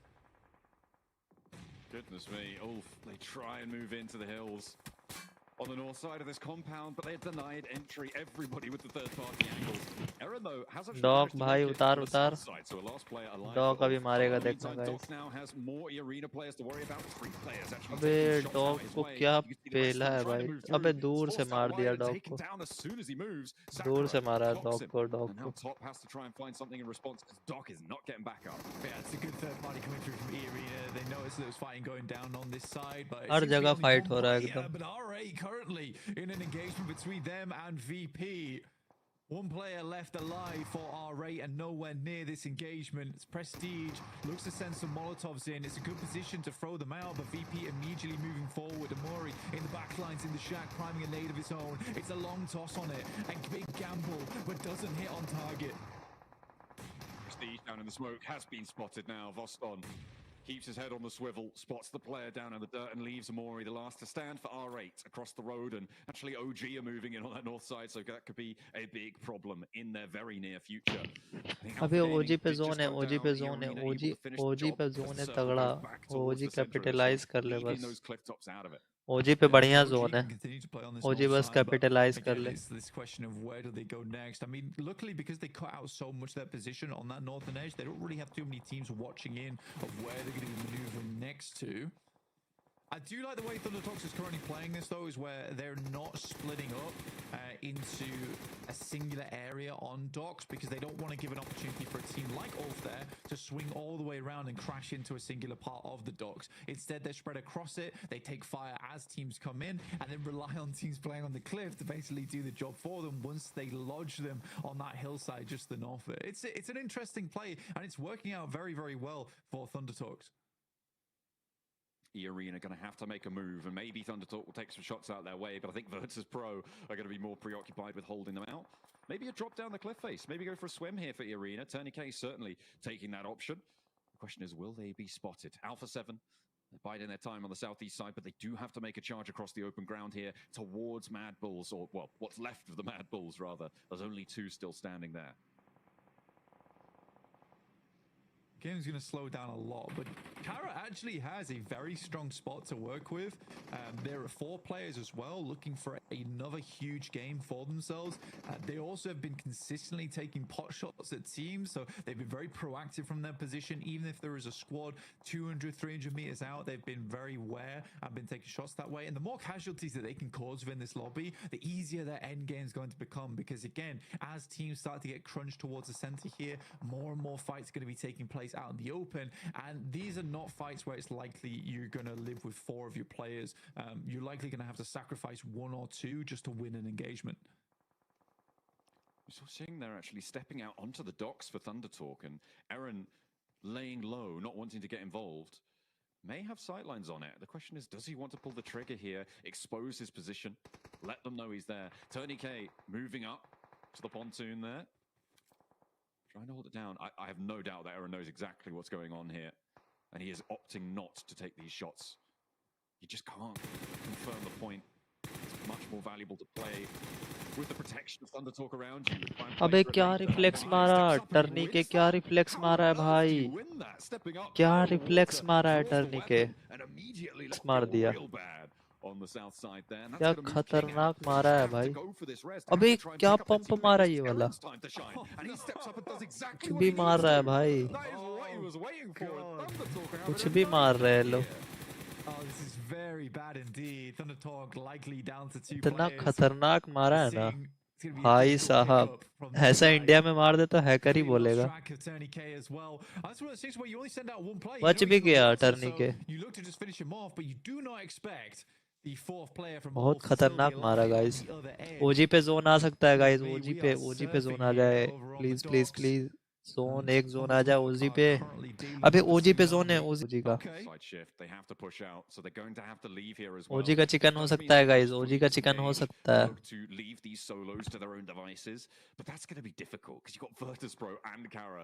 OG might win this game. Quick knock from OG down towards Virtus Pro. OG can win this game. Let's go OG. अरे आतंकी भाई कहाँ knock हो गए, बाजी knock हो गए guys, Over towards that top side, gets a good shot. बाजी नॉक हो गए, Tanky, leaving just him and Aru there. And the question is whether Virtus Pro even want to go for a wraparound on that side. I mean, OG has to call for some slight reinforcements here. I mean, it is good news, I think, on the north side for OG. And they've got enough to play with, that cover, that re-knock over towards Virtus Pro. They didn't need to get the flush there, they just needed to slow Virtus बढ़िया Pro net down. था भाई, बढ़िया net था, all dead, dead. Bit the dust, and he will indeed go down. ये arena बाहर हो गया। Only the one player to go down from Thundertalk, and it could have been worse. But Aaron really bided his time well there. He played the time perfectly, and actually maybe afforded an opportunity to have a chance to get another point or two. Yeah, currently we're in the top 10, so 3 more teams would have to go down before we start hitting placement points. DRX holding on to their position quite nicely as GS attempted to assault their position. Hyunbin on the top stairs, looking for Icon right now. In the meantime, the roll-up for Virtus Pro is getting dismantled on that northwest side. Unfortunately, there is a knock sent back over towards them. GS फिर से finally chicken going हो down सकता है there. क्या? अबे ओजी का fight है, OG holding quite well. The resist OG are versus starting to come VP. through. There's the first flush coming in, and there is unfortunately the re-knocks coming in from Virtus Pro. They stop though. They move sideways, move laterally on the fight, and OG not going to be able to connect these nades if they haven't spotted it. Will they put them in the right place here as the nades pop forwards? बरसा दे net एकदम। Haven't seen the retreat here, but AJ, Thundertalk. TT versus TT versus भाई, OG nade मार, nade मार, nade मार, nade मार, OG आगे nade कर, जल्दी जल्दी, OG let's go. Virtus Pro go down, and 3 players from Thundertalk still stand tall, but OG, they've taken a knock. ओजी भाई घुस जा, नॉक है। DRX were taking shots across the way at OG whilst that all was unfolding. I don't know how Thundertalk gets away with it, but they absolutely अबे do. Thunder talk को मारो भाई, thunder talk को मारो। Vehicle smearing VP across the fields. And now AKOP trying to get his HP bar back up again. A nade sent across towards the tree. अबे लोग तीनों बच गया भाई, टीटी वाले बच कैसे गए भाई? Blue here could be devastating, and it is close, but not close enough. Not going to be able to find it there. Stepping out towards the blue Thundertalk. Get back in the vehicles. Playing true chaos strategy there on the roll up to VP. There was nothing they could do. अबे it एक seemed. HP बचे है भाई। Running out of ordnance fairly soon. Drops the last, covers his. ओजी पे zone आने वाला है, ओजी पे आजा, जोन पूरा जोन आ जाए ओजी पे। DRX पे तक अबे जोन आ गया है, जोन पूरा करप्ट आ गया है। In on the south side, and they may be able to find a chicken dinner this time around where they couldn't quite before. Yeah, it's a very strong position, but again, we are still going out into. अब ओजी को देखना है कैसे खेलेगा, ओजी पे zone नहीं है। अबे कारा पुश कर दिया, कारा पे पुश कर दिया DRX। DRX वर्सेस कारा, थर्ड पार्टी कर दे भाई, कोई थर्ड पार्टी कर दे। ओ बढ़िया नेट था, ये बढ़िया नेट था, ये एक HP बचा है। Hits him with the swift underarm there. Nice little knockdown. Nearly getting Hyunbin the pan. Coming in clutch there to stop the DX Xavier shots. The shots from across the way. Taking him down on the यूनबिन rooftop. भाई Really difficult res to go यूनबिन for. Clutch कर Not सकता to है go अंदर down. घुस के It's bad news. DRX have been able to get a lot of elims so far this match. It seems like they heard me call them a little bit cowardly last time around. They're already up to 10 here, Blank. And they want to add 4 more to the एक tally. HP So बचा they है can break यूनबिन records बहुत ज्यादा themselves लो है as they move on forwards. The flash comes through. The nade goes through to the back. कूदेगा Hyunbin goes 1-for-1 on the trade. The DRX have the flash sent their way. Drops down in the middle. Lewis holding the back line. 15 है हमारे पास उसके पास Faced off against 2 on the inside.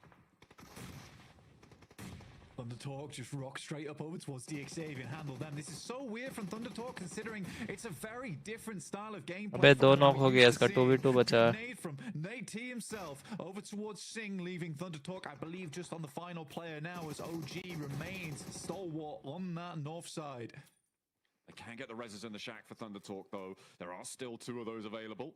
The question is, does DX Xavier have a nade? Stow Kara on this hold. Poser is down. But they're getting that rezzed up very चारों को quickly. उठा लेगा लग रहा है कारा Slowed it all the way out here. You can see they're on 10 elims still. OG versus TT तो होगा Knocked out of them just a little bit. TT का एक He नॉक है wants to try and drop down there. He will get the shot. Over at the Poser, the re-knock is strong. कारा का एक knock Kara from overwhelming them on the repeats here. DRX का भी एक knock है अबे मार दिया अबे क्लच कर देगा क्या DRX all dead They will finally take him down, but they lose a player, and they have to get these reses fast, Blank. Over the top tries to thread it in towards the shack, but a good OG shot can from win this game. KOP will OG take के down पास Sighting बस almost ammo है कि नहीं instantaneously ammo as well. Now they got to figure out how they want to play this one out because again for OG they are passing through open ground. I think for Thunder Talk they desperately want to get rid of DX Xavier, but Nate immediate reposition from his side. This is a good survival play for him. Again, DX Xavier has been on the receiving end of survival plays for quite some time now. We haven't seen a truly dominant game from DX Xavier just yet. It's disappointing as well, given their prowess, given their record this year. They've had a really, really strong showing, but it's just not coming through yet in the Gauntlet. We'll see what more they can do. Nades being thrown out by Thunder Talk still. It's good, Surprised they actually. got anything left and they find an opening. You're kidding me. Thunder Talk just seem untouchable here. क्या खतरनाक net डाला उतार उतार उतार उतार उतार अबे यार The double knockdown player for Thunder Talk going. It's all up to WizGod. It looked like OG might have had the WizGod. game under control there, but Kara now with the numbers advantage. I'm just so confused of what Thunder Talk's doing in this game. Sighting sending it out again over towards OG. It's like a completely different type of Thunder Talk this game. कारा भाई कारा पागल हो गया है कारा पागल हो गया है 5 सोलो फिनिश 1v2 है 1v2 अबे रिवाइव दे रहा है able to take down Thunder Talk. Now it's a 1v1 technically as the blue continues to push in.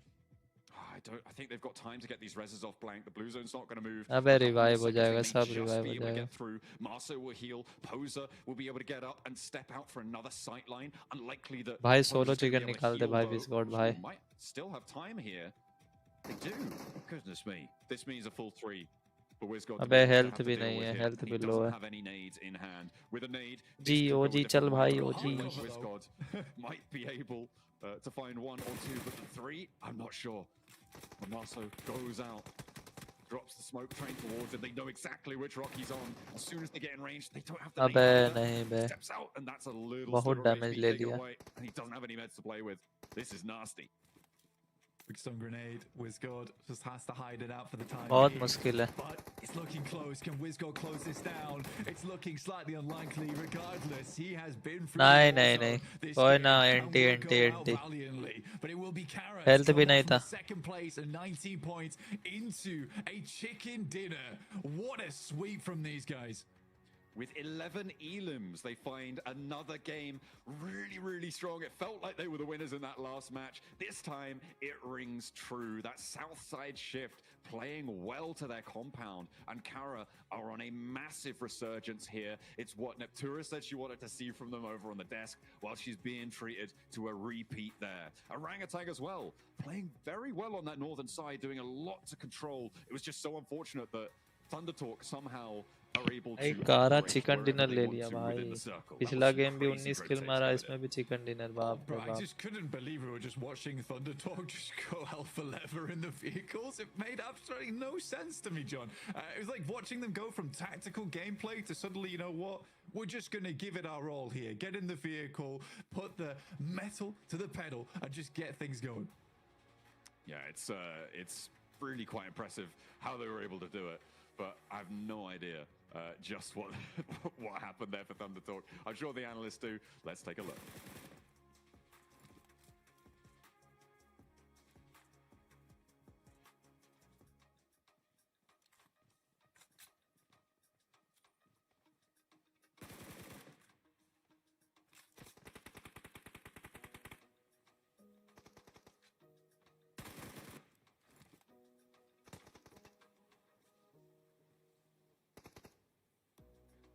Okay, man, what a game. Are you kidding me? This game had it all. We saw the crazy push from Thunder Talk onto Virtus Pro. I mean, these guys are flexing themselves out, but Kara with the back-to-back chicken dinner. Max, man, what we've been waiting for.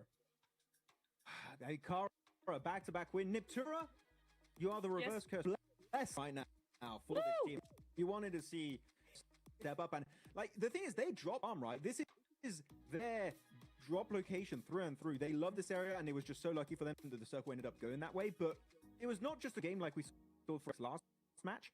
This is Kara actually zooms away, by building Lewis in particular. Top angle versus DRX was just in particular. Just putting Turkey on the map when it comes to the Gauntlet. They are the best from their region, which I did not know that Regnum Kara in this exam lobby. Right?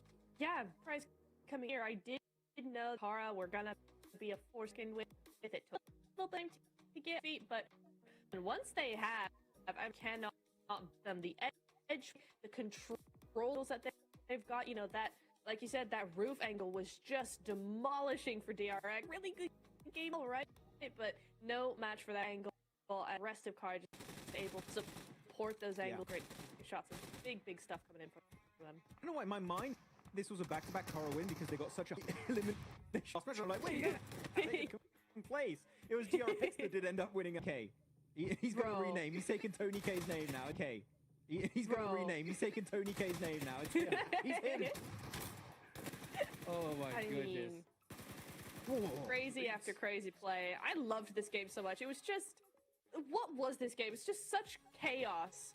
Back-to-back chaos in the end game. I loved it so much. Look, you're going to see Kara barely. You're going to see them barely move this high again. Okay, even talk technically, they dropped Milta, so they didn't have to do this game. Orangutan also similar, drop in Shelter playing the northern side. Everyone's for the taking early on in this game. They just go there, play it for as long as they possibly can, and hope the circle does eventually favor you towards the end, which it did for Kara. Actually, Kara did do a really nice 2-2 split there. You did see for a second there, 2 players north of the road, 2 players south, to just keep their options open, Niptura, and here clearly that was a position that enabled them to get easily into the later stage while really taking no fights at that point. 21 points. Remember, they jumped 7th to 4th place after the game. Now with 21 additionally, where on earth is that going to put them now? Oh my, are you ridiculous? I mean, yeah, they had 5, now 21 at 46 in 2 games, Max, man. Wow. I mean, this is ridiculous. I mean, even Talks probably gonna worry about that sooner. They get another game like this. So, what a crazy finish for Kara. I mean, Thunder Talk had that crazy comfortable. Let's just try and flex out possible and just not secure their positions. You play in a very aggressive, which actually kind of hurt them right now, because they lost 2 players to Aaron.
last game, they really were reticent to do so. Top 4 players, though, coming on through. CEO still grabbing that logo.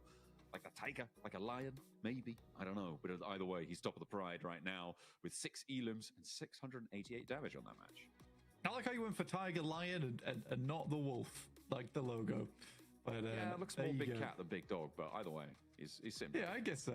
KAIF from DRX said 1,000 damage done total, which is not bad at all. Revo, despite, Alpha 7 not being in a lot of these games and kind of doing a little bit worse for wear today, still up there at 791 damage done total.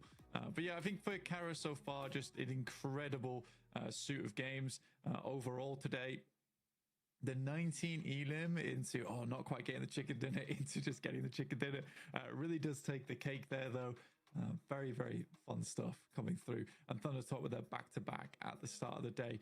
I'm hoping that we'll see other teams doing well in terms of chicken dinners towards the end of the day today. Maybe some other contestants added to the mix.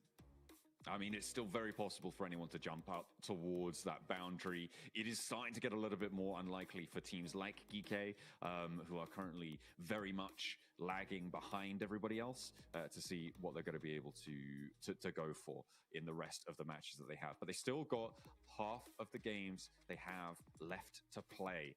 They've still got that opportunity, and it's now that they need to dig deep to push themselves a little bit higher up. 7th place is still achievable, even from 16th right now. And you do not want to be getting pushed down towards the league stages with the rest of everybody else. It makes it far more unlikely that you're going to be able to nab yourself one of those finals spots, which is what everybody's looking towards. Yeah, I mean, it is quite generous as well, the top 7. Even if you do just marginally better than some of our other teams towards the middle of the pack, you're likely to get in towards 7th place here. Obviously, you'd like to be a little bit higher than that to really secure that position. I think Virtus Pro, from yesterday, I said there was a bit of method to the madness for them, but today it feels a little bit more madness than anything. I mean, there has been some decent plays, and they're still making it towards the top side of those lobbies, but I think that, that messy style isn't quite working out anymore, and I think that reliance doesn't quite work here in an international lobby. So I'd like to see a little bit more out of VP. And again, it's also understandable because you look at that team, and after they go down, they are very much upset about it. I think they understand more than anyone that they're not playing up to scratch. Yeah, it's going to be noticeable from within their own ranks. They're not blind to it. It is the sort of thing you do need to keep under advisement. Taking a look at some of the utility used during that last match. You can see able to do 2,100 damage for Kara. I mean, seems to be fairly chill. As you put their games back to back from day 1 to day 2, you can see it's a big improvement coming on through here as they step on in to the limelight and really take up the majority of the stage. DRX getting 2 big back-to-back games too, Blank. I mean, we talked about their first match not being super strong. They still did get a chicken dinner, and here they were able to back it up with the elims. So a little bit of that worry that I had before is slightly assuaged for the South Korean squad. Yeah, again, I mean, I think for their second match of the day, you can't really fault it too much. Yes, it's not a gigantic game, but again, what can you do? You get that central position. I think you just have to hold on to it, and you don't want to flex out too much and allow teams to get in later on. So you just have to do your best to play that 4-man split, hold all corners, and make sure that you're the only team left inside of those buildings towards the end game. So yeah, it's not terrible from DRX at all, but yeah, they definitely were able to pick it up in that second game that we saw on Erangel, which felt a lot better. And like you say, I think definitely a lot of those worries are now gone. But we're heading in towards our 4th and final Erangel of the day now here on day 2 of the Gauntlet. A really heavy south plane path as well, Blank, to kick things off for our last Erangel today. It is all the way down to the south side. Is this the time that we see the C block hot drop keep coming through? GS, are you going to go back down there, see what you've got in store? Alpha Gaming, very likely to be taking up residence in that C block. See just what happens. Looks like GSL a little bit earlier. Not going to get super stuck in just yet. Maybe actually spreading out quite a way, grabbing those vehicles first. Yeah, I mean, they played this last time as well, where they kind of played on the western edge of Sosnovka. and just preferred to play that one out and just gave Alpha Gaming Sosnovka in general, which seems to be working out for them. I mean, they can certainly play that position and get some good vehicles from there and loot up. It's a bit more of a split drop for them, but to be honest, I think come day 2, again, we talked about this earlier, is that I think they realized that APG is quite a stubborn team, despite them not looking extra hot in the tables. You'd rather just not fight them if there's another option available to you, which there absolutely is with this western drop for them. But yeah, this is one of the harshest circles here on Erangel, very much far on the south side. We'll see where the circle pops up to, directly over towards Yasnaya. So there's still a possibility to move out. Alpha 7 going towards their secondary drop spot in Lipovka, which is absolutely fine for them going forward. I'm curious to see how R8 plays this one out, because they'll maybe go over towards South George with vehicles and then wrap over the top of Severny potentially. I think that would make sense, or maybe not all the way up to Severny, yeah, but towards the Stalber foothills, across that shooting range hill area. Definitely potential for them. There's King for Thunder Talk, getting on the road, dropping around Milter, surrounded by quite a few teams here, Blank, so it can be treacherous, but looks like they've given themselves a wide enough berth from the teams that surround them to be able to find those through roads. So take a look at our top 5 elims. His sighting sat at the top there. CEO very close behind. I mean, sighting has been a real big blessing for Thunder Talk. And I think that many times in the past for Chinese teams, it has been a case that, yes, they're all pretty damn good at the game and have some good coordination, but they really did lack that star player on side who's able to come out with those clutch plays. That hasn't been the case for quite some time now. I think way back when in the day, it used to be that they absolutely had that capability, but that was taken up by teams from South Korea, from Turkey, teams doing extremely well from those regions. But here, I'd say Sighting is just a really, really nice player to have on team, where he's just got these big clutch moments. They're able to get them out of these sticky situations they sometimes find themselves in. Thunder Talk, proud to have him representing them at the top of those tables as they sit atop the pack as well. 111, and this is what we were talking about in day 1, is that around 110 is where we're expecting the bubble for 7th place to be. And the fact that Thunder Talk have done it in half the time is insane. To be able to get that far, that fast, it is pretty much unheard of. Certainly not in a very, very long time for a team to stretch out this far this early. So we are glad to be witness to it. Let's see who can keep up the pace as well, because we've got 3 teams now in that 70-point boundary, with Kara joining R8 and Mad Bulls up in 76 points and actually vying for 2nd place completely.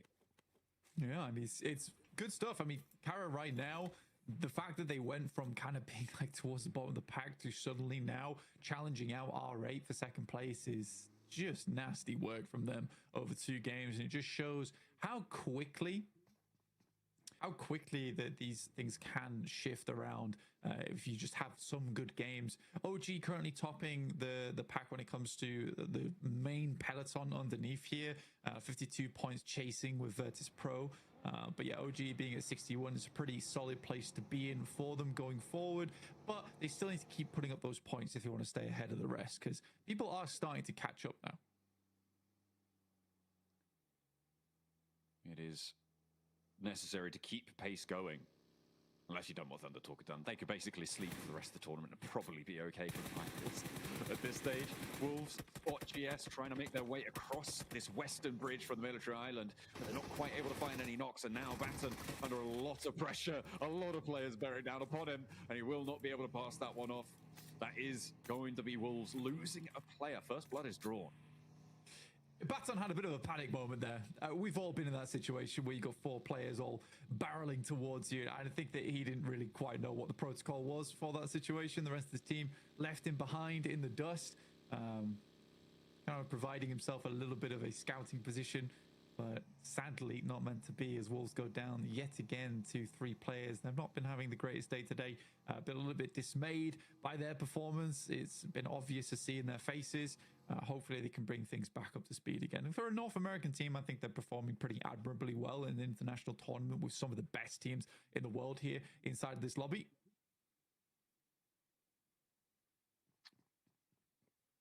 is a big set of representation to come up against in this lobby. You're right, it's literally the best in the world at what they do here for PUBG Mobile. These are the regional toppers, the teams that came out ahead of everybody else. Everyone here is a champion in their own right. But you have what it takes to be the champion of champions. That's what it's all about here, to get out of the gauntlet and into those finals. GK currently a resounding no for the time being. Yeah, GK currently in 16th place right now. It's tough. It is tough. APG not quite living up to their own expectations because they're in 15th and not 16th after all, with 30 points. Still pretty rough for them. I think for APG, something needs to change. Eat their way up to the north side. You see Alpha 7 moving over the top to past the Stalber Hills. Now further in, you've got OG as well, actually very close, getting kind of intertwined with this rotation of Alpha 7. Tanky, Tusky Nice blocked, shot. and it's obscure. That land the headshot to pull him out of the vehicle. That's going to be the easy rundown for Grisal as well. No chance of getting that one back up. OG playing on as 3, and with Virtus Pro to their north, it might be a little bit of a meat grinder up on the north side. I mean, that's really, really not an easy shot to take as well from Obscure. Like, it's a long distance on that one. So a very, very good pickup there. I think OG gets a little bit unlucky with, because I think that rotate was kind of fine with the boys from A7 still on their rotate. I think OG's like, well, at this point, we just need to pass by. But for Obscure to hit that shot, I think that's like, that happens only a few times. And it has to come through a very, very good player. So very well played to him. OG's going to have to try and go for a quick rotate over towards the northwest side and see what they can get done there. There's 3 players. WizGod sending out as the scout. Over towards Carolo, and we know that they are on a bit of a tear. It is dangerous territory on the northwest side. We're going back over to the lake, though. Circle really not helping anyone out. Well, I mean, maybe, except for Thunder Talk here. They are in a really solid spot on the west side of the Yaz Fields. No one really going to be able to approach them from their east side. That west side approach from the bridge going to be so tricky. Regnum Kaya, they're going to give it a good go, though, before Thunder Talk have managed to go for the regroup. That approach from that south side is probably the only time where they'll find it, but that wall keeps them so safe in the compound. And maybe they'll just play in the shadow. Yeah, potentially here, John. I think for Regnum Kaya in particular, it requires very much also here in terms of taking shots over towards Thunder Talk, Wolves, as well as Ulf as they make their way through. You can see on our screen, Wolves able to pick up the Wizard Tower. Coops and Doran, the 2 players alive for the Wolves. Kaya trying to get across, trying to play another bridge split, but not going well for Loxy. Not going to be allowed to stay on that far side. Surely they knew that was going to happen. Regnum Kaya now have to play on as 3.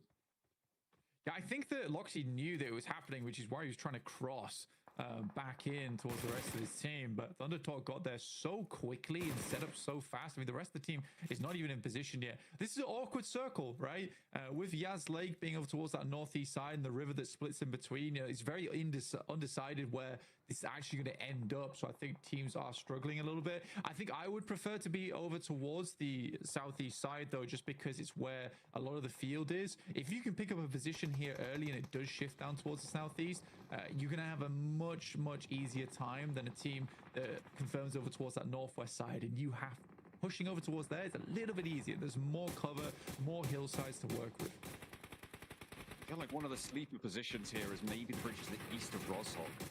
If you can get around that and stay safe for a little bit longer, I feel like you have access to both sides of the river where a lot of other teams just won't. It looks like DXAV got to try and careen the remainder of their players down towards that position, but they are drawn short on the approach. The shots ringing out from Hyunbin and the rest of DRX as well, making that a very difficult escape for the rest of DXAV.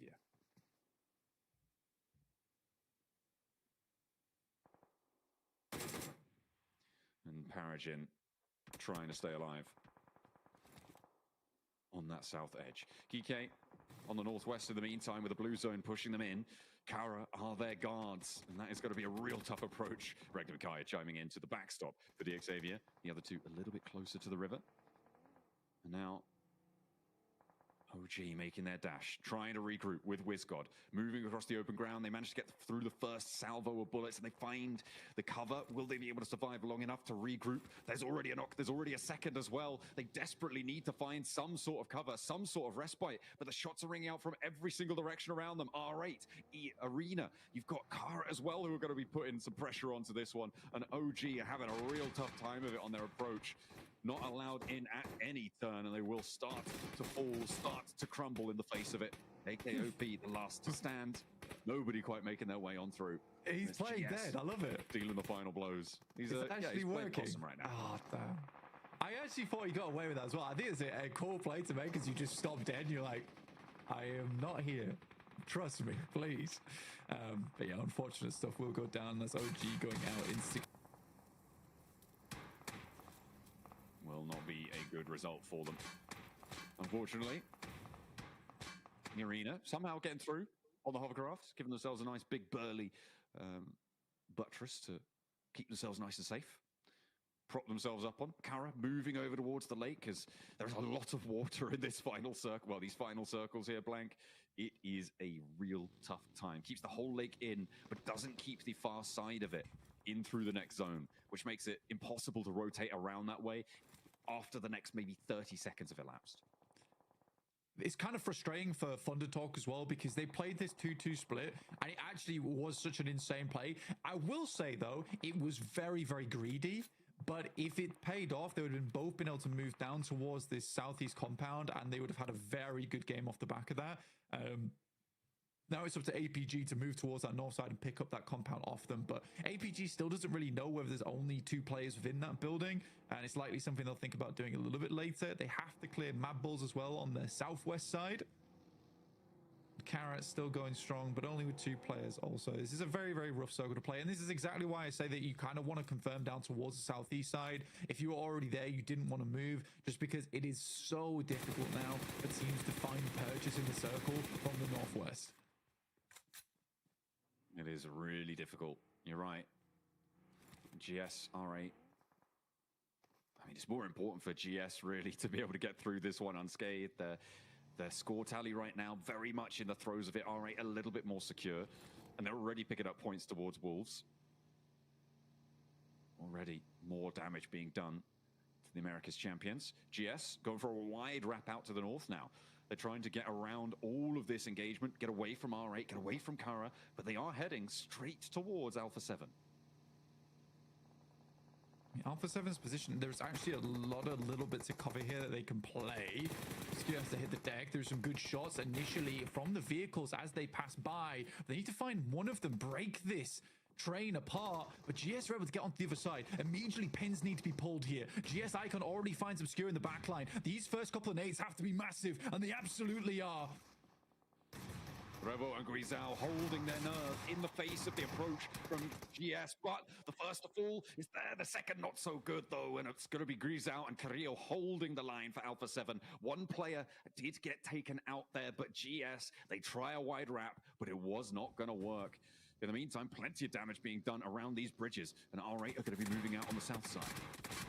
Regnum Kai, it's actually a tough game to play because there's a lot of angles, at least for R8, that they could still pick up, and then R8 plays that position after them. Still so much water in this one over towards that north side. E-Arena playing this building that's slightly on high ground is pretty good for them going forward. And no one is even thinking to look over towards Thunder Talk right now. I think most teams assume that's a 4-man squad there, which does give their position a little bit of defense going forward. It's always good to be able to spike out a little bit bigger than your reality. In those situations, it is a valuable asset. APG moving into the very, very west borders of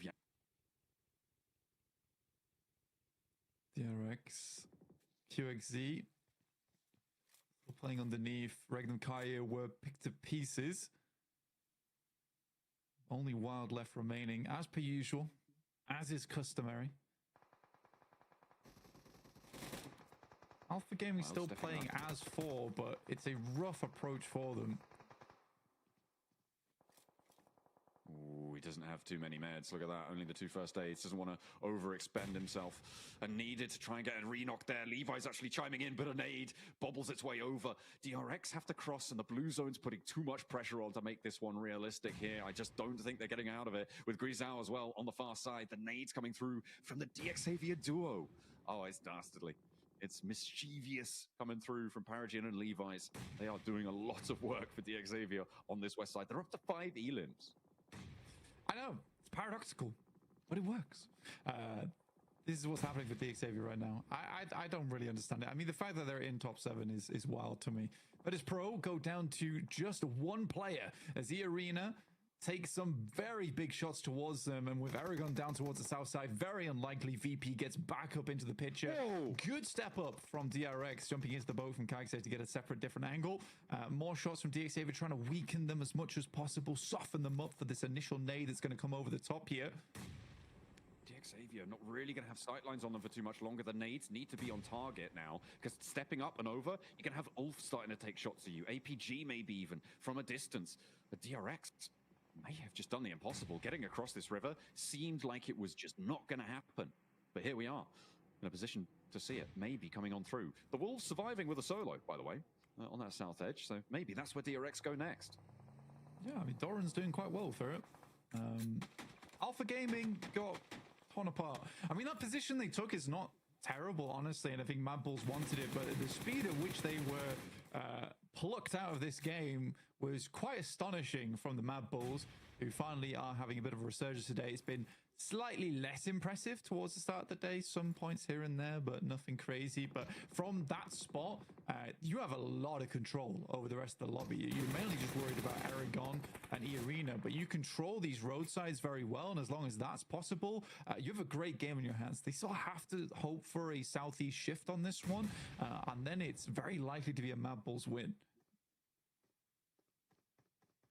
Certainly would seem that way. Let's see where the circle goes. It goes pretty central, Blank, which gives Mad Bulls, again, probably one of the better positions. They could still play on those roadsides. They could still play on those ridges out towards the fields, the cover that they've already established. And the teams over towards the west side, I mean, it's a question of who gets the chance to try and move out towards where Ulf are playing. Xavier forced to drop down as many smokes as possible to make this push work, but DRX very healthy now, and the nades start to bear fin. This is a crazy push from QXZ, looking for a little more. Hyunbin around the side. Paragon's already down. Levi has a monumental task ahead of him.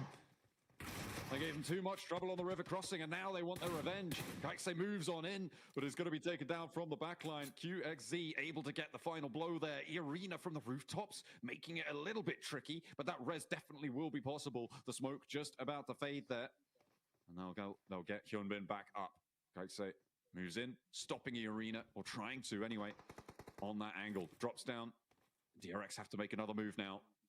Their zone still not in their favor. They've been through it now, and DRX definitely tested their mettle. And so far, it's looking pretty shiny. It is. I mean, they have just been in the forge all day, slamming away on the Smith, because this has been a very, very different DRX to what we previously saw earlier.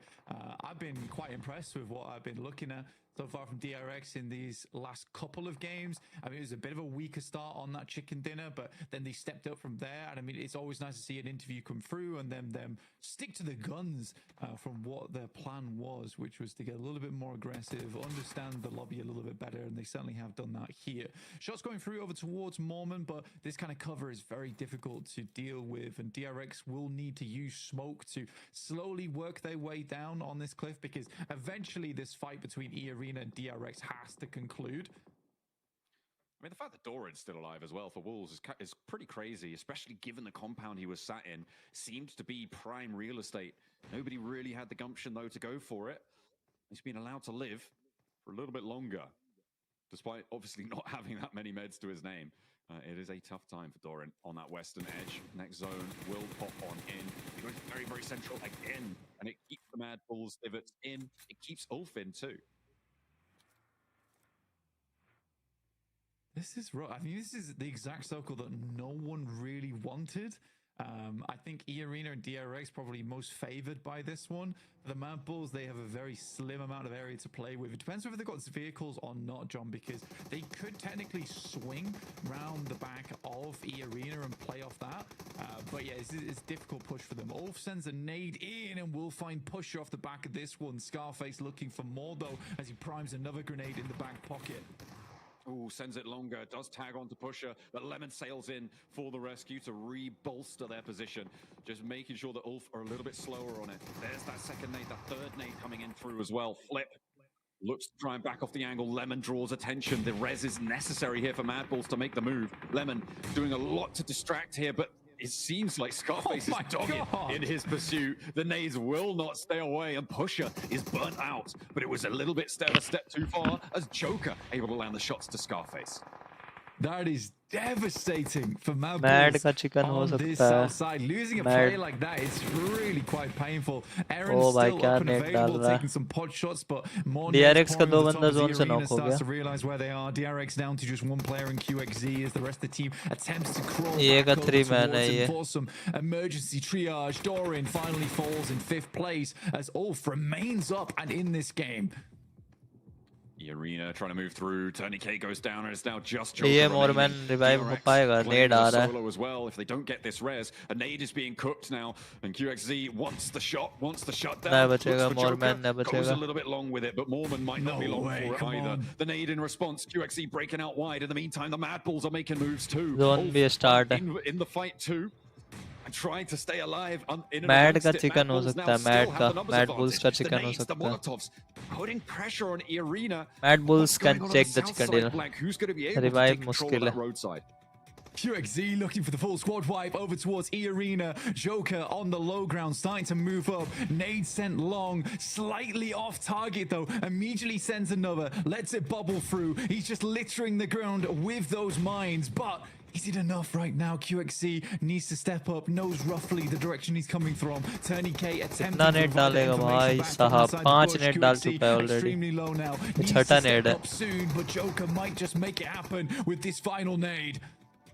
In the meantime, Mad Bulls going 1v toe-to-toe with the remnants of 1v1 They are 2 players अरे standing. Mad Tunica bulls unlikely to get revive back up नहीं here, देना and they've था got the बे. angle. 1v1 They step था. up around the side of the tree. The Mad Bulls were able to revive claim they it रहा from the था. ditch. Ulf could not hold them out. It looks like it might be a little bit ropey for a time there, but they play off one another beautifully, and the Mad Bulls reclaim their spot towards the top of those tables.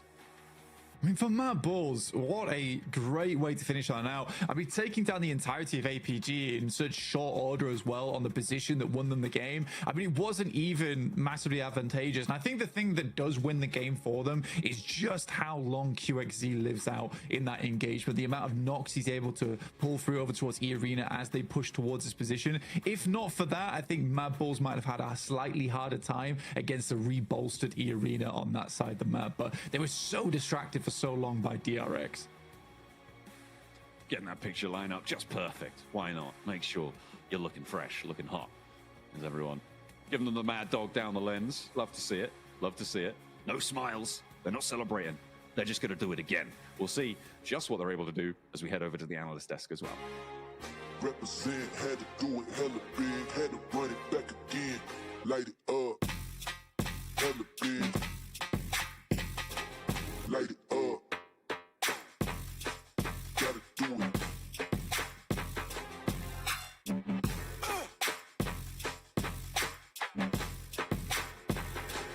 Light it up, light it up, represent, had to do it hella big, had to run it back again, light it up. Wow, what a game. We got Mad Bulls getting their second chicken dinner on the day, and this one was a tough one, Neptura. This circle was brutal. It really was, but you know what? I love the way Mad Bulls played this. It was so nice. It was methodical. That's the word I want to use for them right now, because they come up through the south side, but they don't go guns blazing or anything like that. They just keep it slow, keep it steady, use their info, and just are really able to push through and take things down one by one. I genuinely believe this was a great game, Niptra, from Mad Bulls. I mean, we both agree that the way they executed Does finally fall down. Will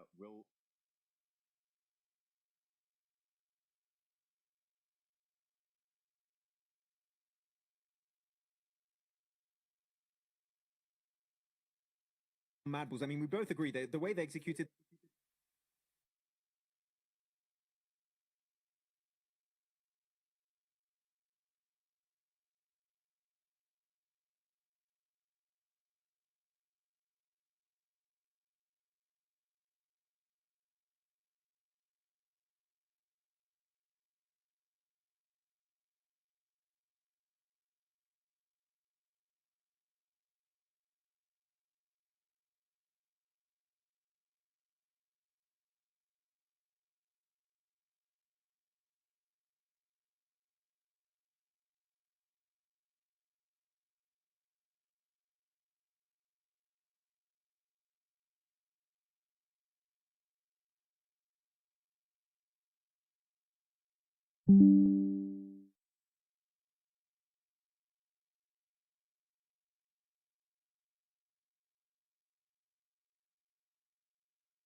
Even funnier, they just disappeared.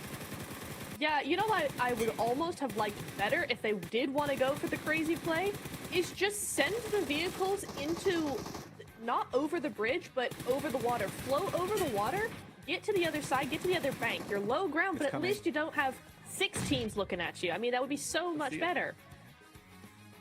Oh, do we see the okay.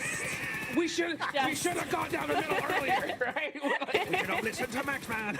But, you know what? Actually, even though I'm not a fan of the play of sending cars in the water, definitely would have been better than whatever that was. Sorry, I feel like I'm being extra harsh on this, but there were decent options here, and they just got very desperate because maybe they delayed their move too much, and then they go like, oh, we have to do something. We took way too long to make a play, and unfortunately the play they ended up doing, in my opinion, was like the worst option of all. But you know what? It's fine. They're still looking comfortable in the rankings. It's not going to hurt them too much. But at the end of this game, so many cool 1v1 scenarios here. Joke in particular, able to survive and outplay DRX with the nades. A few of them didn't connect, but the last ones did. And that does get the cap of the rotates here. And some really interesting rotates moving around the board here, Nipchura, this match.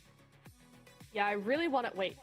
Yeah, I really want to look at Mad Bulls in particular, because you can just see how south they actually go and how split they actually were as well. They had some really pretty big splits for the area that we were in, so I really liked seeing that as well, because I mean, I just love splits so much. I know a lot of teams don't play that way, but splits to me is just so controlling. You can do so much with them as well, and you can see that there, like even splitting across to the other side of the river just to get as much control as possible, then moving on up, just playing it super slow, Max. I loved this from them. Yeah, I love that rotation in particular from Mad Bulls. They see the circle going east of the river, which was a hard shift for यार इस match में ओजी मरी कहाँ थे पहले? You can just avoid the big knee grind on the western side where DRX currently are on the minimap, and they just get easy access. Virtus Pro to their north. It might be a little bit of a meat grinder up on the north side. I mean, that's really... Doran, the two players alive for the Wolves. Kai trying to get any turn, and they will start. Desperately need to find some sort of cover, some sort of respite. But the shots are coming out from every single direction around them. R8, Solo वाले घर पे पकड़े गए we're going to be putting some pressure onto this one. OG having a real tough time of it on their approach. Not allowed in. They will start to fall, start to crumble, start to crumble in the face of it. AKOP, the last to stand. Noble in the face of it. AKOP, the last to stand.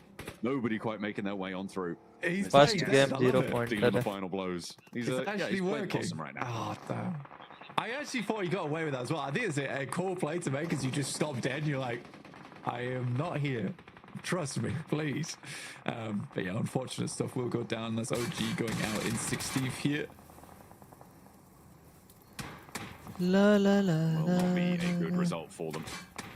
Unfortunately, Arena somehow getting through on the hovercrafts, giving themselves a nice big burly buttress to keep themselves nice and safe.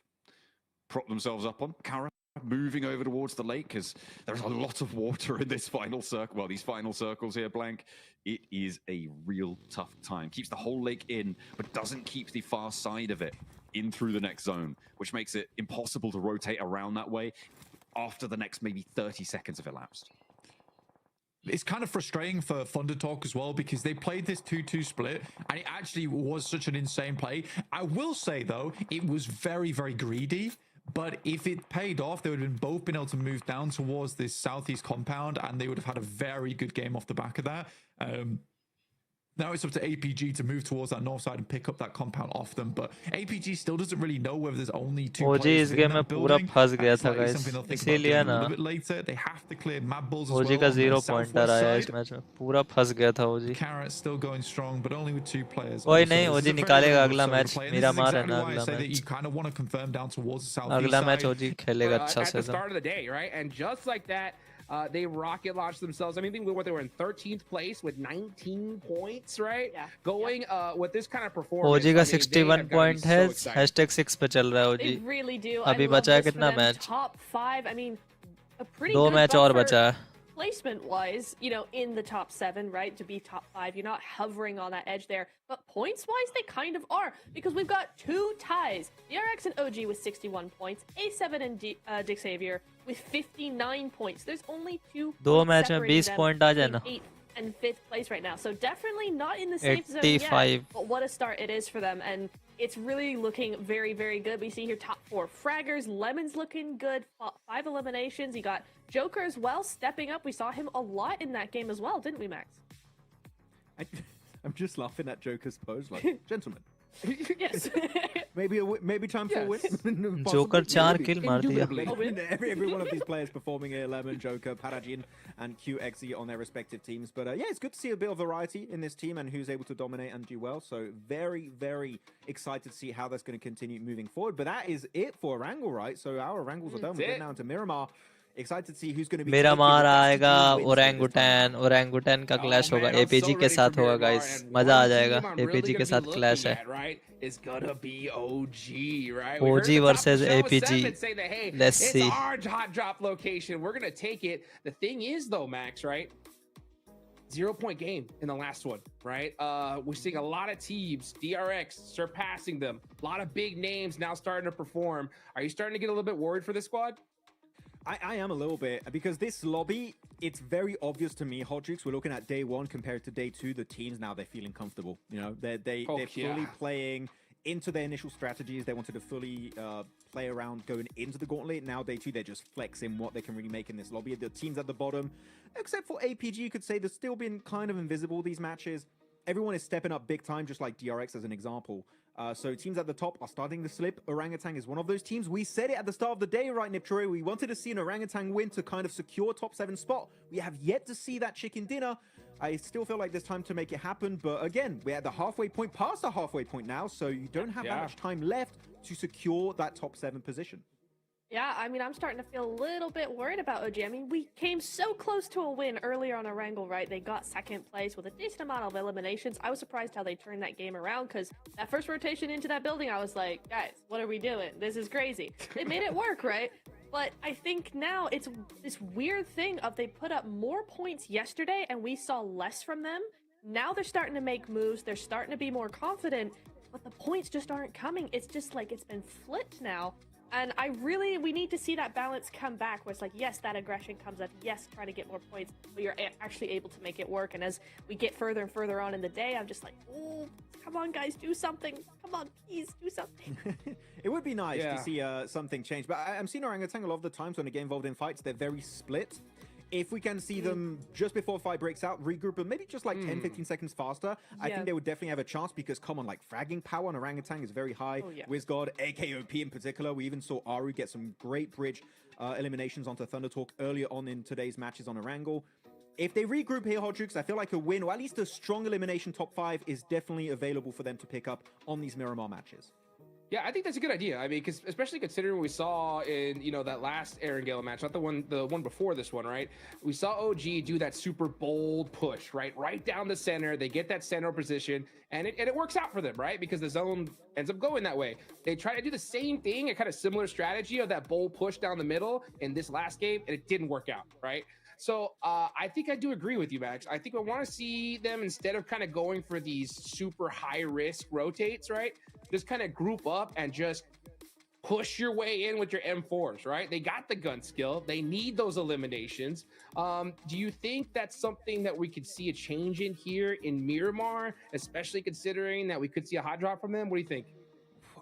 The thing is, the hot drop is my biggest question. Are they going to keep doing APG just beat Such down an X factor onto APG currently in such a bad position? Possibly. But no, I think that here, Orangutan, yeah, the rotates are good. So I think that we are going to see them maintain that kind of momentum we've seen so far and just keep fragging out. Hopefully, again, tighten up their positions and taking better fights. If they do so, I'm positive we can see a win. Yes, it'll happen. Yeah, hopefully we can see it here real soon. But by the way, we do have a nice interview here coming up right now. So let's go ahead and throw it down to the stage and see what Seven has Hello to say. भाई, क्या हाल चाल बताओ भाई? Welcome back, ladies and gentlemen, with the मजा आ रहा है देख 7WG के. quick report here. I have none APG other than versus Turning OG, K from next E match. Arena Let's getting go. a second place finish and getting closer towards that top 7 after, to be completely honest, an awful performance so far this PMGC. What has been the biggest struggle so far? ก็เมื่อวานเล่นออกมาได้ไม่ดีสำหรับเมื่อวานคิดว่าอะไรคือปัญหาที่ใหญ่ที่สุดสำหรับตัวทีม E-Arena ก็น่าจะเพราะว่ากดดันกันครับส่วนตัวคิดว่ากดดันกันทุกคนครับก็เลยเล่นออกมาได้ไม่ดีครับ He said probably because everyone's feeling the pressure so it made them play not so good for the first day. That's fair. That's completely fair. I'm hoping that that's going to be changing here coming up because you guys are going into Miramar. Yesterday, 12th place finish, 11th place finish. You ended up only getting 1 elimination. What are you adjusting for Miramar? ก็เมื่อวานมิลาม่าเล่นออกมาได้ไม่ดีได้แค่1-2 แต้มก็คิดว่าจะแก้ไงสำหรับมิลาม่าวันนี้ วันนี้ก็น่าจะเล่นสไตล์ที่ตัวเองถนัดครับเพราะว่าเราเสียเมืองก็เลยเล่นยากนิดนึงก็น่าจะเล่นตามลายเครื่องครับ So they're gonna play in the style that they're used to because it's a bit hard because they lost their city.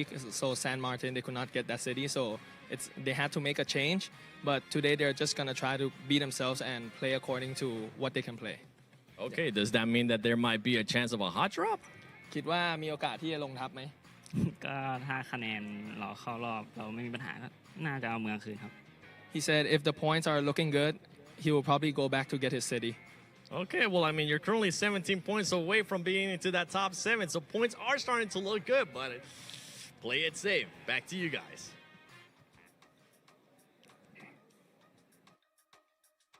Oh, play it safe or take the risk, Neptura. We're heading into Miramar. 17 points in the top 7. I mean, that is, it's definitely doable. But I don't know. What do you think? What do you think they should do? Play it safe? You go for it? What do you think? I see both ways, right? Because hot drop sometimes is the way to get your mojo back. You come in hot, you get the points, you've got the momentum at the beginning of the game, you're feeling on top of the world, ready to roll. However, wasn't it yesterday the time for all that? Now, past the halfway point is a little bit late for that kind of talk. I'm not sure. It is doable, but it's just so risky. I don't know. I could see both sides, but I don't like look, it. you're looking at E Arena. They're currently in 13th position. They've got, what is that, few points total. When you're not comfortable with a ranking, sorry, hot drops does not make sense. It is not. No way. It's not. Do you really think you're going to go from 13th position up to top 7 with like 4 eliminations? Sorry, that Sometimes it's barely what you does a need. dent in what the points you need. Okay. Mm-hmm. All The right. momentum. The Well, what if you die? momentum. What if you go out?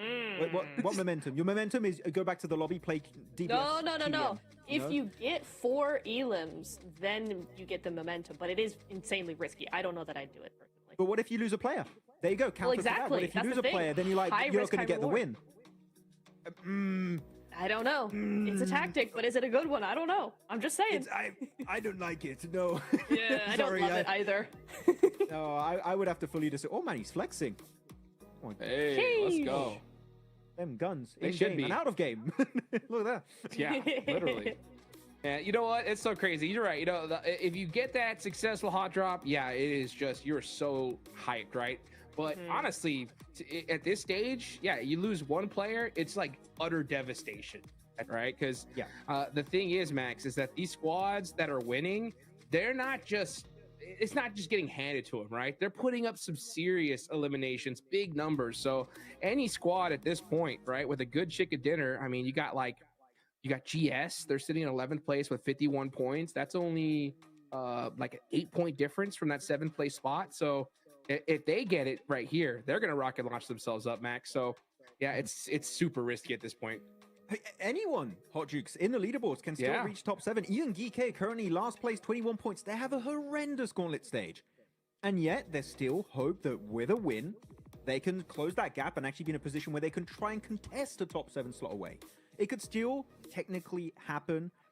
Are you hungry enough to go the entire way, though? Do you have what it takes to try and be not only good enough to get a win, but then follow up with consistent points to then play catch up and get in top 7 and reach the grand finals? That's the big question mark here. As of right now, I'm doubtful if that's going to be happening for some of these squads, because I don't feel like I've seen that spark of like potential Neptura, right, for them to leave these bottom ranks.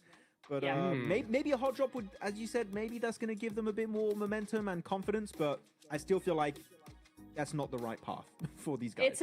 It's a desperate play. I'm going to give you that 100%. I don't love it. There is some thought behind it, but is it the best thoughts? Maybe not. I don't know. I think the other thing is that if you are that low on the leaderboards, you know, it's such a struggle not only to come back from doing really badly and, you know, teams just taking you out left, right, and center, nothing is working, to suddenly going to the opposite way and going, actually, we're making it work every time, we're being very consistent, we're getting all these points. Like, that climb in your mentality from nothing is working to everything is working is so hard to do for any team. But if you're at the bottom of the leaderboard, yes, it's possible, but is that mountain of just trying to flip that mentality just too much?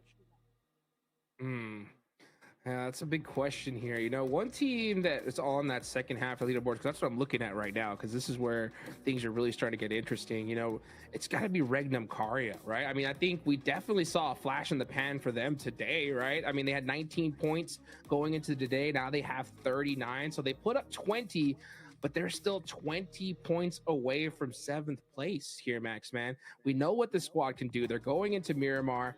What do you think their chances are of making it into top 7 by the end of the day with 2 more matches left to go? Not happening. And the main reason why I'm saying that is because Rondo was their best map, right? They got most of their points on Rondo at the start of today, getting that 2nd place up against Thunder Talk and Ulf with high elimination count. And after that, nothing. Literally nothing of value stood out to me regarding Regnum Caria. And we know what these guys can do. They're one of the best teams in the world, and yet nothing of value has been showcased today. So I would love to see Miramar be a good game for them, Hodrix, but unfortunately, if I go on past performances, Miramar is not really a map that stands out to me as like the Regnum Caria map. It used to be Erangel. Erangle's done. You got 2 Miramars back to back. I don't think they're going to be top 7. If they're going to get there, it will be tomorrow. That's my guess. Yeah, well, let's see if it's going to be tomorrow or now. Tomorrow's going to be absolutely crazy. So these next 2 matches are so crucial. 7 spots left to go. Who's going to go and grab them? Let's find out as we take it on over to John Allen. Match start हो गया guys तगड़ा वाला match start हो गया Erangel is here. We are ready for the desert. We'll be taking it by storm, I'm sure. Plenty of action left to unfold now. Miramar will APG drop clash with OG. क्या OG का drop clash होगा? Erangel is over for today. क्या OG चुम्मा सेरा जाएगा? Indeed, so a bit of a larger map to be playing around with. We've seen some teams have a big resurgence from yesterday, Kara in particular, Thunder Talk. Basically, I think after they reached 100 points, they pretty much just slowed things down in a big way. Matt Bull's able to bring a little bit more thunder to the table, so another one of our consistent teams over 2 of our days so far. Virtus Pro desperately trying to get some more points on the board though, and have been struggling to do so far, and I think that's a team that I will be looking at during this match. It will be OG drop clash नहीं कर रहा. around that 7th place bubble. It's starting to get a little bit less hodgepodge than it was before. Obviously, Thunder Talk having a bad, well, I say bad game. They're sort of due one, right, at some point. But not having the greatest of games did allow a couple of teams to add some significant OG points to उतरा their है tallies. Mountainio. So the number of teams that are going to be more flexible towards अबे that यार boundary. ये क्या Much fewer zone and बन fewer as जाता time है बाप passes. रे. Circle heads out to that northwest side. El Pozo, Montenuevo, the areas to the south of Crater Fields as well. Mountainio Will be a zone heavy बन गया feature पूरा. now in this phase. I think probably my favorite circles on Miramar over towards this side of the map. I enjoy a lot of the high ground gameplay as well as some of the Monte Nuevo finishes, El Pozo finishes, and those are always really fun to watch. And there's some decent terrain to play around, and it's quite tactical in terms of the approach that you need to make of where you're rotating, because there is slightly less areas to cut yourself off from other squads other than this northern side of the map. But in the meantime, most teams did have to make a big west shift over towards on this circle. So teams like DRX, Alpha Gaming, they can make these quick swings out towards the western side and probably get some good rotates off the back of that. Similarly for Mad Bulls on the north in La Cabrera to start with, and Alpha 7 should have a decent start from El Pozo. But again, OG को only बहुत just जल्दी rotation करना making पड़ेगा it इसमें. into top 7 right now with 59 Zone points. पूरा सारा left side आ गया है, पूरा northern side है. Is very much by the skin of their teeth. Western Tied side, with sorry. both Western. DX Xavier and Alpha 7 on that 59. Makes it all the more uncomfortable. The drop-offs, not far to be comfy either. Alpha Gaming, 33 points. Still need a lot more from them. They have been playing Alpha mucky. Gaming, They've not 33 been playing great points. at all over certainly भाई today OG का एक and chicken uh yesterday as जाना well. आज एक match Just a में little bit मजा आ wayward. जाएगा. Nothing really standing out about them. They've had one or two moments from individuals, but they need to find that put together attitude that Thunder Talk's certainly been exemplifying. Wolves quickly into Monte Nuevo here, John. I think Wolves is certainly a team that needs to pick up the pace a little bit, because although they are finding points here and there, there's been no real dominant games so far from Wolves. A lot of it's been very scrappy. DX Xavier, another team that I would like to see more out of. And again, it's frustrating because I think for DX Xavier, Lamborghini despite them मार ही going नहीं down to रहा है 2 a lot of DX times, they're Xavier still a से. force to be reckoned with. So why can't there be a force to be reckoned with 4 players instead?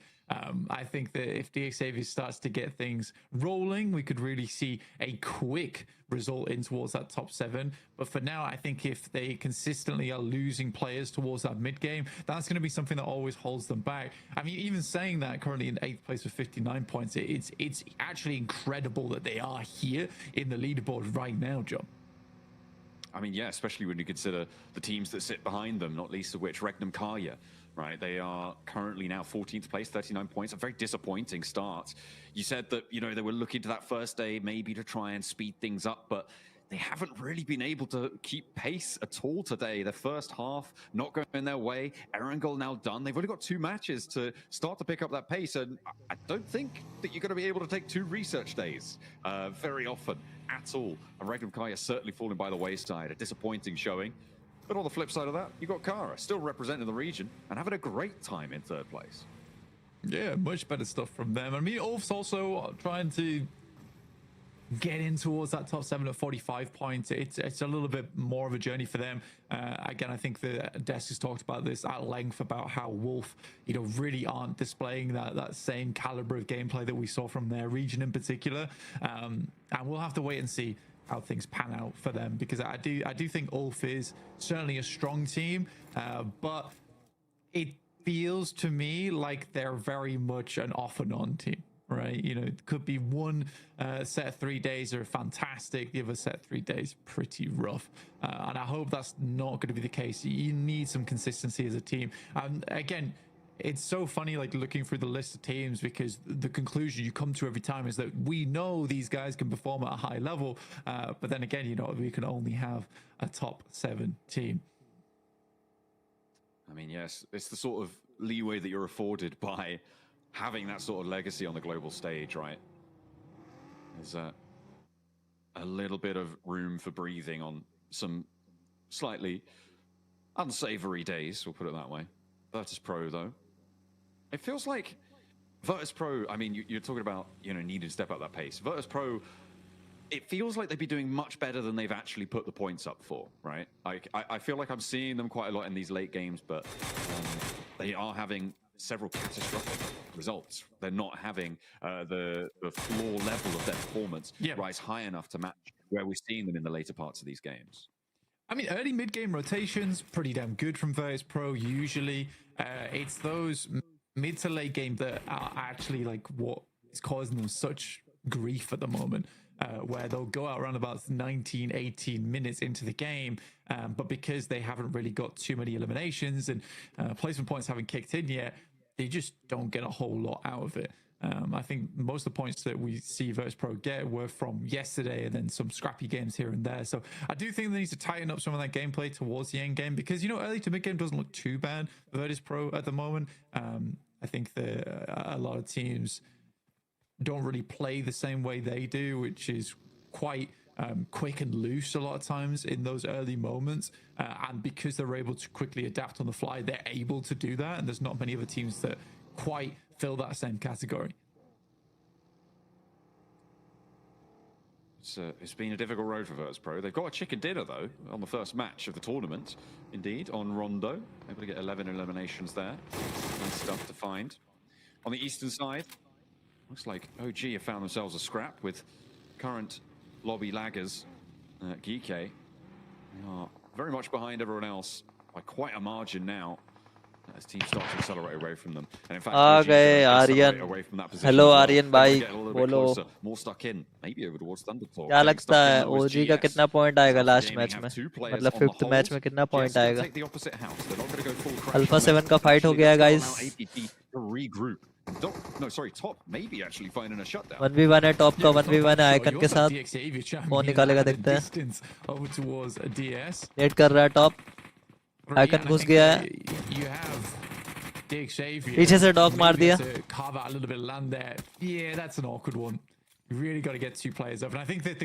बढ़िया मारा भाई बेट करके. Zone बनने वाला है. जोन ओजी पे आ जाए. जोन ओजी पे आ जाए. आ जाए आ जाए ओजी पे आ जाए. जोन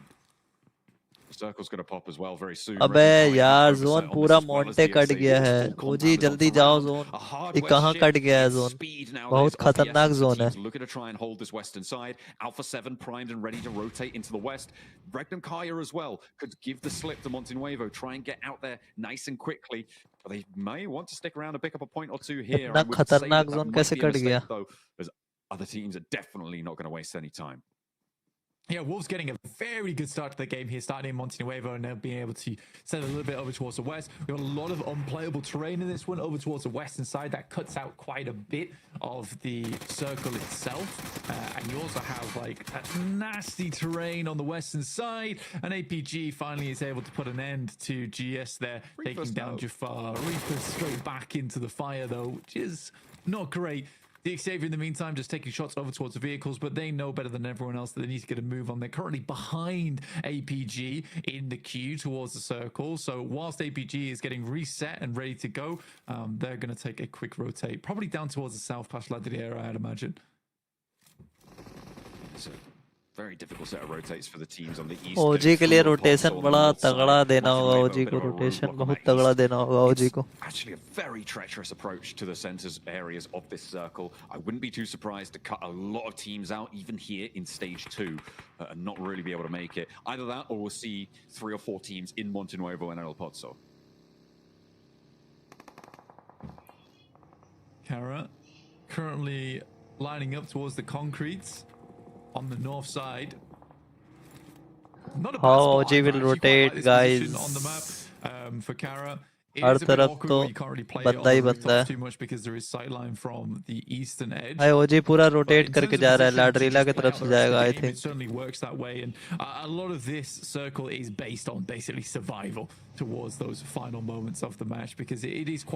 उतना टाइम बचा है ओजी के पास लाडरीला से घूम के जाने का.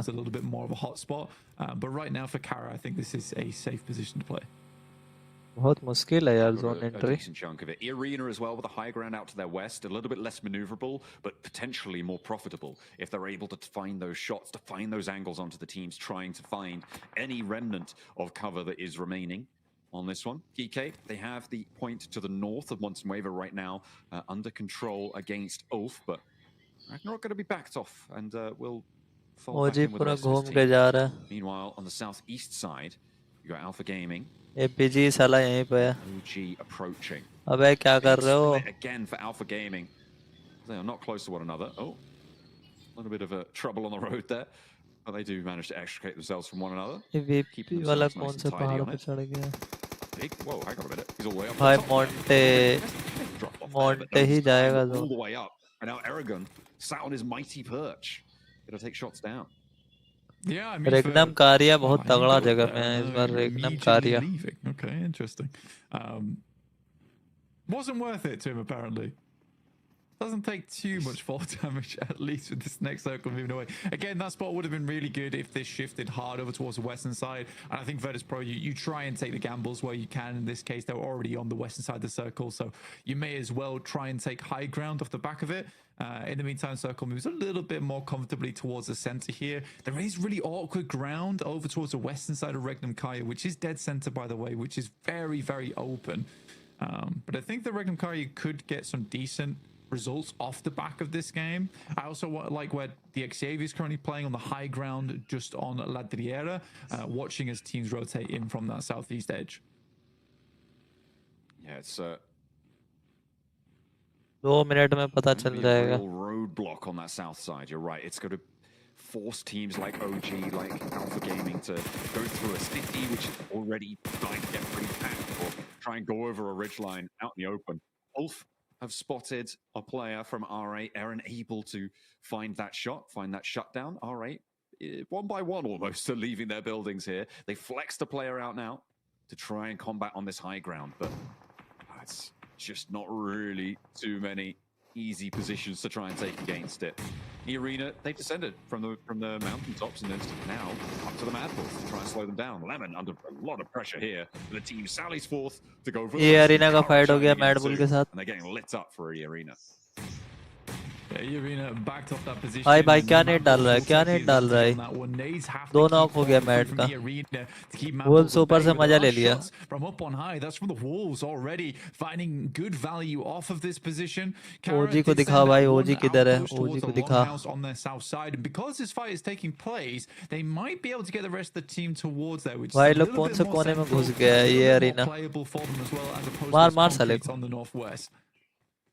And there's about 5 teams in these cracks and crenellations right now on the rocky outcrops here, trying to Wolves survive. पूरा मजा ले रहा है ऊपर से। Like insects in the desert sun, scuttling from one bit of shade to the next, seeing if they can weather the onslaught from Kara, from Regnum Kaya, if they get a look at as well. The Wolves up top, a little bit less worried. But still. 20 second में zone बन जाएगा। ओजी को दिखा दे भाई। 20 seconds will know just Spectator where we're going.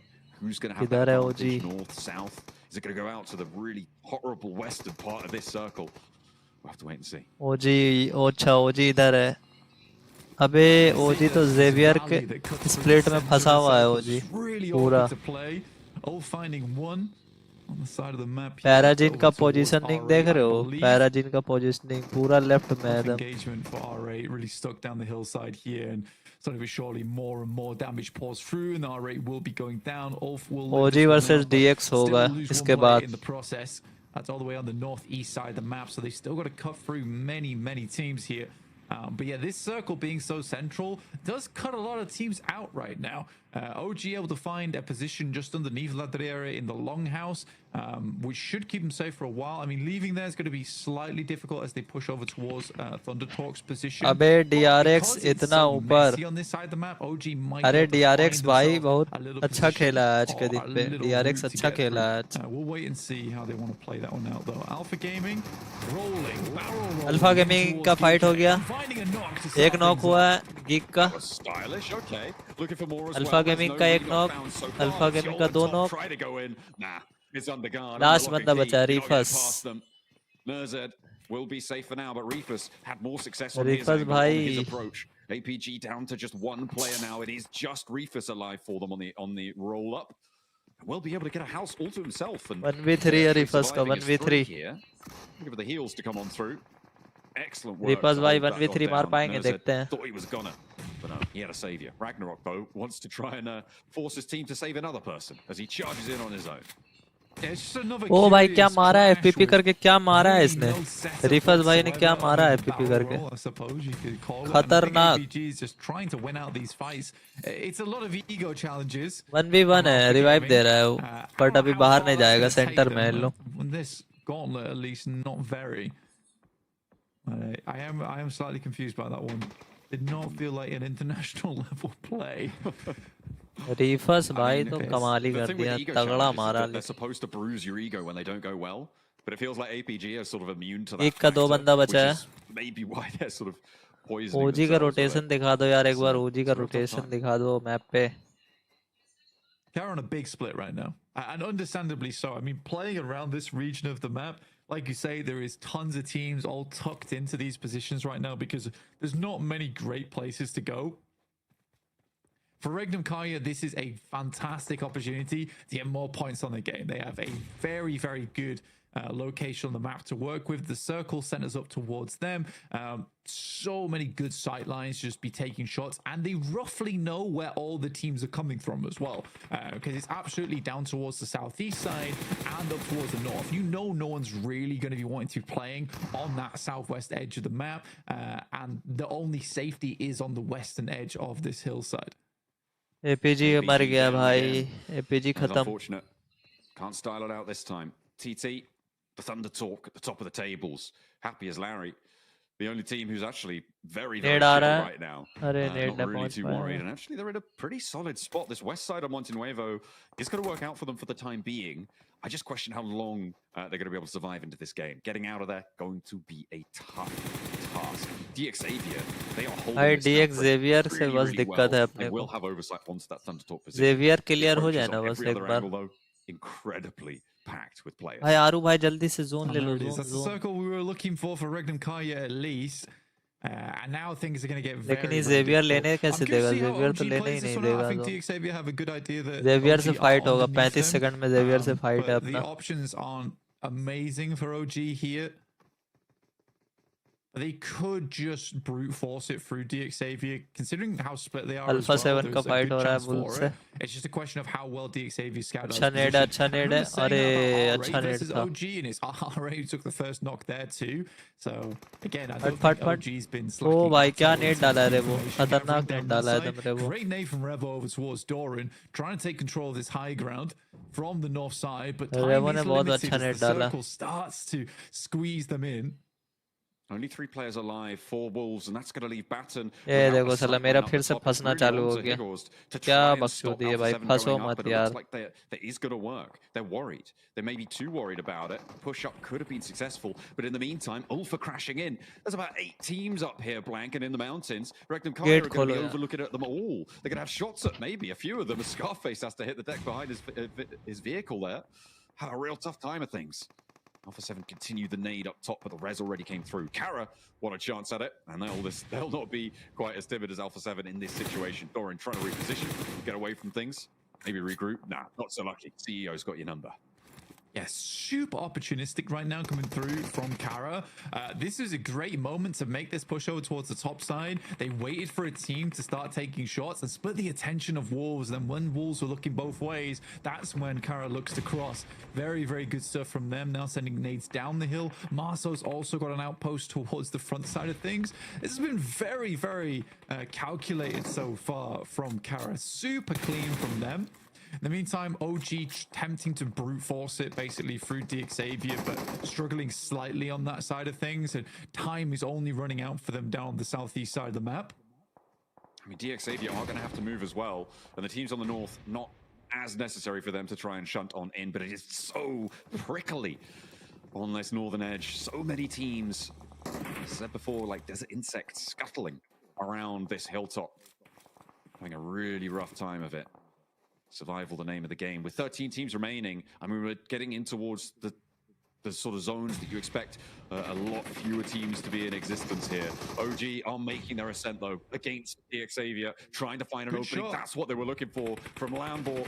He will fall down. AKOP able to land that shot, tag it on. A Tanky moving up as well, but the Blue Zone's putting pressure on. They're playing around these smokes quite well. Paragin has to be backed off the angle, and AKOP doing a lot of work. Heavy lifting coming on in, but his teammates have fallen around. 1v1 1v1 1v1 अरे यार पीछे से पड़ेगा अबे यार मार देगा They're allowing him to move on the back line. हट बे steps in, and that will be the end of OG. Into पूरा the फंसा valley हुआ of death था they OG ride, इधर and they will be shut down because of it, but not before extracting their pound of flesh. पूरा from फंसा DXA. हुआ था OG Yeah, इधर it's a tough rotate. It's a tough rotate to make, and I think for OG they were banking on this being a southeast shift. And I mean that's a very strong position if that's the case, but pushing up on that hillside so hard. For Regnum Kaya though, it's easy game for them. Honestly, it depends how Kara plays out this end game, but I think for Regnum Kaya this is kind of an easy pickup.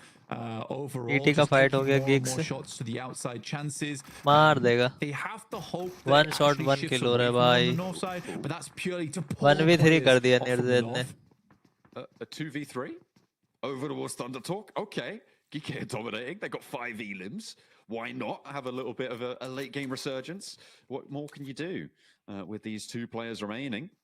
They've managed to do quite a lot of work, and now it's just Shing left, and he's thinking, guys, that's 2 players, and they're from GK. Like, how? Regnum Karya का chicken है How far have we fallen? They've already got 114 points now on the tally. They want a little bit more, but they're still feeling very, very safe. They just need to get maybe like a point a game. Let's see what they can find. Ah, there we go. There's a knockover towards NZ, even in the score. Meanwhile, over on the north edge, teams are starting to fall. Lower and lower on these player counts. You can see a lot of empty bars there. Not too many teams fully wiped out, but with 12 teams remaining, there's an average of just over 2 players per team, which is quite a significant metric. It's not exactly 2 players. No, hang on a minute. That was a team that went down. Ugh. The maths keeps getting harder, by the way. DRX भाई क्या खेल रहा है DRX बहुत अच्छा खेल रहा है DRX make their way into the top 7. मार साले को मर गया बच 62 गया points now on the game, but are able to handle PK. They take a lot of casualties for it. VP DRX का सारा also गेम on अच्छा जा रहा है chase it down towards the south side of the map as the final player from Xavier finally makes his way back into the अबे moment, but टर्नी के Kara कहाँ is just छुपा हुआ है taking साला names left, right, and center. When you say that, अबे now it's क्या just down मारा to बे Pusher. उसने 30k on a sliver of HP, stays alive in the smoke. On the off angle, the Ulf player could be big here against Poser. Has to fall back, look for these reses. Poser ने On the क्या top side as मारा well, you've bay got Mad Bulls to worry about. The player there, Tulika, could take a crack at it. CEO has to hold for the rest of his team. I think he knows Poser ने that's गजब there. UMP That'll keep चलाया us भाई safe. But Tiny K's on the hunt. He's moving in with a bumpy. Need an assist from the top rope, but CEO has to hit the deck. That's going to give the game away on the push, कारा however, and Kara can hold अबे firm. कारा का Tiny K 11 किल falls फिर and से हो Kara गया stay 12 alive. They're किल up हो to गया 12 elims with a पागल हो गया possibility कारा of a आज full reset.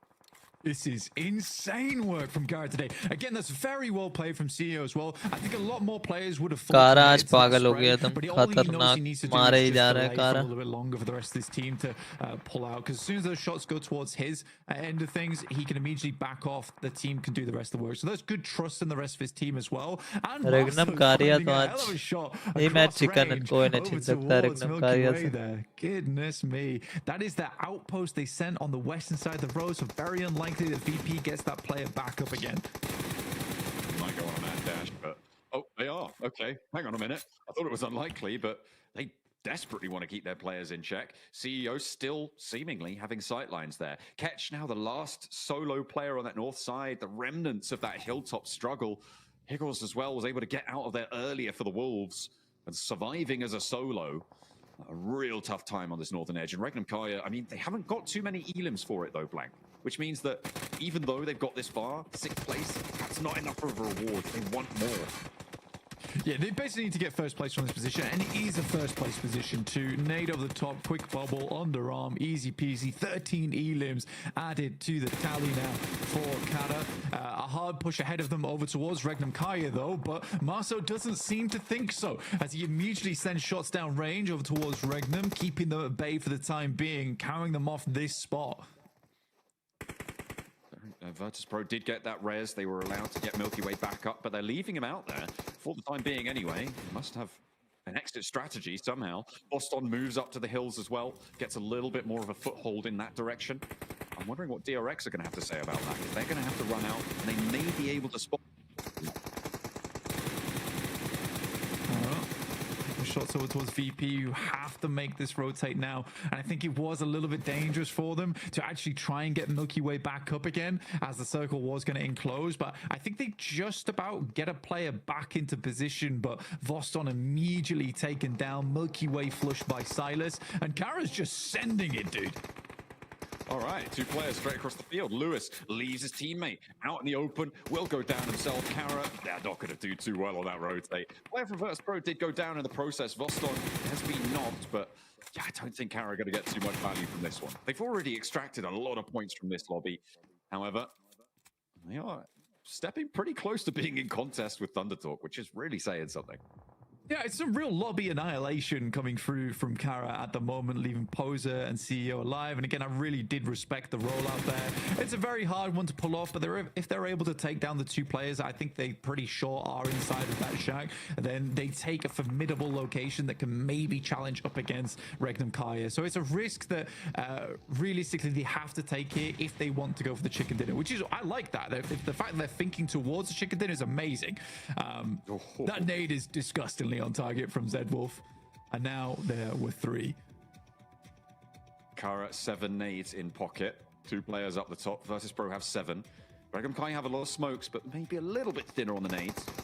They've only got a couple of players to handle, 4 players total. CEO spotted, challenges on the spray down, needs to be bold with it, and CEO sticks the landing on that. Unfortunately, there's the trade, and there's the nade from the off angles. Only 1 for the price of 2, and Zedwolf may be resable even still by Loxy and maintain this rooftop position against Virtus Pro, who've been holding on the outside here. Regnum Kaya up to 8 elims. It has been a good game for them, and they desperately needed it. Yeah, they got a ton of smokes as well, but not too many nades to make this work. But realistically, playing in the shack, Regnum Kaya they can wait until zone 9. They just want to wait until this one really pulls Virtus Pro out of this shack, and then they can just play off the back of there with the smokes included. So this should be a Regnum Kaya win. They got a couple of eliminations off the back of it, and it does put them back in contest for top 7 after this one.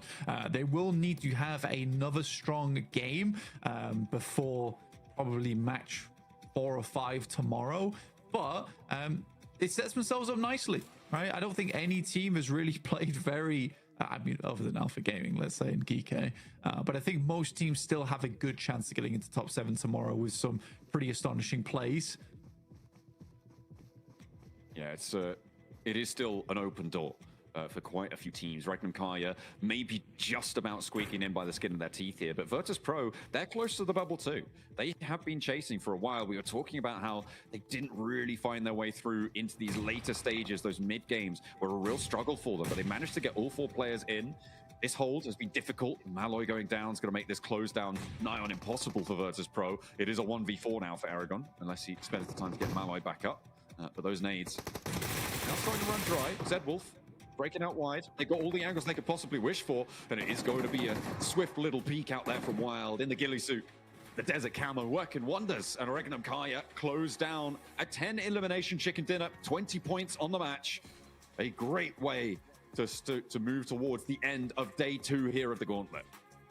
A tidy sweep at the end there for Regnum Kaya. Set themselves up nicely. It was the winning position for a long while, and they definitely played it well. Again, it's very similar to DRX, where, you know, it's not the crazy win. They took a strong position, but the rotates to get there were fairly good, and they didn't flex out too much, understanding there was probably like 1,800 teams over on the north side of them playing on the cliff face. But I do think, again, big props to Kara. The way they played that hillside again, very, very good opportunistic gameplay. Absolutely. Brilliant stuff. It's good to see them getting a chicken dinner on board as well. Silas going to be happy with that performance. He'll be happy with the position that they were able to hold. And they made it work for themselves. Obviously, that north side, as you said before, really, really treacherous for so many teams. And they just held their nerve. They didn't need to push out. They knew the mess that was unfolding. A lot of it because of the lay of the land, right? The cities that sat around it forced teams to go around El Pozo. Yeah, it's so tough, and especially when it moves over towards that unplayable terrain anyway, teams don't really want to go on that bottom side. But Regnum Kaya with a nice, clean win.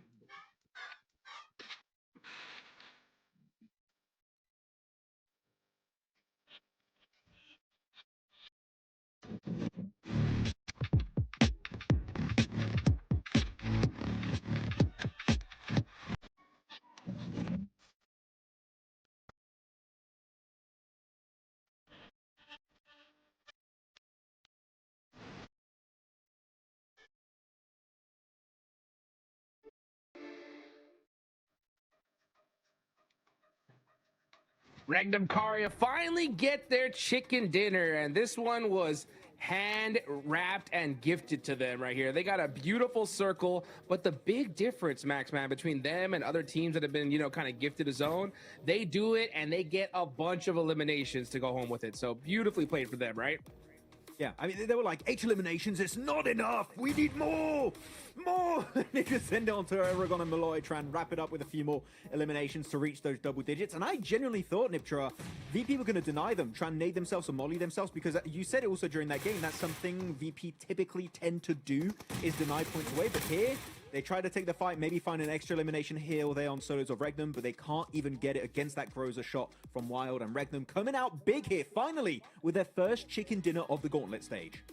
I mean, all I can say is it's about time, right? I mean, this team's given us a heart attack 1 or 2 times. Like, just guys, come on. We know you can do better than this. And they do end up grabbing the win. I do think maybe VP were going to try and do something about that, try and steal the win. Maybe they were counting maybe Regnum or going to maybe push 1 by 1, something like that. But nah, Regnum too good for that. They're going to go and make sure that they get that win because it's so desperately needed. I do want to ask though, Niptra, is this the win we wanted to see from Regnum Karya? What do you think on that? No. Exactly, because I agree.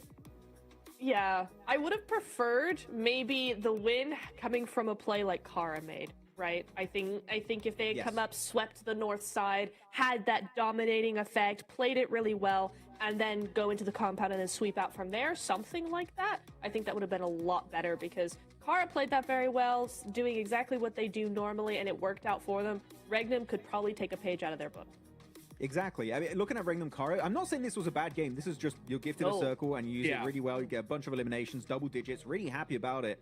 But it doesn't sell me yet on that potential comeback opportunity, Hodgix, right? I'm not like, oh, they'll make it top 7 this next game. For me, I still need to see a bit more for me to be sold on that potential comeback opportunity.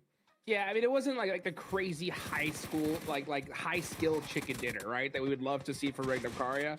I just think that, it's one of those situations where, yeah, you know what? You got gifted a zone. It worked out for you. But sometimes, or you've seen this happen plenty of times, Max Man, right? That happens, you get that chicken dinner, and then you just start going crazy afterwards, right? Sometimes you just need that little luck to spark that intensity, right? Hopefully that is what we see from Regnum Karya. You need a spark to make the bomb explode here for Regnum Karya. Right. The Turkish will be going strong, hopefully. But yeah, hopefully that's going to give them a little bit more confidence and momentum moving forward, going into the next Miramar. And I said it, Miramar normally not a map that stands out for me as like the Regnum Karya map. You know what? Here they're able to get himself a double-digit chicken dinner. Very happy to see it. APG, you could see they're depressed. Normally, I know I should not do this, by the way, guys. Okay. Because the moment I say this, they're going to start doing a comeback. But man, APG are washed right now. I'm sorry. What is going on, APG? He said it. Where are they? They're not playing the game. They're not even joining the lobby, I feel like. Come on.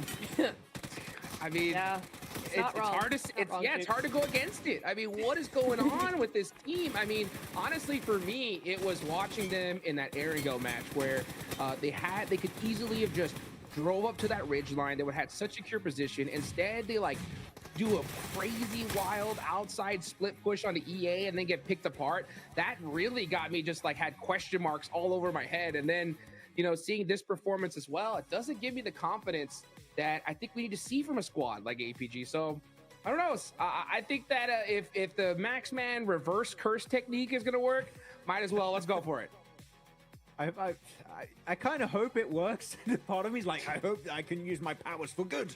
But that's right. I don't know. I can't quite control, unfortunately. All I know is that I can't curse Indian tournaments because Marzi's the one that has all the power over there. But Niptura, looking back at these rotational maps that are coming out for some of these teams, Virtus Pro hugging that western cliffside the entire time, clearly trying to set up a big high ground position. Unfortunately, the circle does shift away eventually, but Virtus Pro were calm, but yet super methodical in how they were approaching every single one of these circle shifts. Yeah, I really like how they played this. They hugged the west side, as you said, but then they move over to this compound. They try and do a 2-2 split. Later on, you're about to see that now they're actually going to try and move out, spread out across the west side of zone as well, just trying to control as much of that zone as possible. And that's what I'm looking for in a team. For me, if a team is going to do well in finals, they have to have that zone control capability. And VP certainly gave it their best. I think just that zone being just what it was out in the fields made it very, very difficult. Man, look at these leaderboards. So Regnum Karya get 20 points. The big standout, though, for me this game, guys, right? It's gotta be Kara. And I was trying to think, what do I say about this team? And I'm gonna use what Maxman said while we were watching this game, right? And that is, what did Kara have for breakfast, right? Because these guys went nuts today. I mean, they had 27 points, right? Before the day started. What is this? 3 games in a row with double, or 3 games total, right? So far with double-digit points. These guys are just going nuts, Neptura. They really are. I love to see it. They've gone back to their original strategy, and it's working so well for them. This is what I wanted to see out of OG. This is what I expected to see out of APG. Regnum Karya as well. This massive sweep around, just throwing hands all over the lobby, getting control, and then just moving on from there. Wild did his best. He still is MVP of the game, right? 5 eliminations, some really nice stuff, especially for 23 healing. So that's looking really good. Wild is big old GG over there. I want to see, though, if they are going to pull a DRX, right? DRX won a game. It was slightly handed to them, but they made the most of it in the next couple of games. Regnum need to do the same, especially as the points are just getting further and further away looking at these leaderboard, Max. Yeah, Kara, you talked about it here, Hot Chooks. Maybe Kara looking to play catch-up with Thunder Talk, and they are doing just that. 17 points away. And keep in mind, they are 17 points away from Thunder Talk, despite having only 1 chicken dinner compared to the 3 wins for Thunder Talk. This is a crazy comeback for the ages in the Gauntlet stage of this year's PMGC. Kara, even though we're seeing some slight misplays here and there, the elimination amount they have of 70, almost tying the top fragging team in this lobby, is madness. Kara, if they keep this kind of momentum going, top 7, like, they're done. Literally, possibly next game, depending on how things go down, Hot Chooks. I mean, 71 points on the day, guys. Average 14 points per game.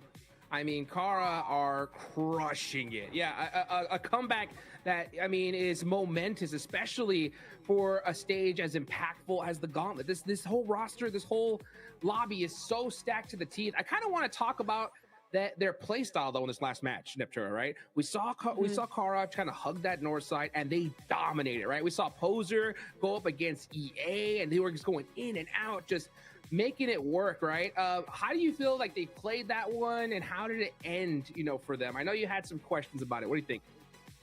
Well, first of all, I loved how CEO played the anchor point up on that cliff, because he was practically unstoppable up there. No one could touch him. He had that strong of an angle. No one could go uphill towards him. So he was able to have full domination, full info, back up his team super, super effectively. I think, Max, what ended up happening, though, is they just got a little too overconfident once they were in the top 3. Look, if you want to make a bad play, that's okay with me. Just do it together. That's all I really want. I don't really care if Kara, if you want to make a bad decision of sending it out in the fields, you can do it, but just commit. And you know what? Because you have the numbers together, maybe you'll have a better chance of coming out on top. I think they tried to do too many things all at once, and that did cost them the win. I think that if they just push onto Regnum Kara here for Kara, they do go home with a win, because they then also win the safety of the compound versus Regnum. It was a little bit unfortunate for them, but you know what? They definitely gave it a fair shot, and they again showed up in terms of the elimination alone. But yeah, man, Wild, I'm so happy with Wild just performing. It feels like every player outside of just Silas, really, who is the IGL, he's still a great fragger, but every player on Regnum Kara is just Wild, Loxy, and now Z-Wolf is just the trifecta of top fraggers here in Turkey. It's great to see. Beautiful, beautiful, man. I mean, I'll tell you one thing that isn't so great to see, though, and I want to talk about it. I've been kind of avoiding talking about them all day because I didn't want to curse them, right? It's got to be the Wolves, all right? Wolves have not been able to get it done today, Neptura, right? We saw earlier in this last match a crazy hard shift on the Monte Nuevo, right? That southwestern shift right on to the Wolves, and they weren't able to really make something of it, right? What do you think is going on? Like, what is going wrong with this squad, at least in your eyes? Unfortunately, I think the rest of the lobby has woken up, and the Wolves were not prepared for it. I don't think they were. Yesterday, everybody, that first day vibe is like everybody's kind of tiptoeing around each other. Yes, you get aggressive, but you're still figuring out how the rest of the lobby plays. Day 2 is when you have that information now and you go, okay, this is how we're going to do it. And the Wolves, I think, have just lagged behind in that aspect. They've just not been able to follow the pace of the rest of the lobby, and they're just getting left behind in the dust. Max Ben, you agree with that? Yeah. You think I would they're playing agree. a little bit too split? I was maybe? re-watching the map feed actually while Niptro was talking about Wolves just to see exactly what was going on this game, and I'm just seeing they were on a northern position, very similar to Kara actually, and they just get completely corralled by teams, fully surrounded, and they just stay very complacent. I think that's a point in time where you get surrounded by teams, Hot Jukes. Just send it on one team to try and at least create an exit point, and I feel like Wolves were just so hesitant for so long, they just got surrounded and completely demolished in the process. Wolves, more commitment to a play would make me happier with their current performances. Yes. As of right now, they're unfortunately, I don't want to use the word scared, but they're definitely very hesitant to make plays happen, and that is hurting them a lot in a lobby like this, where decision making is literally do or die for these teams if you want to be in the grand finals. Yeah, I gotta agree. I mean, I've been looking at their play style very closely, and you know, there's something going on, right? They're definitely in their heads, at least from my opinion, right? You see them putting themselves into good spots, but when it comes time to fight, it doesn't seem like their decision making is all in unison, right? You see one player looking in this direction, the other one looking the other. We're not seeing that unified Wolves that we saw in the Americas, Neptura. So we got one more match left to go, okay? I'm looking at the leaderboards. Who do you think needs to get a chicken dinner right here, right now? Honestly, OG. I think OG need a win now because they're falling down the leaderboard pretty drastically. We've not seen much for them. They need a win before we get to day 3. Max? I mean, OG is, of course, an obvious one because they'd yet to have a win, and they're currently in 7th position. They could slip out of top 7 for the first time if this game doesn't go their way. But I'm going to say back-to-back Regnum Karia. It's happening. They're jumping up. It's top 7 o'clock here for them. It's going to go down. Let's see, was that the spark they needed to explode? One match left to go. One more day after this. Let's go ahead and take it on over to John Allen and Blank to wrap things up.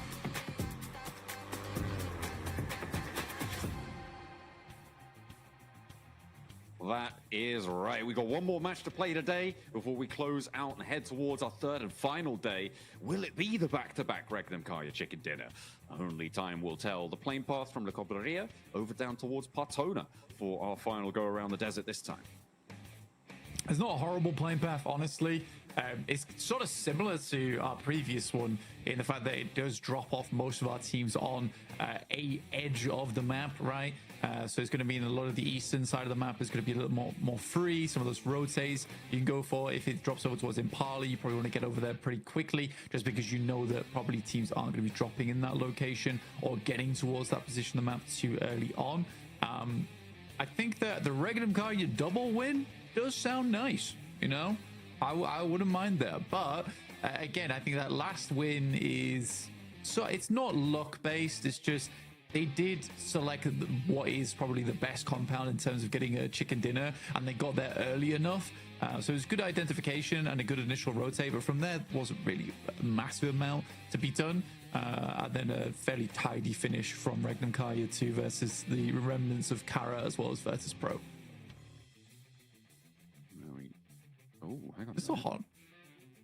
I don't think it's very close. Okay, yeah, no, it is. It is going to be a full hot drop here between APG and OG, looking to try and take the fight. Maybe could see a disengage at the moment. The numbers advantage for APG on spot, but the regroup definitely possible. 3 players on the inside of the compound for OG. A couple of weapons found, body armor as well for Ziol, and he's moving out, trying to get an angle here. Needs to be careful though. Always go down to a long shot. Like there is a long barrel. Maybe sent his way, or is that Pumpy off in the distance coming on through? Maybe a little bit less of a danger. No, it is. Okay, it is the M24 for AKOP. But he gets backed off the angle with a swift shot. A lot of damage to the level 2 helmet there, but we'll get away with his life. Yesterday's went pretty drastically badly for APG, with OG quite handily taking on Alpha Gaming. So This feels like maybe a little bit of revenge potentially coming through from Alpha Gaming, but are they ready and up to the task? Because again, OG's been playing from this position quite well in the past. Looks like a significant lack of weaponry on side for OG. Oh no, hang on a minute, it's just popping in as they get a little bit closer to them. But still, very thin on the ground. I think this is a disengage. For both of these two teams, they know the circle isn't here. OG don't need to stick around on exactly this spot. But Zjol, I mean, he wants to keep this one getting stuck in. You don't get the initial knock straight away over towards AKOP. So it's a little bit harder to push this one down, knowing that you're in a 4v3 and you can just trade off. Top taking a heck of a long distance on this one with the MG3 as well. Not the greatest of long-range weaponry. Just trying to scout it out. I think he just about saw AKOP drop down there. And now looks to push further up, waiting for the cross. And I think that if he does see the cross, he can confirm for the rest of the team that they can start to push up a little bit further, make this into a 4v3 or a 3v3. But AK is just looking for meds right now. That's the name of the game for him. Level 2 helmet, level 2 vest. It's decent. Yeah, he's swapping that one out. I mean, it's unfortunate he's not come across any yet. There's 5 bandages, so imagine that those might be wrapped around fairly soon. You'd hope, but still yet to start to apply them. I mean, in that apartment building, he should be able to find a lot more meds on site to be able to find a tastier health bar, a more appetizing result towards the end of it. You can see his health bar is ticking up, so he is using those bandages to keep himself safe. It's a bit of deadlock here in Tumasera. No team wants to pull the trigger on this one, not fully. I thought, like you were saying, we're top on the outside. Maybe they were more keen for it, but no, they're kind of stuck in the mud on this. Aru, actually the counter to that opposing situation. Maybe able to chime in with the SKS as well. Yeah, just looking for something on side. We do have an interview with VP coming up shortly. We'll be talking to Aragon with 7WG. We'll hope things don't pop off during that interview, though. In the meantime, we're going to stick on board. Again, if OG loses this fight, it's pretty bad for them, right?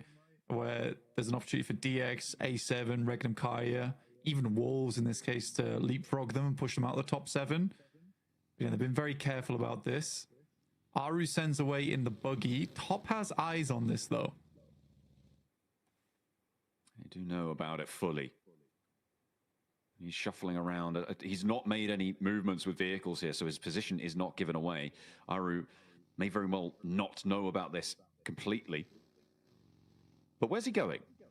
That's what I want to know. Maybe he's trying to move undetected, and you can't blame him. But this is a very wide wrap coming on through for Aru. Yeah, potentially just trying to create an anchor point, but this does mean that APG know this is now a 4v3 on their hands. He's wrapping all the way around. Confusion tactics. Alpha Gaming don't know what's going to hit him. Top's like, I can see what's happening. I just don't know what's happening, you know? It's coming back. It's pretty crazy stuff. Aru's now, yeah, on the backfield. Trying to actually, I don't know what he's trying to do, but I can only imagine he's hunting for the off angle. In which case, Top's doing a great job to stay outside. It's like, you know, like when a cat's like finding the perfect place to sit. Oh, hang on a minute. We'll tune back in with that in a second. With my opinions on cats. There's the shot down for Doc. That's going to be a big pickup onto a tanky. And he's not going to go much further. Same for WizGod. APG winning this fight. Ooh, this is nasty stuff coming on through.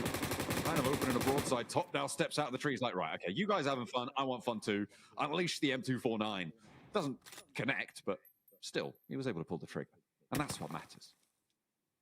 All right, last player, AK, OP inside the building. He's still got Aru swinging around the outside, but this guy's deadly. Very, very deadly indeed. Not someone you want to underestimate. And they don't have players too close to him just yet. They're starting to swarm a little bit here.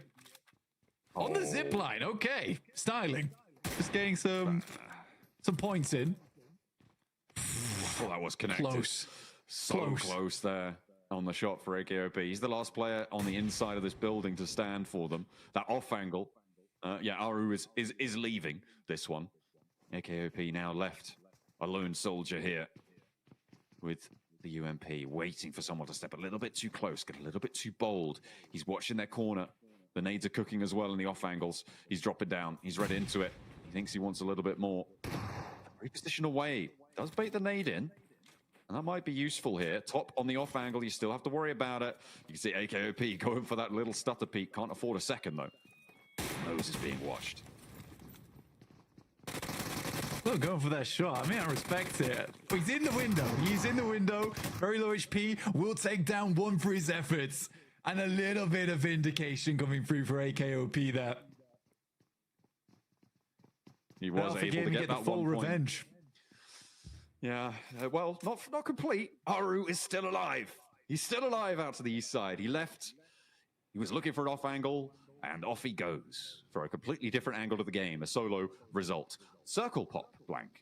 Just kind of blitzed us up to the north side here, as it's going to be all the way up to water treatment as we send to the north of San Martin as well. It's going to be a difficult rotate again for our teams on Miramar. Yeah, not easy. Having around water treatment's really awkward as well because of the low ground that's available in this area. I mean, Mad Bulls take the right objective here. They go straight up towards the northern side of things, wrap back on themselves from La Cobreria. They already know this location is free and clear from where they dropped earlier, so they can just take high ground nice and early. You could play inside water treatment early on and keep things nice and simple. A lot of MG3s going on in this game. This is like Max's favorite game ever. Absolutely, you know. We'll start to love the LMG gameplay coming on through. More bullets means more elims, right? That's how it works, pretty sure. Thunder Talk, they've certainly got one in tow. Teams yet to really break out to the hills further northwest out of water treatment, but I'm sure it'll only be a matter of time because the positions to the north of Hacienda getting really chock-a-block. Spray down for Coops, not quite connecting here as we tune in with Wolves down on the southeast side, the east of Hacienda.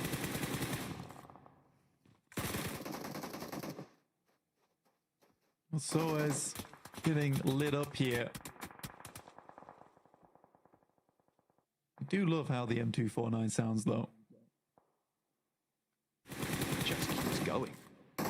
It is never pretty terrible with the 4X as displayed earlier. On Taru, didn't quite work out.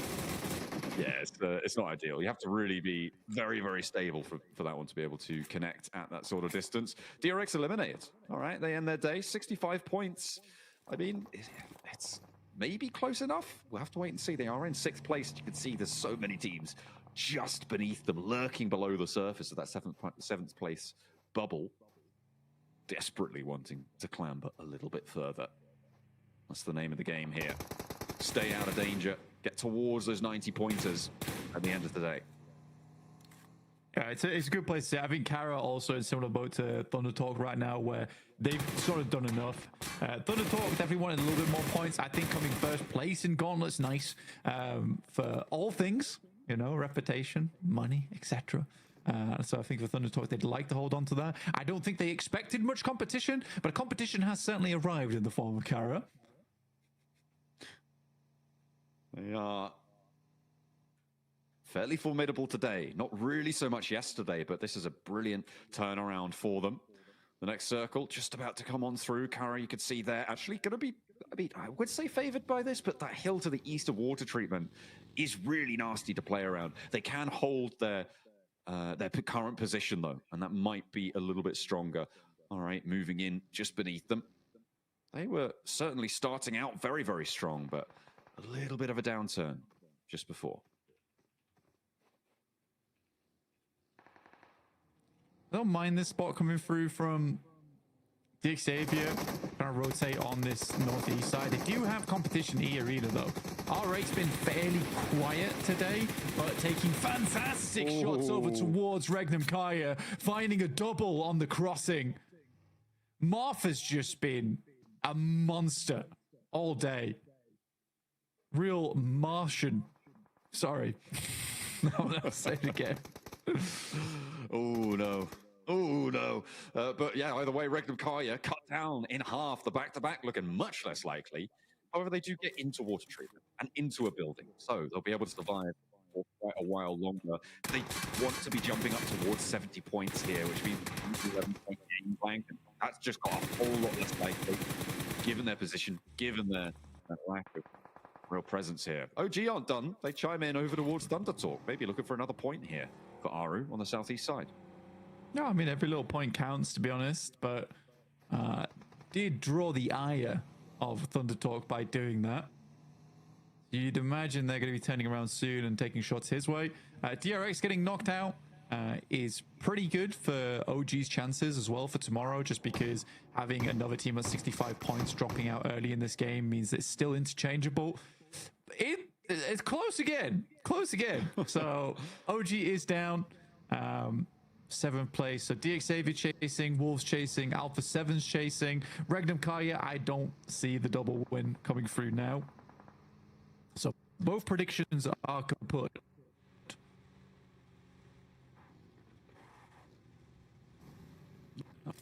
Oh, it's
$120 is where that mark. It's going to be enough for Thunder Talk. We'll definitely be seeing them in the...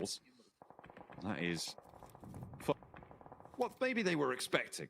They did the lion's share of their work yesterday, Blank. It was almost all done there. It was. I think for Thunder Talk, they're absolutely fine. They had good points at the start of the day as well, and they were like, we're fit. So we can chill out a little bit now. They only really need to hit 140 points to be absolutely certain of it. That's unfortunate. The bounce off the back of the US. Oh, adds insult to injury there. Mormon extremely low, but just about gets the heal off, but won't protect the rest of the Wolves as they come in. 5 elims now. 1 more elim to sit even with 6th and 7th place here. That's what they're looking for. DXavier on the north side, and they got Geekade bearing down upon them. It is neck and neck with these two right now. DXavier seems to be in the prop. I think that might have just put them over the top there. See what more they can do. Holding out against Geekade. Admirals are chiming in as well over on that north side. It's nasty news. And they just continue to burn. Wolves. All the way down. Like in the picture of pictures, definitely popping off. You can see it's definitely gone the way there of DXavier. They're going to earn a lot of that. That should put them, yep, they're up in 5th there, which puts Wolves down in 9th, looking to try and jump up over Rex, who are on 65, 1 point ahead of them. Yeah, I mean, Wolves, you want to go slightly further than this. Sakura is that player to make it happen. And we'll just go for the rundown instead, but Sakura holds on strong. Slick edge like the blossom. Ooh, not to that one though. Here goes on that off angle, keeping the Wolves alive. Two players remain for them now. They are still on 65 points, drawing even. So they are losing that tiebreaker with DRX and OG, which puts them still down in 9th place. So they need one more to jump up into that bubble. Of course, it's not the end of today that matters, it's the end of tomorrow, but it's a nice to end in 11, I'm sure. Circle closes fairly central. There's teams on the north, Mad Bulls, Virtus Pro, who are going to have to move the most. And Virtus Pro will be pushing in through that side. Right now, they do have angles on towards Mad Bulls just yet, but equally both teams are kind of formation game from one another. Virtus Pro could make the mad dash over towards What Treatment. That's a possibility. There's a bit of an uncomfortable finish on the circle around where Alpha 7 is probably one of the better spots right now, where they can transition to the high ground on the west, or even just play out to control the eastern side. But that's a very good pickup for the start there over towards Tulika, and I would 100% take that chance on the fight. They'll send up Voston immediately trying to control that ridgeline. Tulika getting back for the rest of the Mad Bulls. Now to reflip, catches him.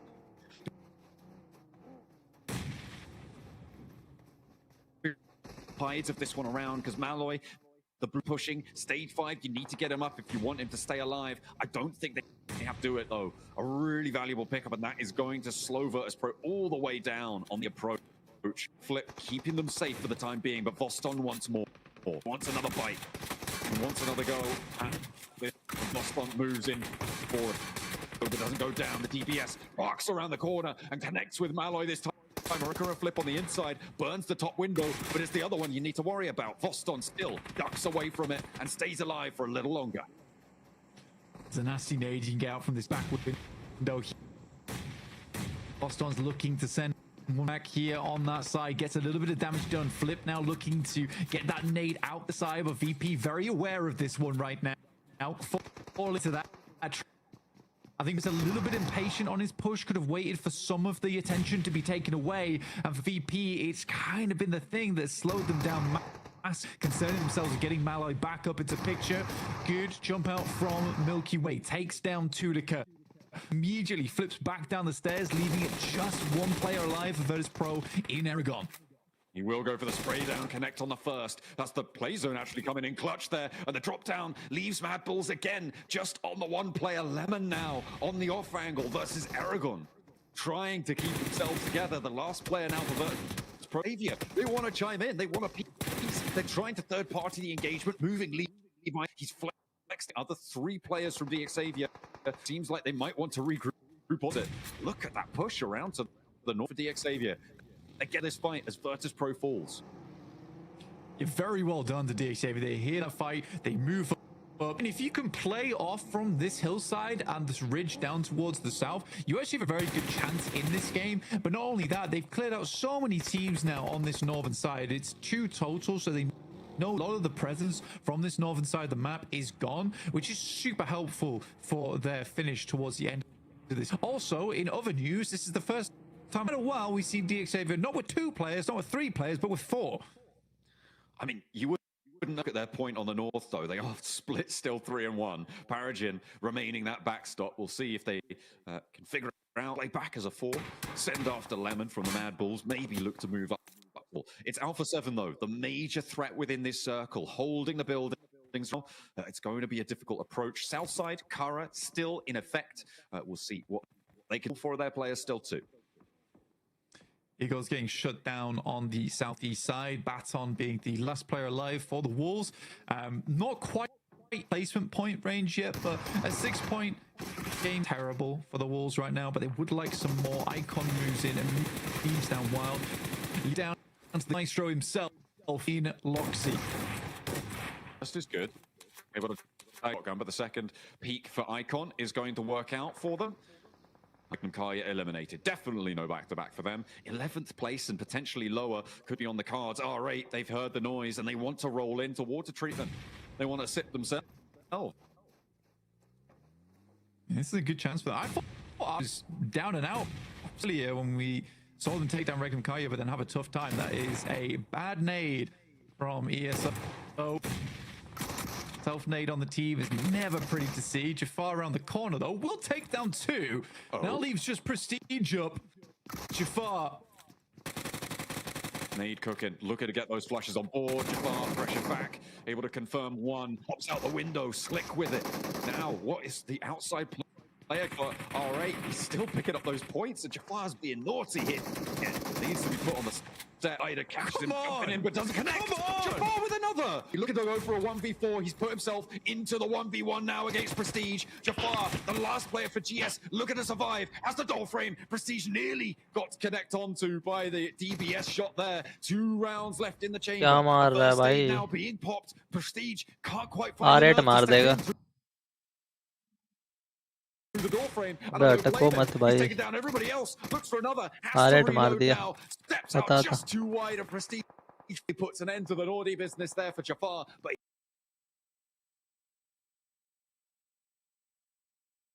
अटक रहा है यार.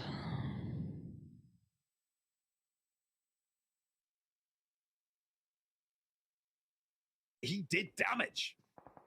I have never seen such bold behavior like that. The way he was Revive थोड़ी हो jumping पाएगा. those, R8 revive it ना हो was पाएगा.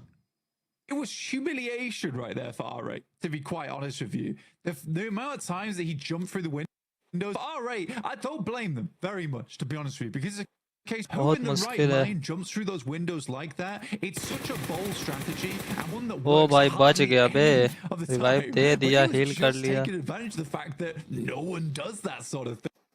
Pure Almost a class है 1v4. सब. Pure What class. praise from Jafar there. And I mean, he has stepped up multiple times in the past, but Sam, what a barn burner that play was. I mean, he had that performance against APG very early on in the tournament. It's really, really a clip to add to his show reel, I'm sure. यार ओजी पहले ही मर गए यार We'll एक put the final elimination players के of साथ. R8 out. Certainly a disturbing situation for them to try and find their way out of. DXavier, then with the top here. Alpha 7 का chicken हो सकता है. ये वाला Alpha 7 4 man है. kicked in, which means that they will get up towards the top 7, unless Alpha 7 is able to get a big game on उन्हीं का today and अटक push them रहा all है. the way down. But even then, I'm not so sure that they can. I kind of get what DXA were trying to do here with Paragin on the eastern side, trying to provide an anchor point just in case the circle does head east. Wolves जिंदा है. Alpha 7 जिंदा है. हम लोग #10 पे आ जाएंगे लग रहा है. But usually when that happens, you don't try and take 3v4s. That's like not ideal. कल अपने को 50 पॉइंट That's चाहिए exactly what anyhow. DX4 finally Paragin does regroup with the rest of the team, so they're down to 3 now, but they're starting to get buffed up, right? Every time they lose a member on DXavier, they seem to get stronger. So Yeah, it's way of things, it seems. 3 players at the top of the mountain. Nate, the casualty for them. Prestige still alive. He kept it together in those final moments. Let's see if he can continue to do so. Wolf taking pressure. The heavy hits coming on through from La la la DXavier. la la. Got Paragin, gets the sideline they need. Shots down towards Wolf right now behind the Luke, trying to keep things pretty for the time being, but it's starting to look uglier and uglier. Time goes on. Takes a shot from Obscura at distance. It is not the player that I expected to be saying the name of. यार red कर क्या रहा है भाई. अकेले ही मार रहा है. He is really showing his weight in gold अबे here उधर for को है ही Alpha नहीं. 7 throughout these. They've not had the best one of it, but he is certainly keeping them in the running. मार साला चिपका. Pushing up, looks for Lambor, not going to connect in response either. Heal कर, Has heal to कर, fade heal away. कर. Could do. Prestige has a little Low bit more है. to give. Paragin is both pushing over now, and you've got to wonder. लो था बे. वो casualty हो गया फालतू का. That is going to be DXavier. एक बंदे का. Able to shut that one down. They're up to 7 elims here, blank. R8 as well. Getting a hefty tally, but they will draw short on the approach to DXavier. कारा भाई कारा भी पागल हो गया आज. They almost. Her It match almost में felt like मार रहा है Ari was कारा. channeling Jafar in that moment. Right. He may have been Jafar. कारा but the 4 spirit man है. was Alpha near 7 with 4 R8 man है. Prestige. यही दो में से Able किसी to का hold चिकन on, होगा. Kevin starting to branch out just slightly, and lo and behold, Kara once again in a top 4 scenario. They are determined to catch up to Thunder Talk today. They're 17 points behind. Got 5 elims, so it would need. I mean, 5 and 7 that would be a 22-point game. So 12 elims and the chicken dinner total. Which, I mean, for Kara, that's doable, right? That's easy. That's easy work. That's light loads. It is. It is light work for them. Just a warm up. Well, I don't know. The warm up times, and they've seen it before. They'll It's put like- it to sleep, and that's a rest. It's like DX7 has no limits. They just have no limits. Like, we're going to go for a 2v4, sure, and I'm going to drive in and do a flyby. Don't worry about it. Yeah,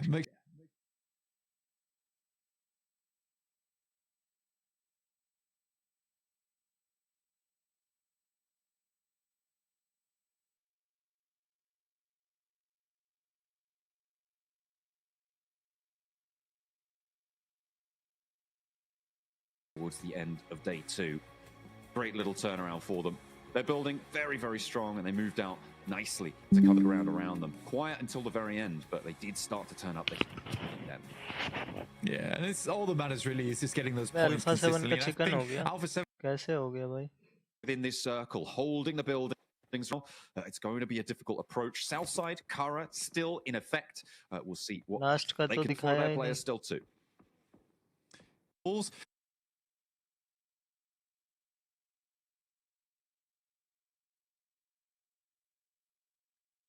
Yeah, them with the top here, and the good news.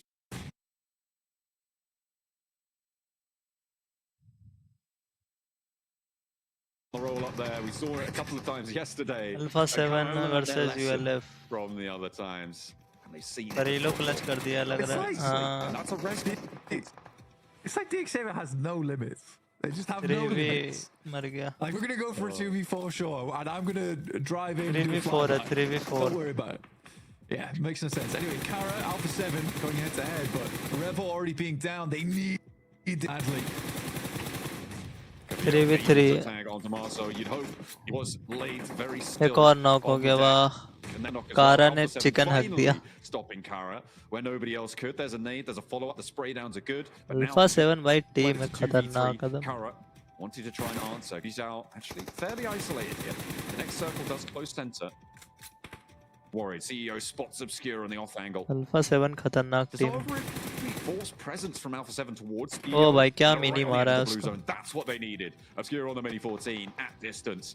Give him Lewis next. See what he could do.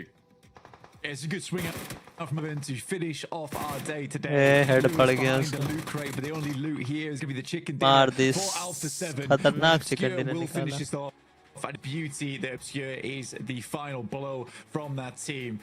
But a nice relief here for Alpha 7. I think that does get them 16 back point up आ into the गया top 7 Alpha now 7 off the का back of those 10 points they gained. And they can look lively going into tomorrow, John. They definitely will be in the top 7, and alpha unfortunately 7 for the तगड़ा Wolves, chicken that's gonna निकाल push दिया them लेकिन out, last में despite the point that they were able to earn in the survival rankings there towards the end. So, yeah, I mean, too bad, so sad. I guess you get pushed out by your co-America's team. As Alpha चलो 7 guys goes चलते हैं आज and के लिए gain बस form इतना ही of था glory. काफी जो भी आएगा लाइक End कर of देना day गाइस 2. सब्सक्राइब कर देना Great little turnaround for them. They're building very, very आज strong. के लिए and they इतना moved out काफी है nicely to cover the ground around them. Quiet until the very end, but they did start to turn up the heat then. मस्त chicken Yeah, and it's निकाला all alpha that matters 7 really ने is just getting those points consistently. And I think Alpha 7, despite, it's not been amazing, they have been putting those points here and there. I feel like it was a matter of time before we saw a good Alpha 7 game because we know this is not a bad team. Yeah, it's definitely a team with a lot of power, a lot of legacy as well. They have had their logo. चलो guys चलते Going to हैं be bye another bye performance like that. For now, they'll be ला ला ला ला